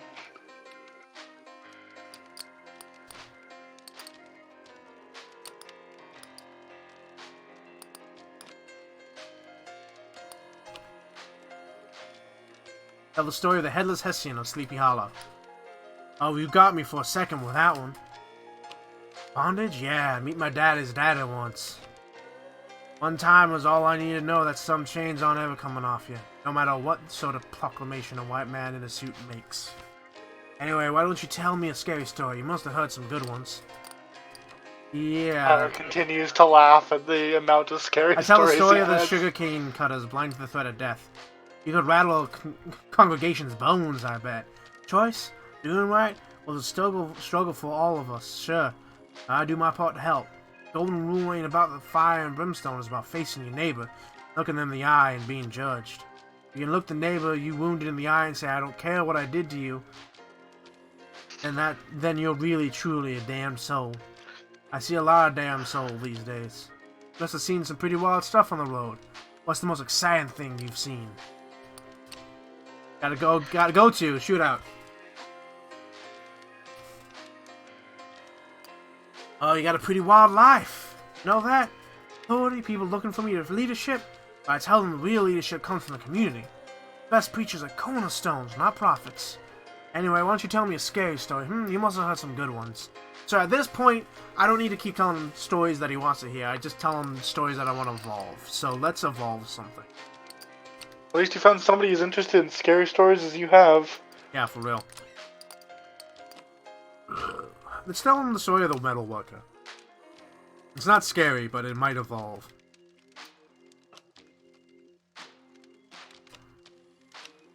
Faith, that what we do what matters all. Y'all got faith, see, it's a matter of whether or not you got belief. Lately, my journey is pretty ordinary, just walking church to church. What about you? Going on any adventures? What's a thrilling story, but I'm gonna tell him... the story of the dreams of the cotton fields near Tallahassee.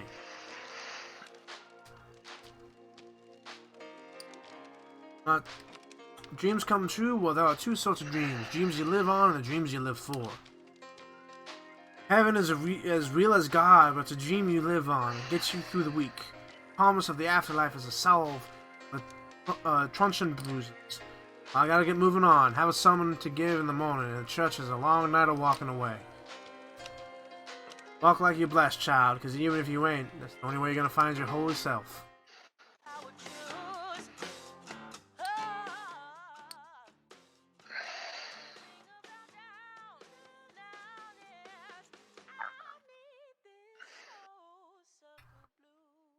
Oh, I'm gonna end up heading north.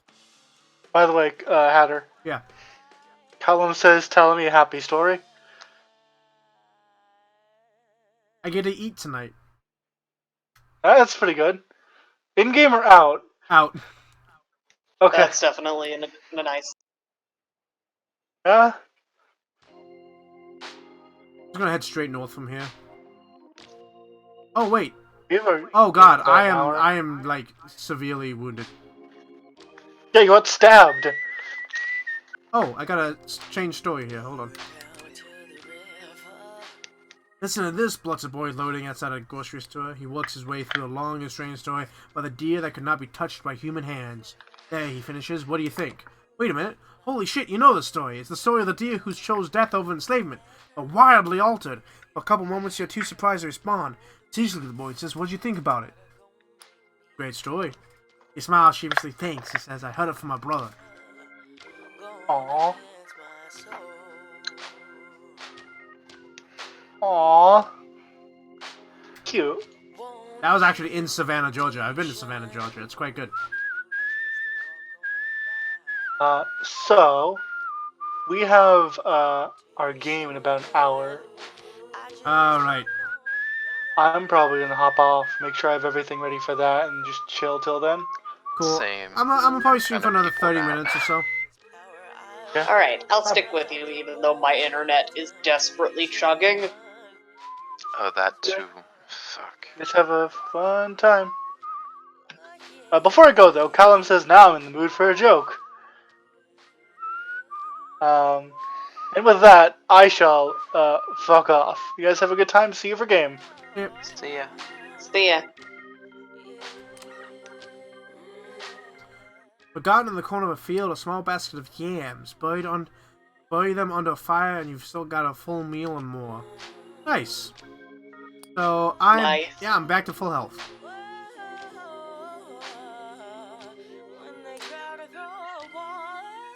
No fence, gate, or sign marks the entrance to the cemetery. Just a moment ago, you once surrounded by graves. Now you are. How long have you been stepping on dead folks, fully unaware? Observe a grave. A wood board bleached white, unknown. The words are painted on black by a steady hand, each letter signed with a flourish. Whoever made this memorial has more compassion than money. Hold a moment of silence or look around. I'm gonna look around. The other graves are the same. Unknown, unknown, unknown. Handwritten, nondescript. You walk for a while, reading every marker in sight, and not once do you find a name. Move on. Anonymous grave. Nice. Oh, and I immediately find another altered story. Man reading the newspaper barely contained horror, his grimace spreading wider and wider as he makes his way down this page. Suddenly, his frown cracks into something with a little more amazement in it. Whoa, he says. You read a story about Thunderbird people who fly when they fall from the heights. You're shocked. It's the story of the bridge builders. But some bits changed. Do you think it really happened, he asks. Oh yeah, it's real. Sure, it sounds like nonsense for me, for sure. Says the stuff they print these days.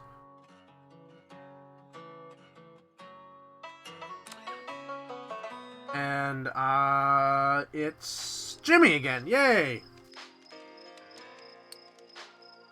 Oh, good day to see you, child. Just need a little company's all. A little celebration of life today, young man. 17, maybe 18. Closed casket. They did that boy wrong, they did. I suppose I'm glad I gave his family a little hope at least. Hey, do you have any good spooky campfire stories? Feels appropriate out here, right? Yes, I do, good sir. Yes, I do.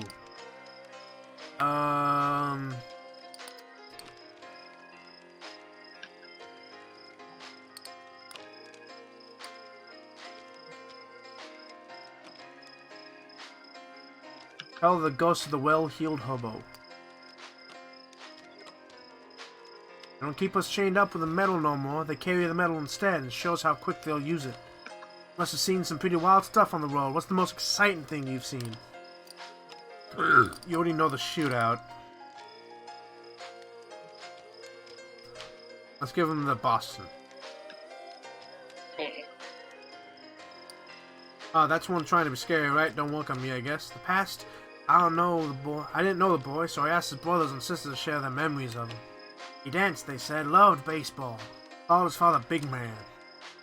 I don't know any funny stories. I need to take my mind off things. Fuck me. Funny stories. Always with the humor. God damn it, what was some of the funny shit? The train guy funny, but I don't know if it is anymore. I used that one already, unfortunately. Crap. I could just cheat. Yeah, That that's is an that's option. cheat.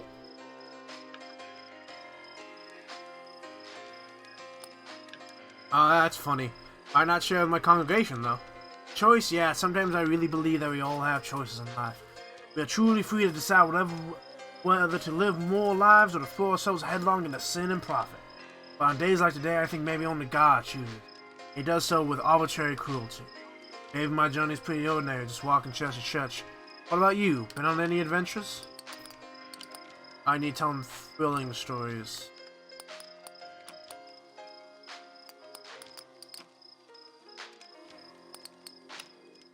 Oh, the storm.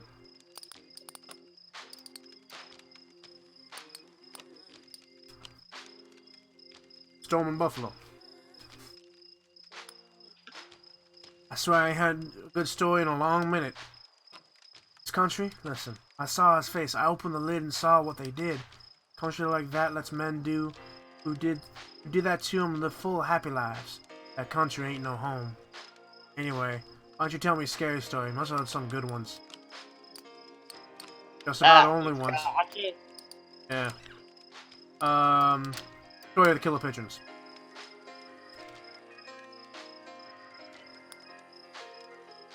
You could rattle a congregation bones, I bet. Yeah, cool. Next time I meet him, I get his story again. Love and death ain't so far from boys like that in America. I gotta go now, Fred. Heading up the congregation over this way. Long walk alone. This boy won't leave my head. I might be able to catch up with him. Keep thinking I left America when I was his age. Lied on the forms. Told him I was 25 when I was 17. I heard that the 369th Infantry Regiment needed a chaplain, so I told him I was a preacher. Don't get me wrong, I believed fervently. I wasn't no reverend. Just memorized a few verses, some psalms, and enough of the commandments to make him think I was a true man of God. Oh, my proud, arrogant lips.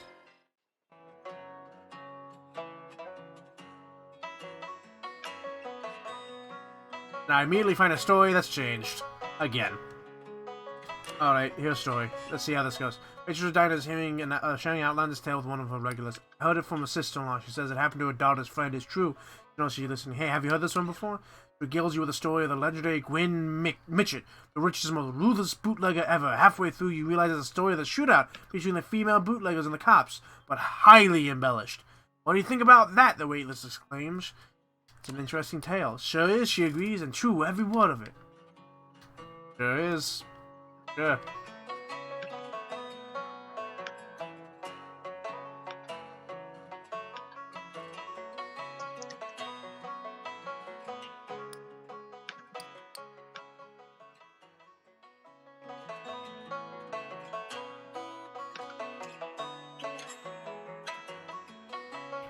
God, I really enjoy this game.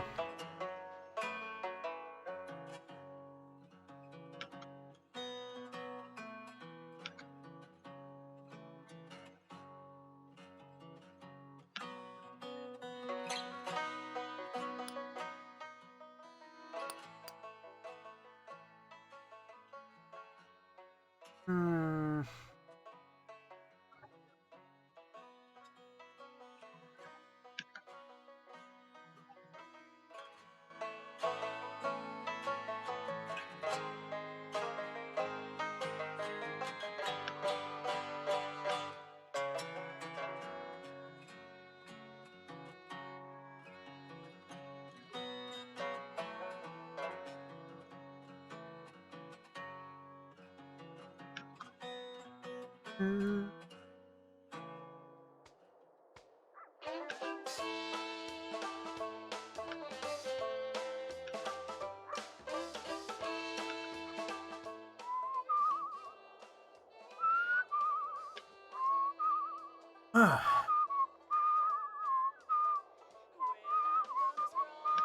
This game was worth $5.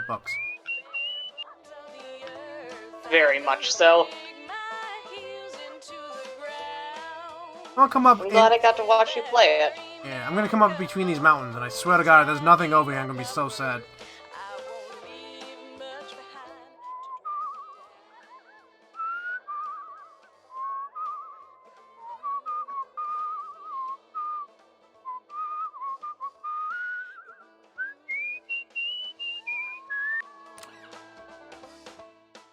A preacher watches you with an odd look. Suspicion? Pity? He beckons you into the church and starts counting cash out of the donations box. Hush, he says, trying to silence your thanks. He piles the coins in your hands. You look like you need it more than we do.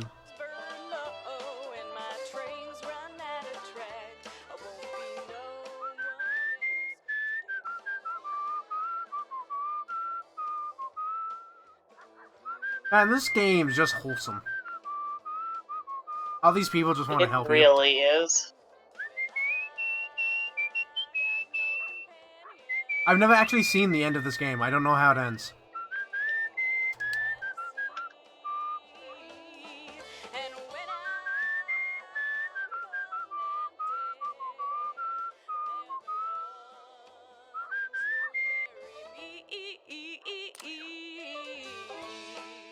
Man reads a newspaper barely containing horror.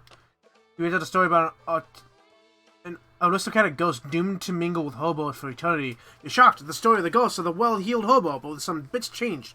Think it really happened? Oh yes. Sure, it sounds like nonsense to me. Nice! So the hobo story grew. Awesome. And then a new story. Low tide on the moonless night. The beach is low, stretching towards a receding sea. In the darkness, the sand seems more coarse and gray, alien. The stars are dim and distant. It outshines the stars with its presence, a streak of sickly colored light, leaving trails of distorted fire. It slowly creeps along the sky like a vast worm. Though you know that, given the distance, it must be moving at great speed. Look back at the shore or keep looking at the sky.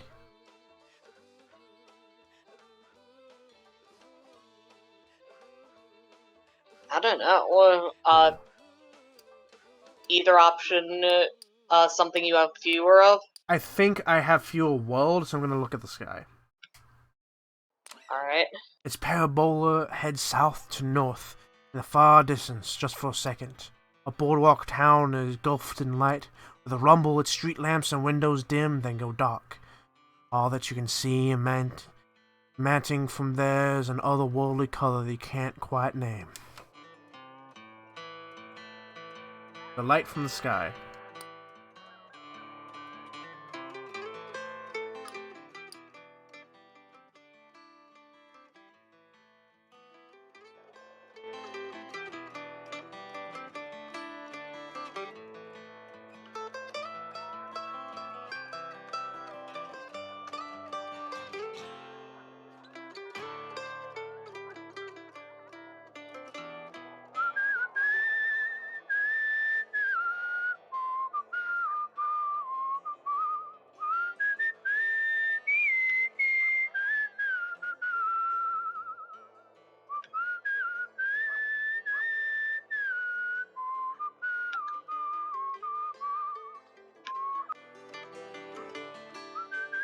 I think my internet is officially dying. Oh no. I'm sorry, but I'm gonna have to drop out of the call in the stream. Yeah, you do But that. I'll see you when the game comes. Will do. Love you. Love you too.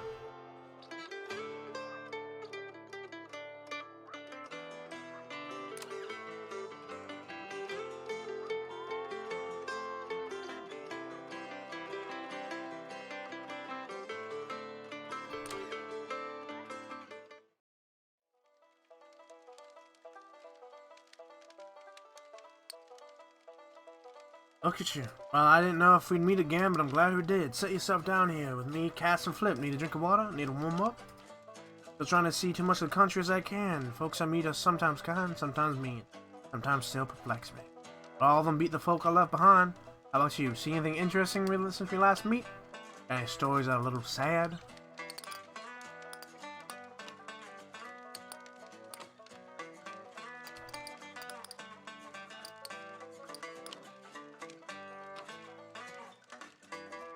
I tell the story of the man on the beach. I don't usually like sadder ones, but that sure was beautiful. Thank you. Future, huh? I suppose I'll keep heading west. California sounds mighty fine. Most everyone's heading that way now. I'm in the mood for something really funny like. Fuck. Oh, maybe that'll work. Tell the story of Casey Jones, the theoretical railroader. Not quite sure I follow that one. Travel, yeah, I want to see it all, the whole world. My brother used to read me stories of Jules Verne, of rich folks traveling on the world and all for the lousy bet. It didn't sit right with me that folks with all the coin in their purse should also keep the world in their back pocket. And grab a little piece for myself. Got any happy stories?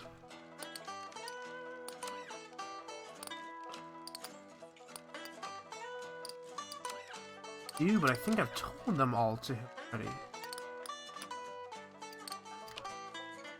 No, there's the lighthouse. That might work.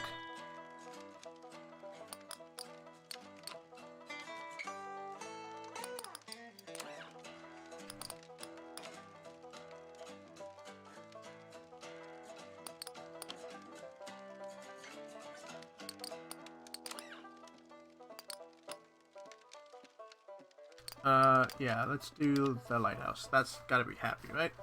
The story of the blessed lighthouse sanctuary, where souls could love, souls could find respite. Sometimes I need a tale like that, just to remind me it's not all depressed out there. Love story. Some of the songs say love, it's like being sick to your heart. It's unpleasant to me. I'm a dog, but I don't like being sick. Hey, tell me a funny story. You seem like you got a sense of humor.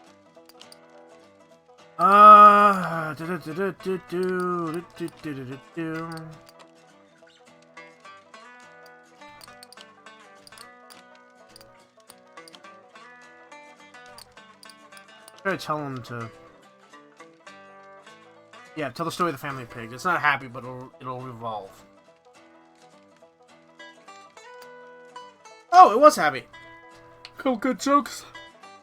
A couple good jokes can get you fixed sometimes. This is your way. Going stories. Let's go to the ominous graveyard. So it'll evolve.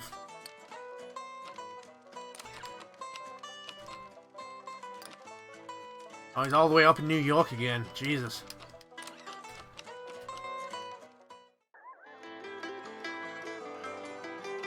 Alright, so... don't have much time to go much else anywhere. So... let's head southeast a little bit.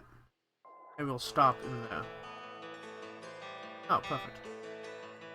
Oh, shit. Oh, I think I went... yeah, I went down that way before. And found nothing. So, let's see. Honestly... probably best bet is to head west, and then when I hit the edge of Ohio, just head straight down. Yeah, let's do that. Uh-oh. Yeah, that's we need to cross the river here.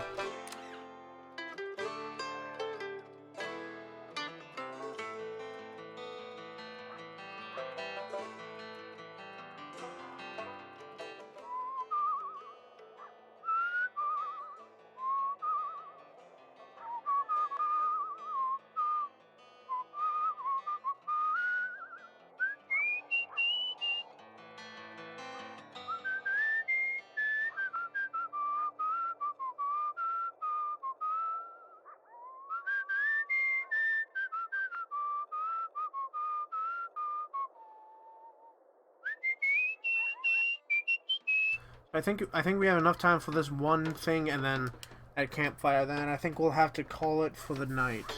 Oh Jesus! I walked right past it.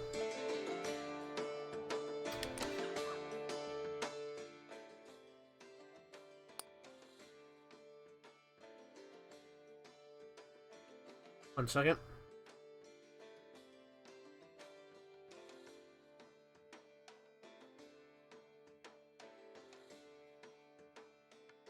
A woman waits while a man in a truck fills 2 of her buckets with a scoop of whitish powder from a bin.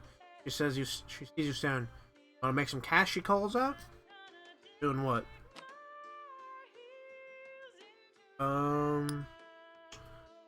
Takes you up to the drive of a farmhouse where her son and daughter are mixing something in a metal barrel. Locust bait, she says. Poison. Town bought enough for everyone, but we got to mix it ourselves. She'll pay to help. Sure. You use a broom handle to mix the poison with bran. The teens watch from the porch, faces frozen in distrustful scowls. The mother pays you well, but later in the day, you're lightheaded, tingling pins and needles all over. You only feel a little better after you vomit. New story. A story of the woman with buckets of poison. And camp. Who are we camping with right now? Franklin. Oh, he's new. Hello. What's his voice? Hello there. Looks like you got a heavy bag you're carrying. Let me get that for you, I insist. See this uniform? It means you can trust me to make sure that this is the most comfortable journey you've ever had in your life. Who am I? I'm no George, I'll tell you that. That's not important. This trip is about you, friend. Tell me something that'll make me laugh. I could use a chuckle.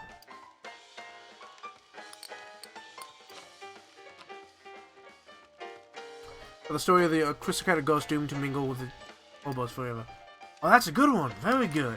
Traps, imprisonment. Well, there's a difference between a train you have to ride and a train you get to ride. Us porters want that difference to be us. Anyway, I'm in the mood for a good happy story. You got any? Oh, I got plenty of happy stories. Here's this one. Tell a story of Blessed Lighthouse Sanctuary. Positive attitude, that's what I like to hear. I try my hardest to put all my heart into my service. The truth be told, I never seen anyone more touching on a Pullman train than a maid who knows how to treat a little baby just right. Have an optimistic tale? I'd like to hear one of those. I think I'm at full though on you. Let's see if I can't find a hopeful tale that I want to tell you. And if not, then I can... Oh, story of the woman communing with ghosts, with the wood spirits. That seems hopeful. Hey, yeah, it was. Cool. Just like I told you, friend, miles of smiles. Trust? Well, train ride can be a disorienting experience, especially for a first-timer. You gotta have faith that a porter can keep you calm and comfortable. We've gotta earn that faith each and every time. Anyway, I'm in the mood for a good happy story. You got any? Okay, so I don't need to tell him... Tell him John Chapman and the Appleseed. I know it ain't happy. Well, my wishes have come true, that's for certain. When I was a boy, a Pullman porter was the best thing a black man could be. Smart, handsome, well-dressed, and a salary in his pocket. You don't see me complaining. Have an optimistic tale? I'd like to hear one of those. Well, you're gonna hear the tale I tell you, my friend. Story of the Determined Socialist in New York. Oh, it is hopeful. Just like I told you, friend, miles of smiles. You're looking for freedom? Just think about how magnificent a train is, how the railroad binds this country together. Hop on and go anywhere. That's freedom. That's my life. Another night over. I surely did enjoy those stories, though. Maybe next time I'll let you down a hair a bit. What do you say? You must excuse me, friend. What kind of porter am I and send this trip all about you? Only start talking about my own damn self. Enough of my indulgences. I hope to see you again. Oh, he's all the way in Pennsylvania. He's back the way I came. But enough of my indulgences. I hope to see you again. We got another 10 minutes. I could probably make it to that fire in Columbus. Oh wait, hold on. Yeah, there's nothing in Cleveland. Cool.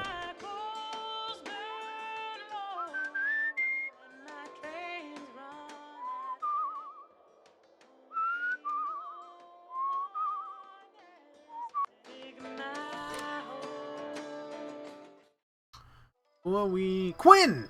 Quinn, nice to see you again, my boy. Whoa, Quinn just disappeared. What the fuck?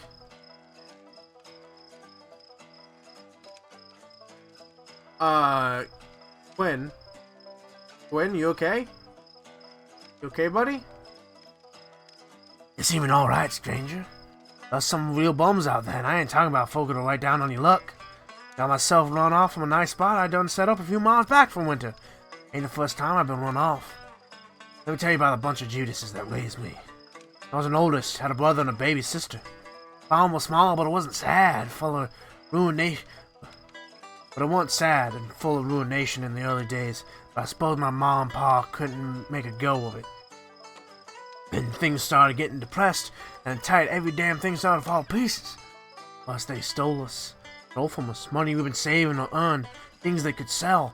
Then they'd abandoned my brother, letting him die instead of calling a doctor. They sent me away, saying that they couldn't provide no more. But I was too big for them to keep. Hey, tell me one of those exciting stories.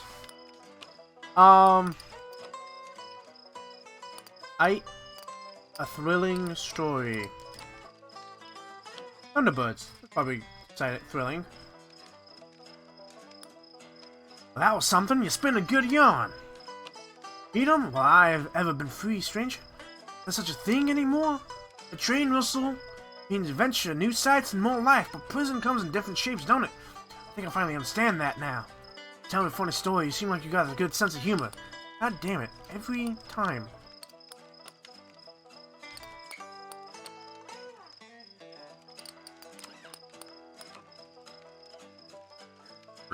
Funny story.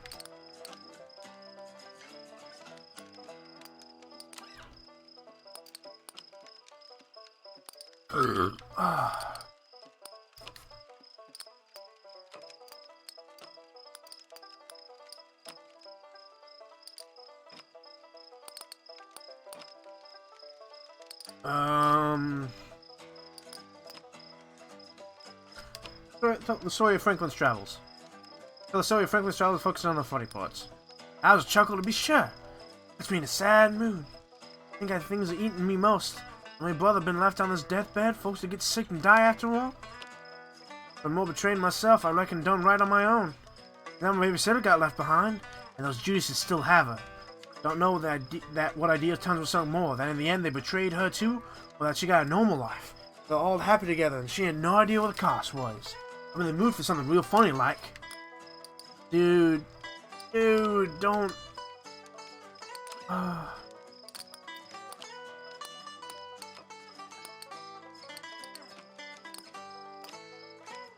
The story of the girl that sold, with the strange stones, is that funny? Not sure I quite follow that one. Damn it. Brings to mind my home growing up north side.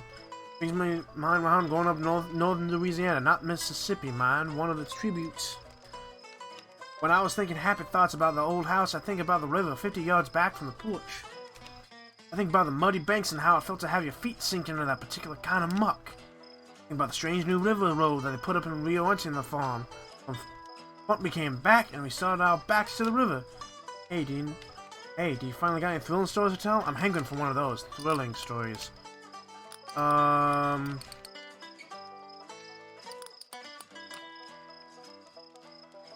That's more hopeful. Thrilling. Exciting. Come on. Wounded Soldier has to be scary, don't it? Gotta be scary. Story of the man who made molasses. Mason's Loss. Yeah, let's do that. The story of Mason's Loss, focusing on the thrilling parts. Oh, quite a story, stranger. I'll tell you about death. My little 7-year-old brother slowly died as they shouted back and forth about what I do, about money and hope and all the Lord's protection. Why does it go? She was in terrible pain. Oh my gosh. Appendicitis isn't Appendicitis. No easy way to die, stranger. Ugh. Close my eyes, I can still see his little face, hurting and confused and praying for a miracle. I can never move all night from that. Can you ever run from your own memories, though I really have tried? Hey, tell me a funny story. You seem like you still got a sense of humor. Christ, can you leave the funny stories alone? I don't have any more. I don't tell a man who made molasses? Is that funny? I don't. During my life, I used to think they'd be happy in the old farmhouse by the river, but it's all fuzzy now. Mostly I remember my mom and dad fighting over money over the poor state of the farm. The night's over.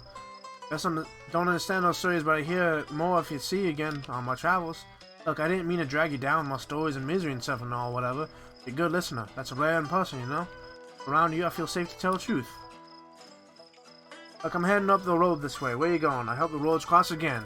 Okay, we'll eventually come across him. Look, I'm heading up the road, yeah. Alright. With that, I think we're gonna end the stream no, we got 4 more minutes. I can get this story over here.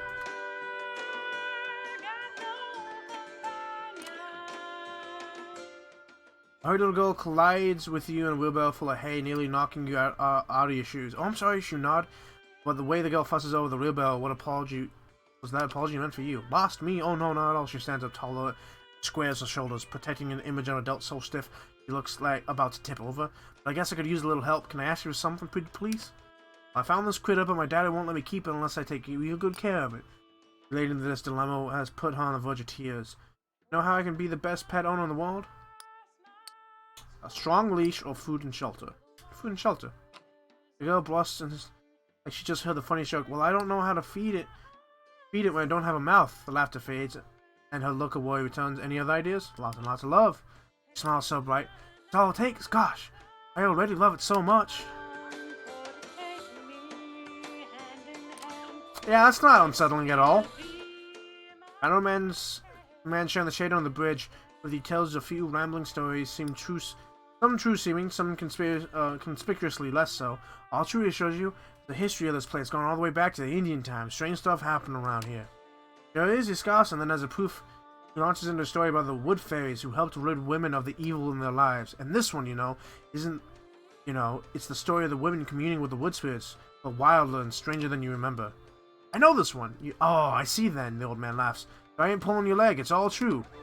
Nice. Okay.